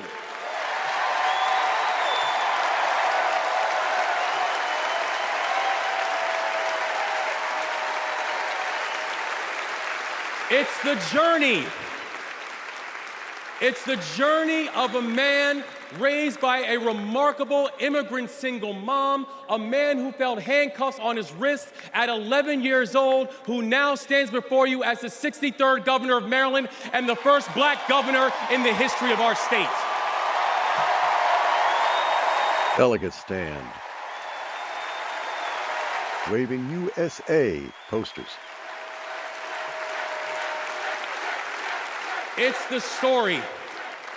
It's the story of a prosecutor who defended our freedoms and had Maryland's back when we needed it most. And now, MVP, we've got your back as well.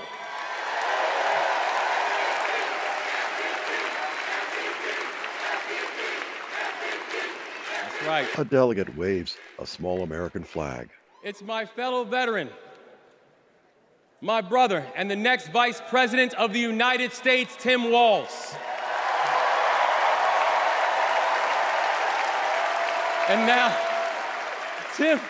Tim knows that in the military, you count the days towards mission completion. So guess what, y'all? We have got 75 days and a wake-up until Election Day. 75 days in a wake-up for us to prove what Americans can do when the pressure is on. 75 days in a wake-up for us to show that true patriots do not whine and complain. We put our heads down and we get to work. 75 days and a wake-up to build a future that those who came before us hope for, and those who come after us that they deserve. And 75 days and a wake-up to elect a leader who is willing to believe in the best of us, and that leader is Kamala Harris, the next president of the United States. Thank you, God bless you, and let's leave no one behind. Get involved. Text JOIN to 30330. Governor Moore flashes a grin, points to the audience. Please welcome former South Bend, Indiana Mayor Pete Buttigieg. Pete Buttigieg, a white man, thin, full head of hair, in a blue suit and blue tie. Thank you. Good evening, Democrats. Thank you, Chicago. Here's a sentence I never thought I'd hear myself saying. I'm Pete Buttigieg, and you might recognize me from Fox News.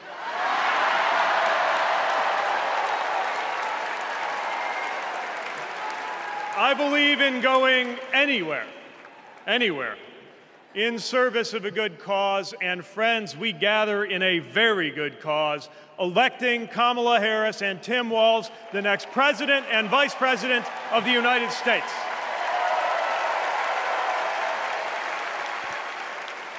The choice could not be clearer. Donald Trump rants about law and order, as if he wasn't a convicted criminal running against a prosecutor. As if we were going to forget that crime was higher on his watch. Talks about the forgotten man, hoping we'll forget that the only economic promise that he actually kept was to cut taxes for the rich. And don't even get me started on his new running mate.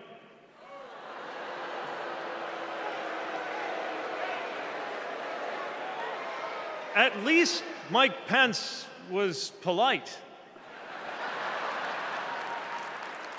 J.D. Vance is one of those guys who thinks if you don't live the life that he has in mind for you, then you don't count.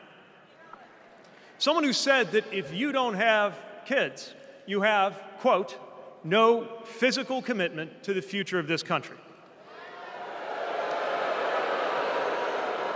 You know, Senator, when I deployed to Afghanistan, I didn't have kids then. Many of the men and women who went outside the wire with me didn't have kids either. But let me tell you, our commitment to the future of this country was pretty damn physical.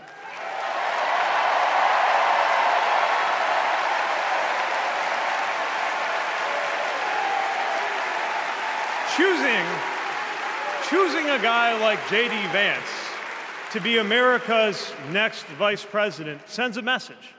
And the message is that they are doubling down on negativity and grievance.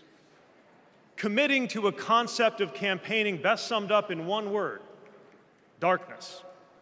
Darkness is what they are selling. The thing is, I just don't believe that America today is in the market for darkness. I believe America is ready for a better kind of politics. Yes, politics at its worst can be ugly, crushing, demeaning, but it doesn't have to be. At its best, politics can be empowering, uplifting.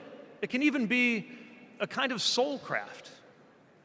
My faith teaches me that the world isn't made up of good people and bad people, but rather that each of us is capable of good and bad things. And I believe leaders matter because of what they bring out in each of us, the good or the bad. Right now, the other side is appealing to what is smallest within you.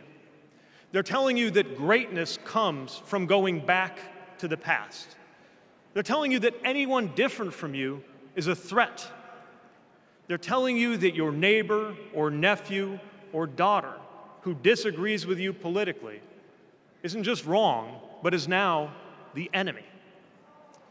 I believe in a better politics, one that finds us at our most decent and open and brave.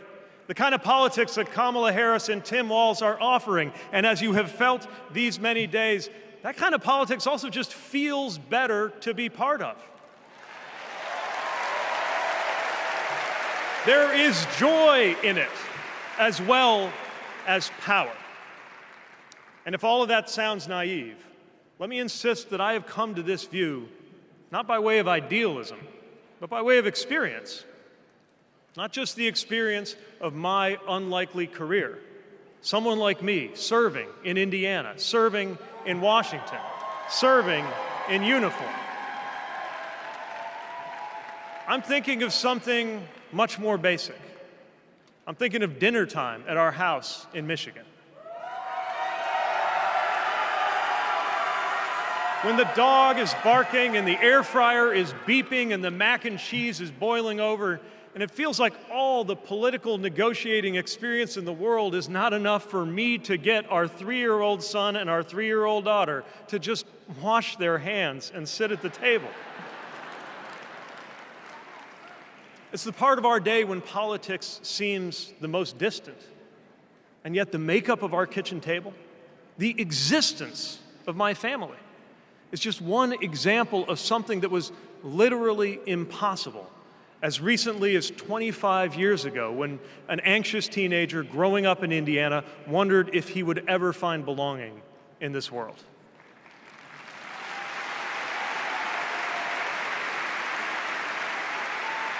Former Speaker Pelosi in the crowd. This kind of life went from impossible to possible, from possible to real, from real to almost ordinary in less than half a lifetime. But that didn't just happen. It was brought about through idealism and courage, through organizing and persuasion and storytelling, and yes, through politics, the right kind of politics. The kind of politics that can make an impossible dream into an everyday reality. I don't presume to know what it's like in your kitchen, but I know, as sure as I am standing here, that everything in it, the bills you pay at that table, the shape of the family that sits there, the fears and the dreams that you talk about late into the night there, all of it compels us to demand more from our politics than a rerun of some TV wrestling death match. So this November, we get to choose. We get to choose our president. We get to choose our policies, but most of all, we will choose a better politics. A politics that calls us to our better selves and offers us a better everyday. That is what Kamala Harris and Tim Walz represents. That is what Democrats represent. That is what awaits us when America decides to end Trump's politics of darkness once and for all. That is what we choose when we embrace the leaders who are out there building bridges and reject the ones who are out there banning books. This is what we will work for every day to November and beyond. So let's go win this. Thank you, Democrats. Thank you. Commit to vote. IWillVote.com. His hand to his chest. Pete Buttigieg points to the crowd. Veterans reflect on Governor Walz's leadership. Seeing Governor Walz going to Congress and then becoming governor, I see the guy that was a first sergeant. I see a guy that's full of energy, always busy. And like he says, you get enough time to sleep when you're dead. I first met Governor Walz and Congressman Walz when I was transitioning out of the Marine Corps, going back to school. He really wanted to know what the experience was of those that were actually using the GI Bill and how it could be improved. It seemed to be a continuation of focus on improving the lives of veterans. Governor Walz in our unit always would say his catchphrase was, "We'll get it done," and we always did. The way I've seen him carry himself over the years in Congress and the way he works for veterans, there's no excuse making, there's no scapegoating, it's just accomplish the mission. Governor Walz has been that way and always will be that way. Having Governor Walz on the House Veteran Affairs Committee was instrumental in getting the post-9/11 GI Bill not only introduced, but also passed. When Governor Walz wants change, it'll happen. Back to the Guard. We'll get it done. An overhead view of the convention floor. EGOT-winning, multi-platinum artist and activist, John Legend, and Queen of Percussion, Sheila E.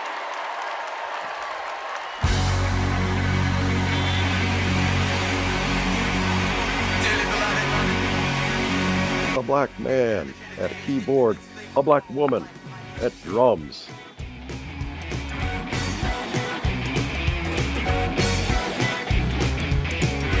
Dancers at left and right.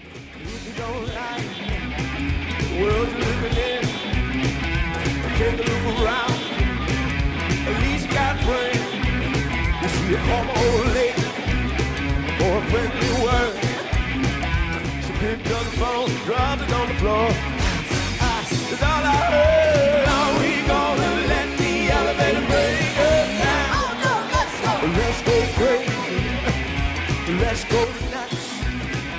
Let's go for the book of banana. Tell me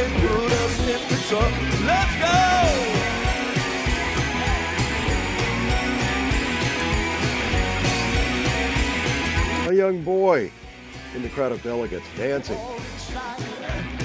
But we don't know why. Maybe it's 'cause we're all gonna die. And when we do, oh, what's it all for? You better live now before the grim reaper comes knocking on your door. Legend in a white and black jacket. Sheila E. in a white dress. Let's go nuts. Let's go for the purple banana till they put us in the truck. Let's go! Come on, baby.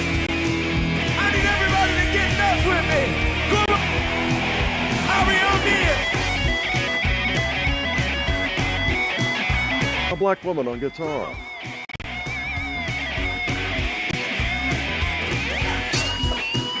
Let's go! Let's go!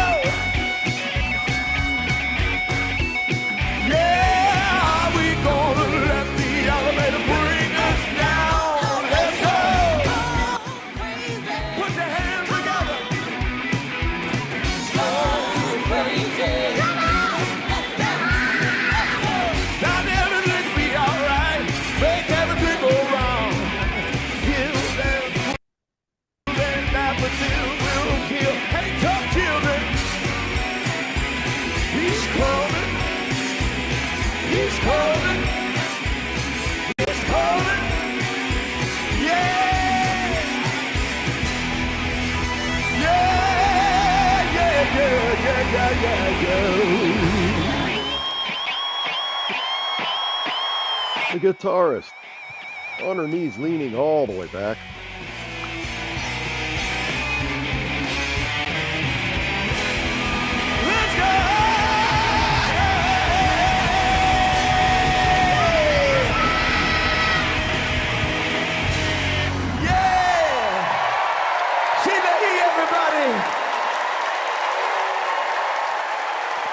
The crowd on its feet as John Legend kisses Sheila E. on the forehead.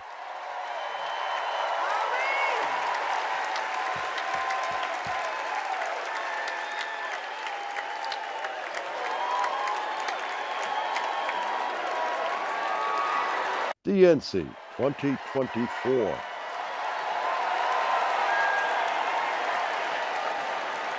That was incredible. I just want to say I feel so motivated after tonight. It's like never been more clear that if Kamala Harris and Tim Walz are elected this November, they're going to protect our freedoms. The freedom to read whatever books you want. The freedom to work one job and afford your rent.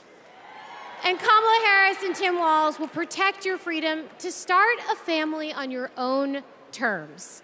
And if you ask me, that is something worth fighting for. So guys, let's do it. It's time. Let's nominate the next Vice President of the United States, Minnesota Governor Tim Walz. And to take us there, please welcome to the stage, Minnesota Senator Amy Klobuchar. Senator Klobuchar in a dark skirt and dark jacket, white woman, short dark hair, and a necklace. That was a warm-up act. On behalf of the great state of Minnesota, where purple reigns, I stand before you in support of our next Vice President, Tim Walz. In Minnesota, we trust a coach who turned a team that was 0-27 into state champions. In Minnesota, we trust a hunter who has stood in a deer stand in 10-degree weather. In Minnesota, we trust a candidate who has made a viral video on how to change a burnt-out headlight. And I know we aren't alone, but in Minnesota, we love a dad in plaid.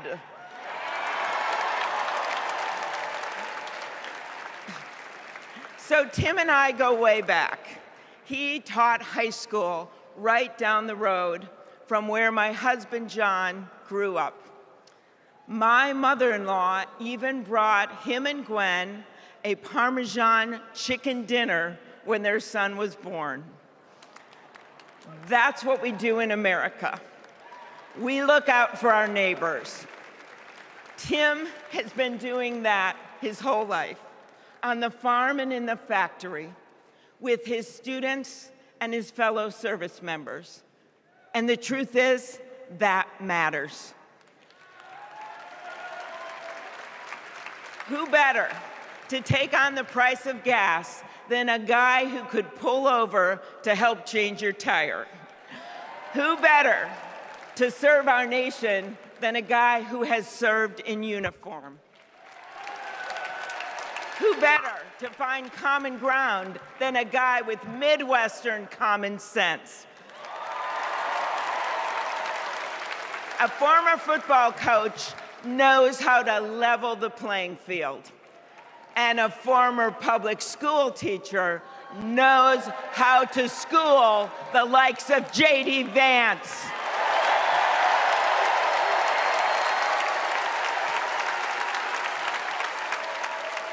What you've done with your life matters, and what you do with power matters too.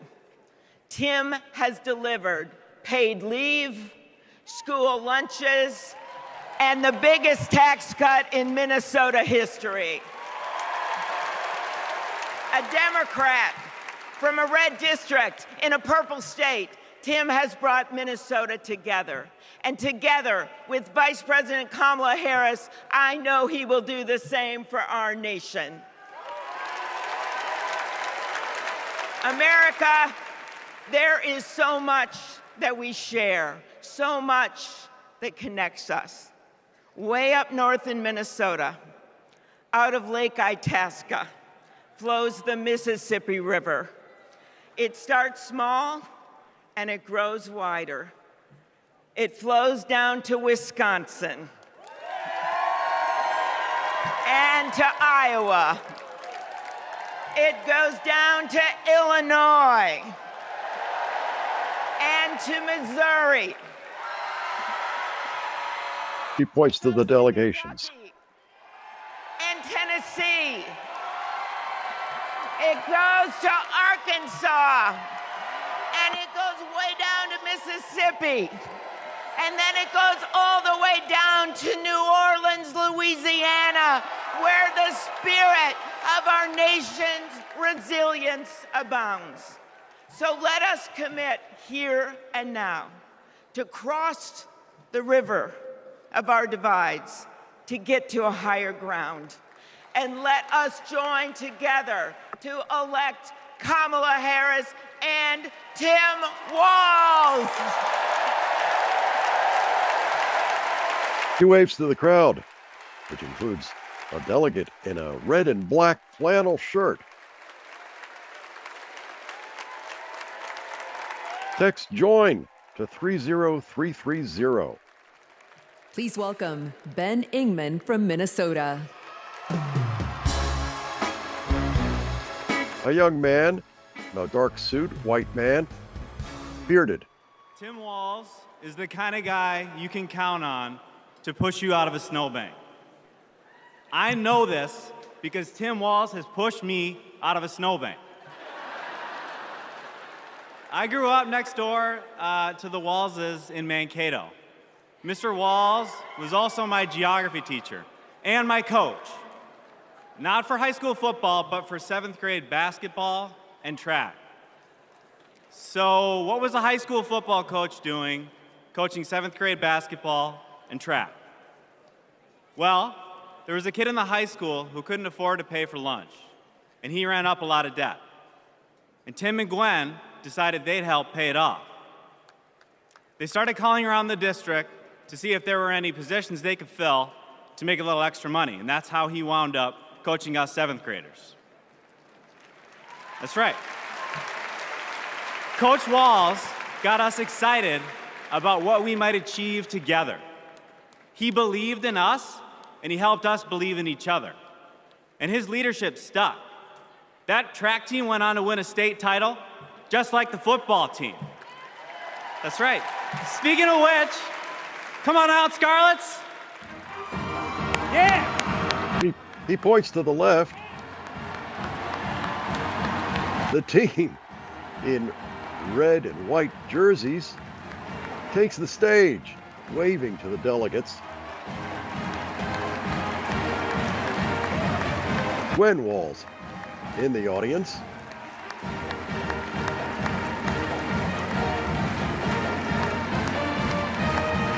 Waving to the delegates on either side of Mr. Ingman. The football team.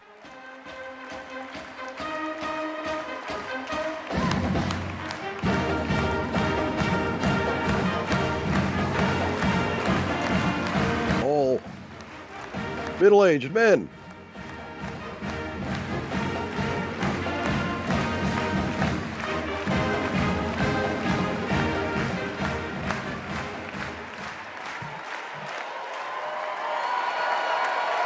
You know, all this got me thinking about the kinds of leaders we need. We want the people in charge to be genuine, compassionate, and trustworthy. The thing is, there are people in our neighborhoods who fit this description. The kind of people who display quiet leadership by helping kids pay for their lunches, by bringing teams together to believe in each other.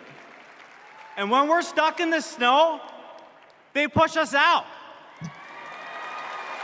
Well, in my neighborhood, we always wish that people like that would run for office. Well, in my neighborhood, someone like that did run for office. And he's going to be a wonderful vice president. Thanks very much. He applauds. The football team applauds.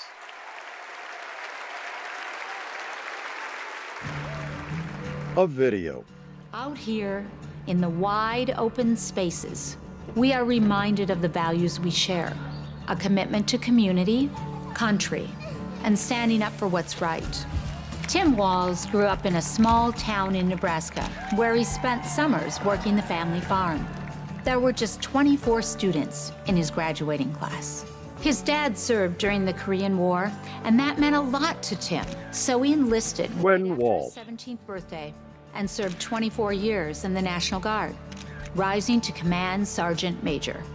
Tim went to college Photographs of on Tim the GI Bill in and the became National a Guard. social studies teacher. That's where Tim and I met. We shared a classroom with a divider right down the middle. His classroom was a lot louder than mine, but I could hear how engaged his students were. Tim taught for over 15 years, and he coached football, helping lead the team to a state championship after 0 wins just a few years before. Tim taught them how to believe in themselves and that we're all in this together. When one of our students started the school's Gay-Straight Alliance, Tim agreed to serve as faculty advisor because he knew how impactful it would be to have a football coach involved. He inspired his students, and he changed lives. He is just so joyful in everything that he does, but I think also standing up for, what he believes to be right, stands up to bullies.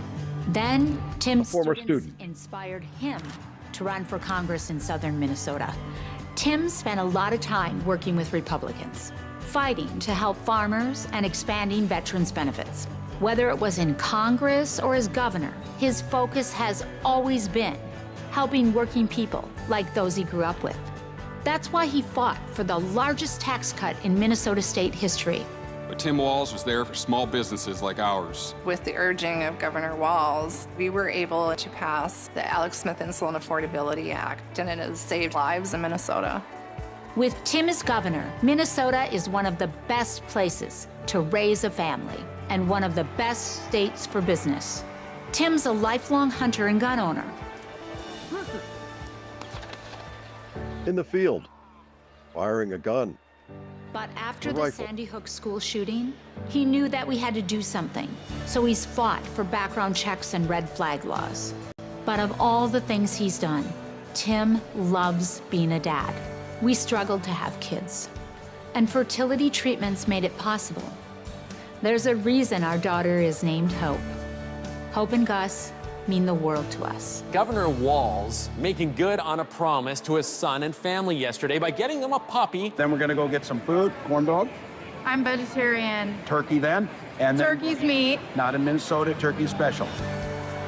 He's as at home on a farm, a fishing boat, a football field, or a factory floor as he is on the floor of Congress.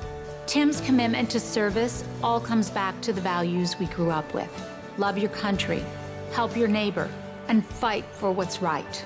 Because that's what America is all about. 2 middle-class kids. One, a daughter of Oakland, California. The other, a son of the Nebraska Plains, only in America. Is it possible for them together to make it all the way to the White House? Kamala Harris and Tim Walz and their spouses wave. Please welcome the Democrat in the video. Vice President, Governor Tim Walz. Delegates to their feet. Governor Walz, white man with white hair in a dark suit, blue tie, waves enthusiastically, presses his hands together. His hand to his heart.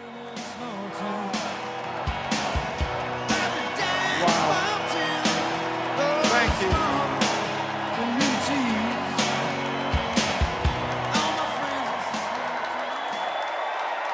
State signs bobbing up and down in the crowd.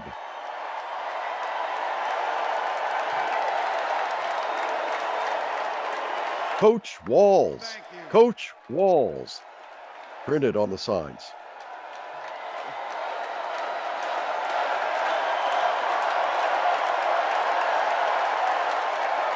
Wow. Well, thank you. Thank you, first of all, to Vice President Harris. Thanks for putting your trust in me and for inviting me to be part of this incredible campaign.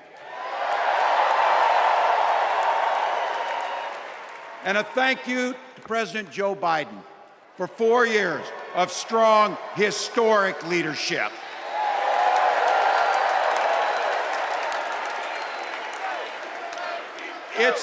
It's the honor of my life to accept your nomination for Vice President of the United States.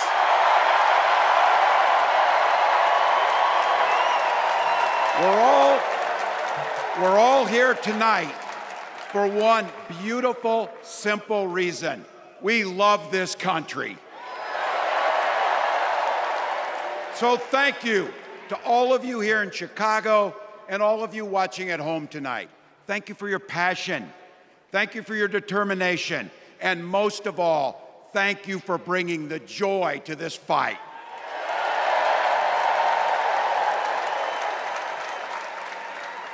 Now, I grew up in Butte, Nebraska, a town of 400 people. I had 24 kids in my high school class, and none of them went to Yale. But I'll tell you what, growing up in a small town like that, you learn how to take care of each other. That family down the road, they may not think like you do. They may not pray like you do. They may not love like you do, but they're your neighbors. And you look out for them, and they look out for you. Everybody belongs, and everybody has a responsibility to contribute. For me, it was serving in the Army National Guard. I joined up 2 days after my 17th birthday, and I proudly wore our nation's uniform for 24 years. My dad, a Korean War era Army veteran, died of lung cancer a couple years later. He left behind a mountain of medical debt. Thank God for Social Security survivor benefits. And thank God for the GI Bill that allowed my dad and me to go to college, and millions of other Americans. Eventually, like the rest of my family, I fell in love with teaching. Three out of 4 of us married teachers. I wound up teaching social studies and coaching football at Mankato West High School. Go Scarlets! We ran a 44 defense. We played through to the whistle on every single play, and we even won a state championship. Never closed the yearbook, people. But it was those players and my students who inspired me to run for Congress. They saw in me what I had hoped to instill in them, a commitment to the common good, an understanding that we're all in this together, and the belief that a single person can make a real difference for their neighbors. So there I was, a 40-something high school teacher with little kids, 0 political experience, and no money, running in a deep red district. But you know what? Never underestimate a public school teacher. Never.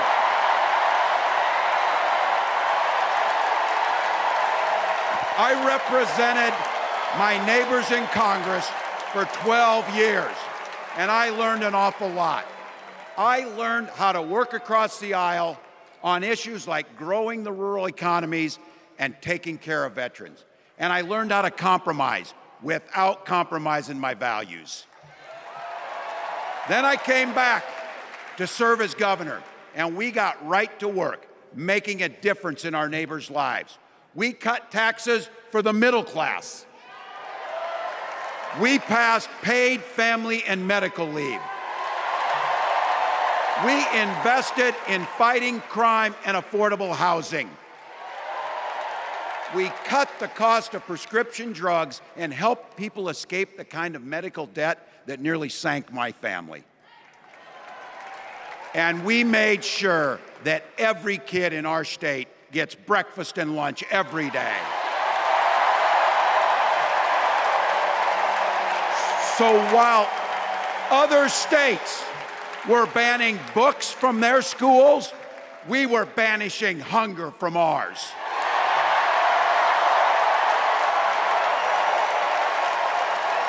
We also protected reproductive freedom because in Minnesota, we respect our neighbors and the personal choices they make. And even if we wouldn't make those same choices for ourselves, we've got a golden rule. Mind your own damn business.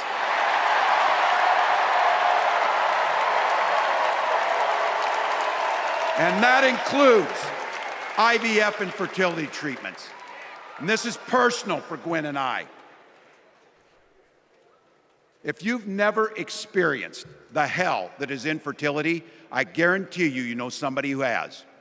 And I can remember praying each night for a phone call, the pit in your stomach when the phone would ring, and the absolute agony when we heard the treatments hadn't worked. It took Gwen and I years, but we had access to fertility treatments.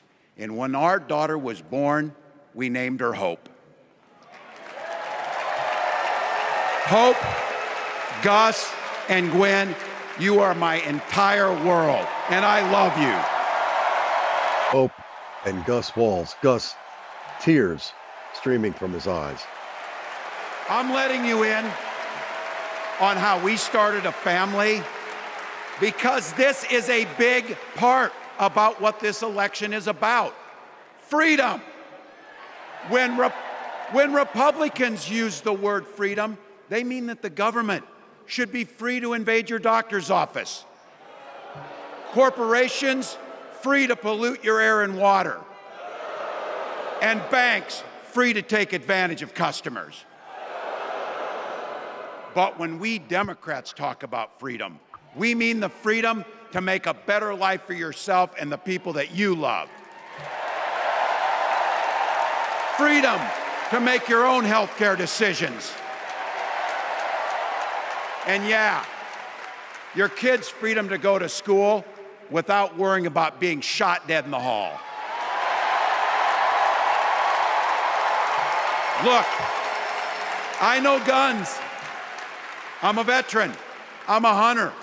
And I was a better shot than most Republicans in Congress, and I got the trophies to prove it. But I'm also a dad. I believe in the Second Amendment, but I Harris-Walz. also believe our first responsibility is to keep our kids safe.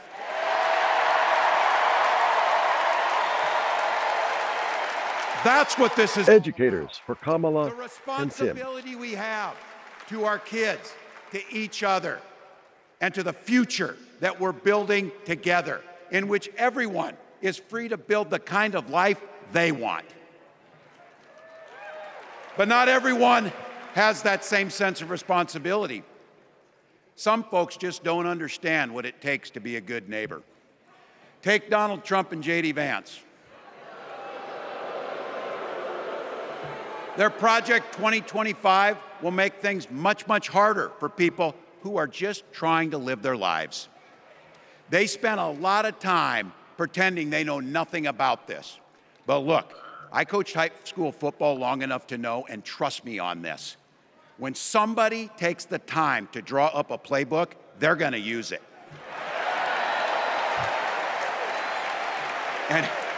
And we know Delegates nod. if these guys get back in the White House, they'll start jacking up the costs on the middle class.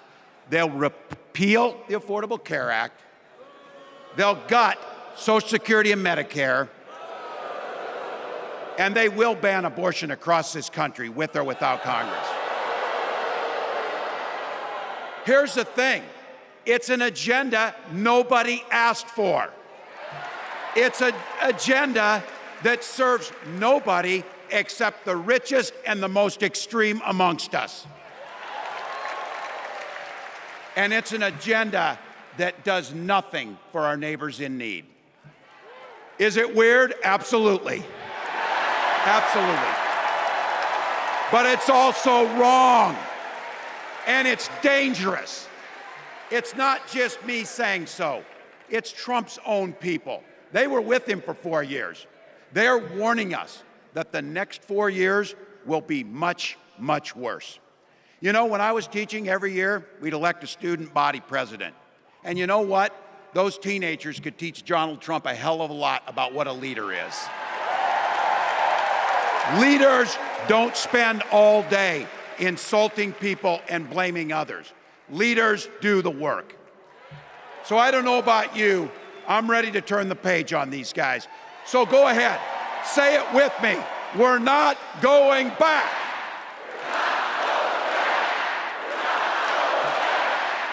Read it here, KamalaHarris.com/Project 2025. For the American people.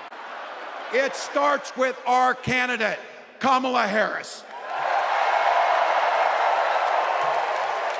From her first day as a prosecutor, as a district attorney, as an attorney general, as a United States senator, and then our vice president, she's fought on the side of the American people. She's taken on the predators and fraudsters. She's taken down the transnational gangs, and she stood up to powerful corporate interests. She has never hesitated to reach across that aisle if it meant improving your lives. And she's always done it with energy, with passion, and with joy. Folks, we've got a chance to make Kamala Harris the next president of the United States.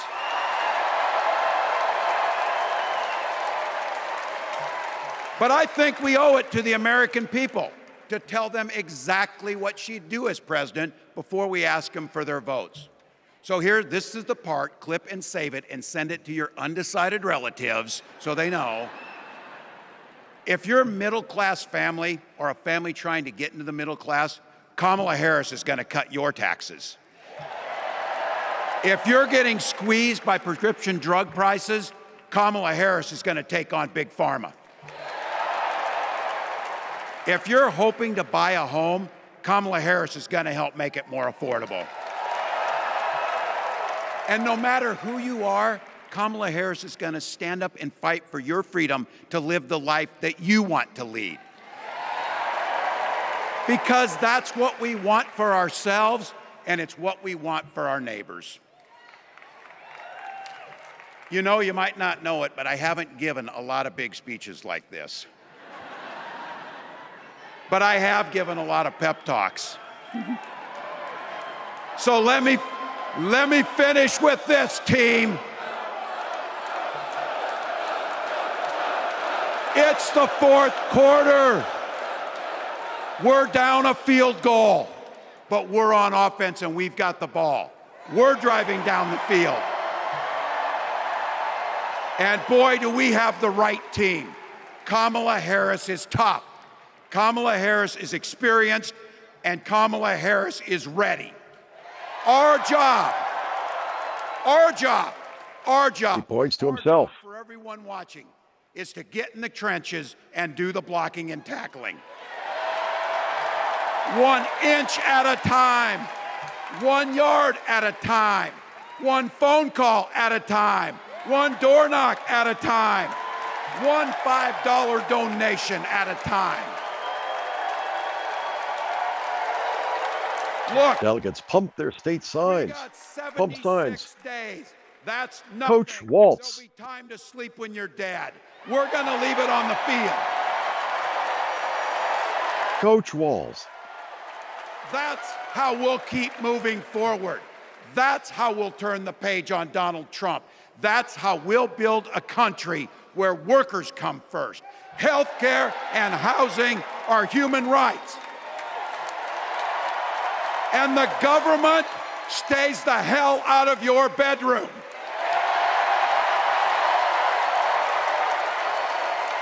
That's how we make America a place where no child is left hungry, where no community is left behind, where nobody gets told they don't belong.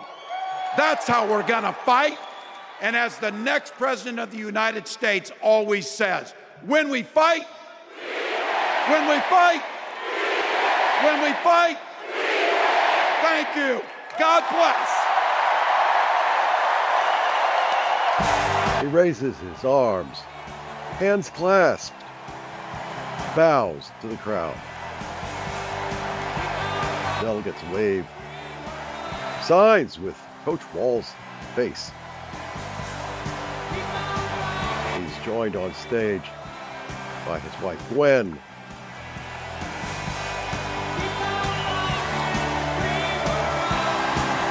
son Gus, and his daughter Hope. The four of them come to the front of the stage, arms raised,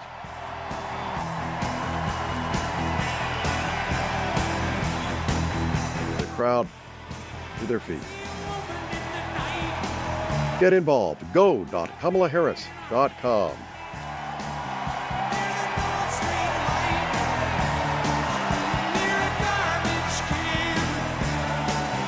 Governor Walz hugs his daughter Hope and extended family members stream on the stage, dressed in white or black.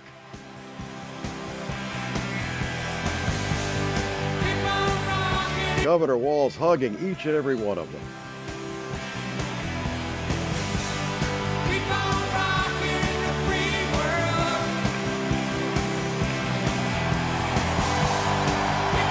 He waves to the crowd, claps his hands.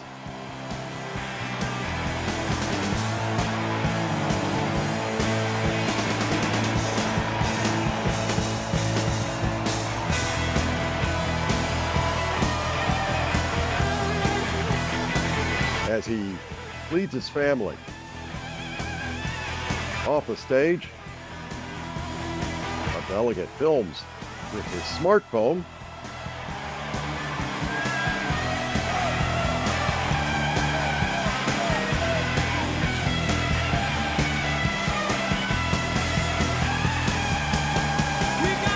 One last wave to the crowd.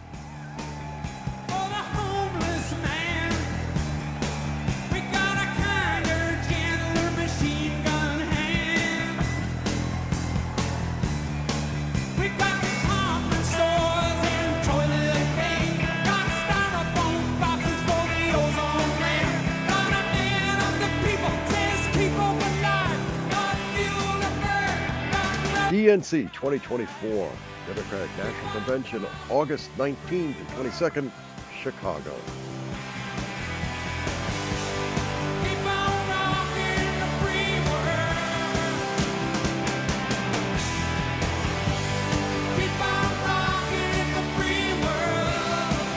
Next up, the Benediction, Pastor William Hall and Tahil Sharma.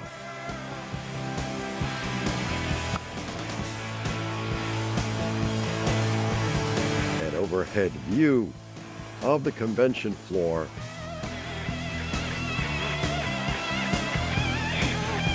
Delegates still applauding, waving their signs.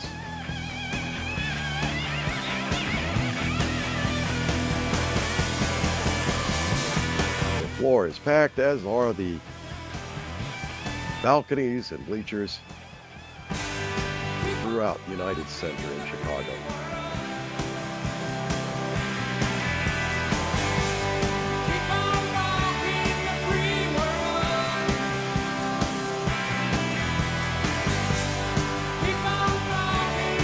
High above the convention floor, a huge 4-screen monitor with a sign language interpreter, at the bottom right corner of each screen.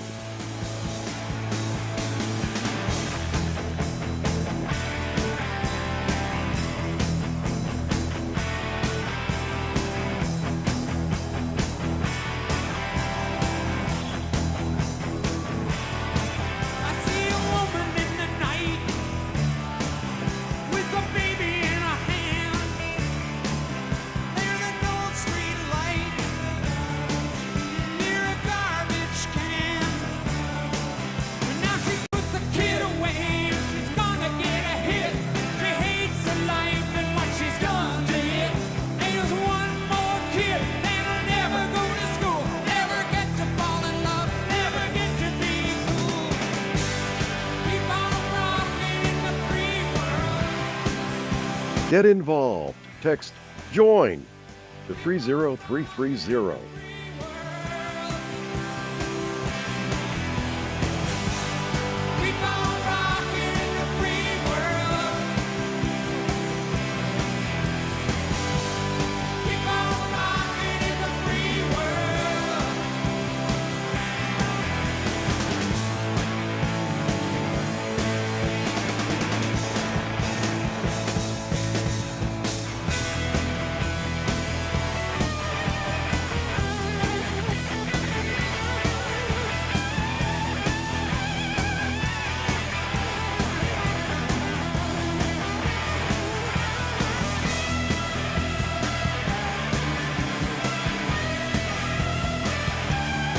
DNC 2024.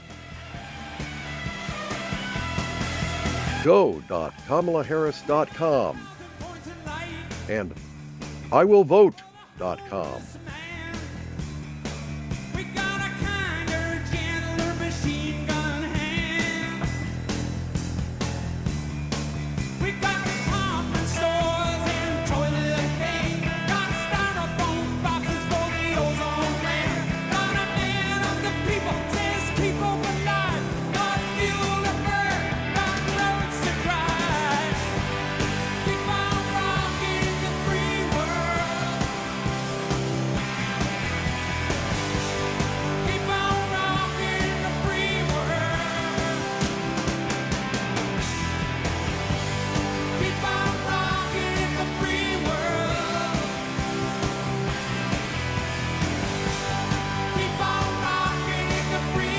Commit to vote. IWillVote.com.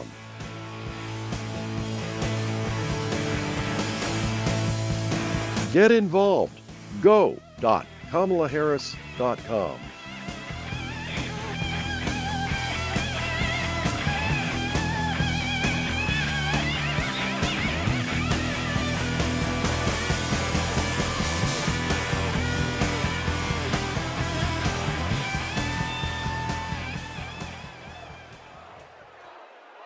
Delegates on the convention floor still waving their signs. Please stand if you are able for this evening's benediction, offered by Pastor William Hall and Tahil Sharma. A stained glass projection on the screen. Behind Pastor William Hall and Tahil Growing Sharma. up on the block with Mamie Till, serving alongside CTU President Stacey Davis Gates, and walking past the childhood home of Senator Carol Moseley Bronze, I know that women from the 6th Ward on the south side of Chicago have changed the world. On the eve of the first black woman receiving nomination for the President of the United States, God, we are ready to fight for freedoms. Division is the tool of the insecure. Hatred is the misunderstanding of love. Help us to come together and paint a brighter future, the one that Shirley Chisholm dreamed of, Maya Angelou spoke of. And let there be peace tonight. Peace in Palestine, peace for Palestinians, peace for Israelis. When we come together, we win. When we serve together, we change lives. Tonight, by faith, we rise together. Tonight, by faith, we work together. Tonight, by faith, we get information together. We will not wait till November, but by faith, we will shout in victory tonight.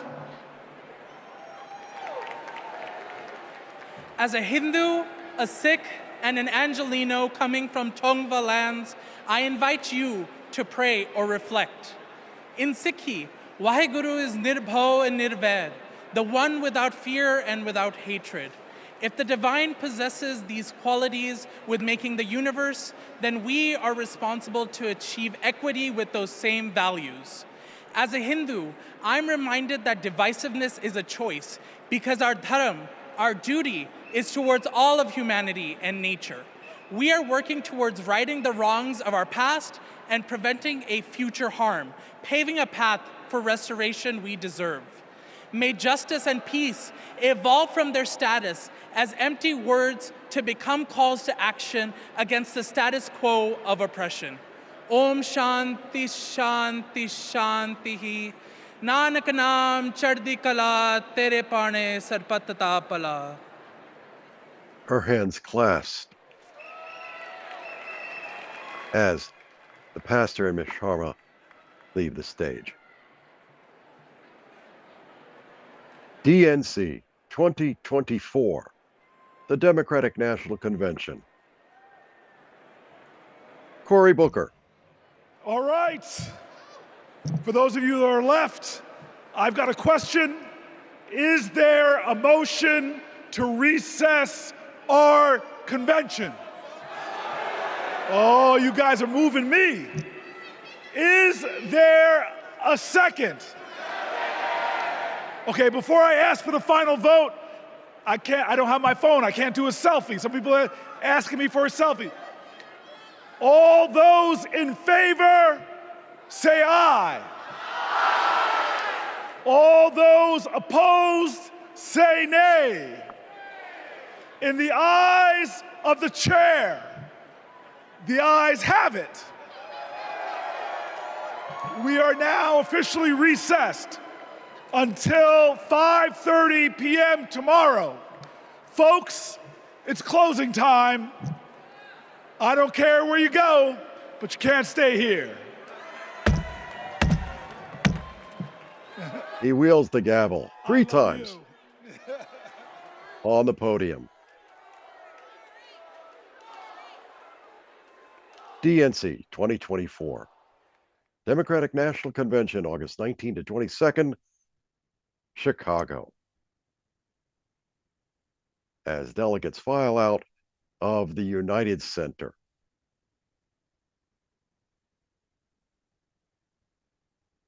Join us tomorrow for the fourth and final day of the 2024 Democratic National Convention.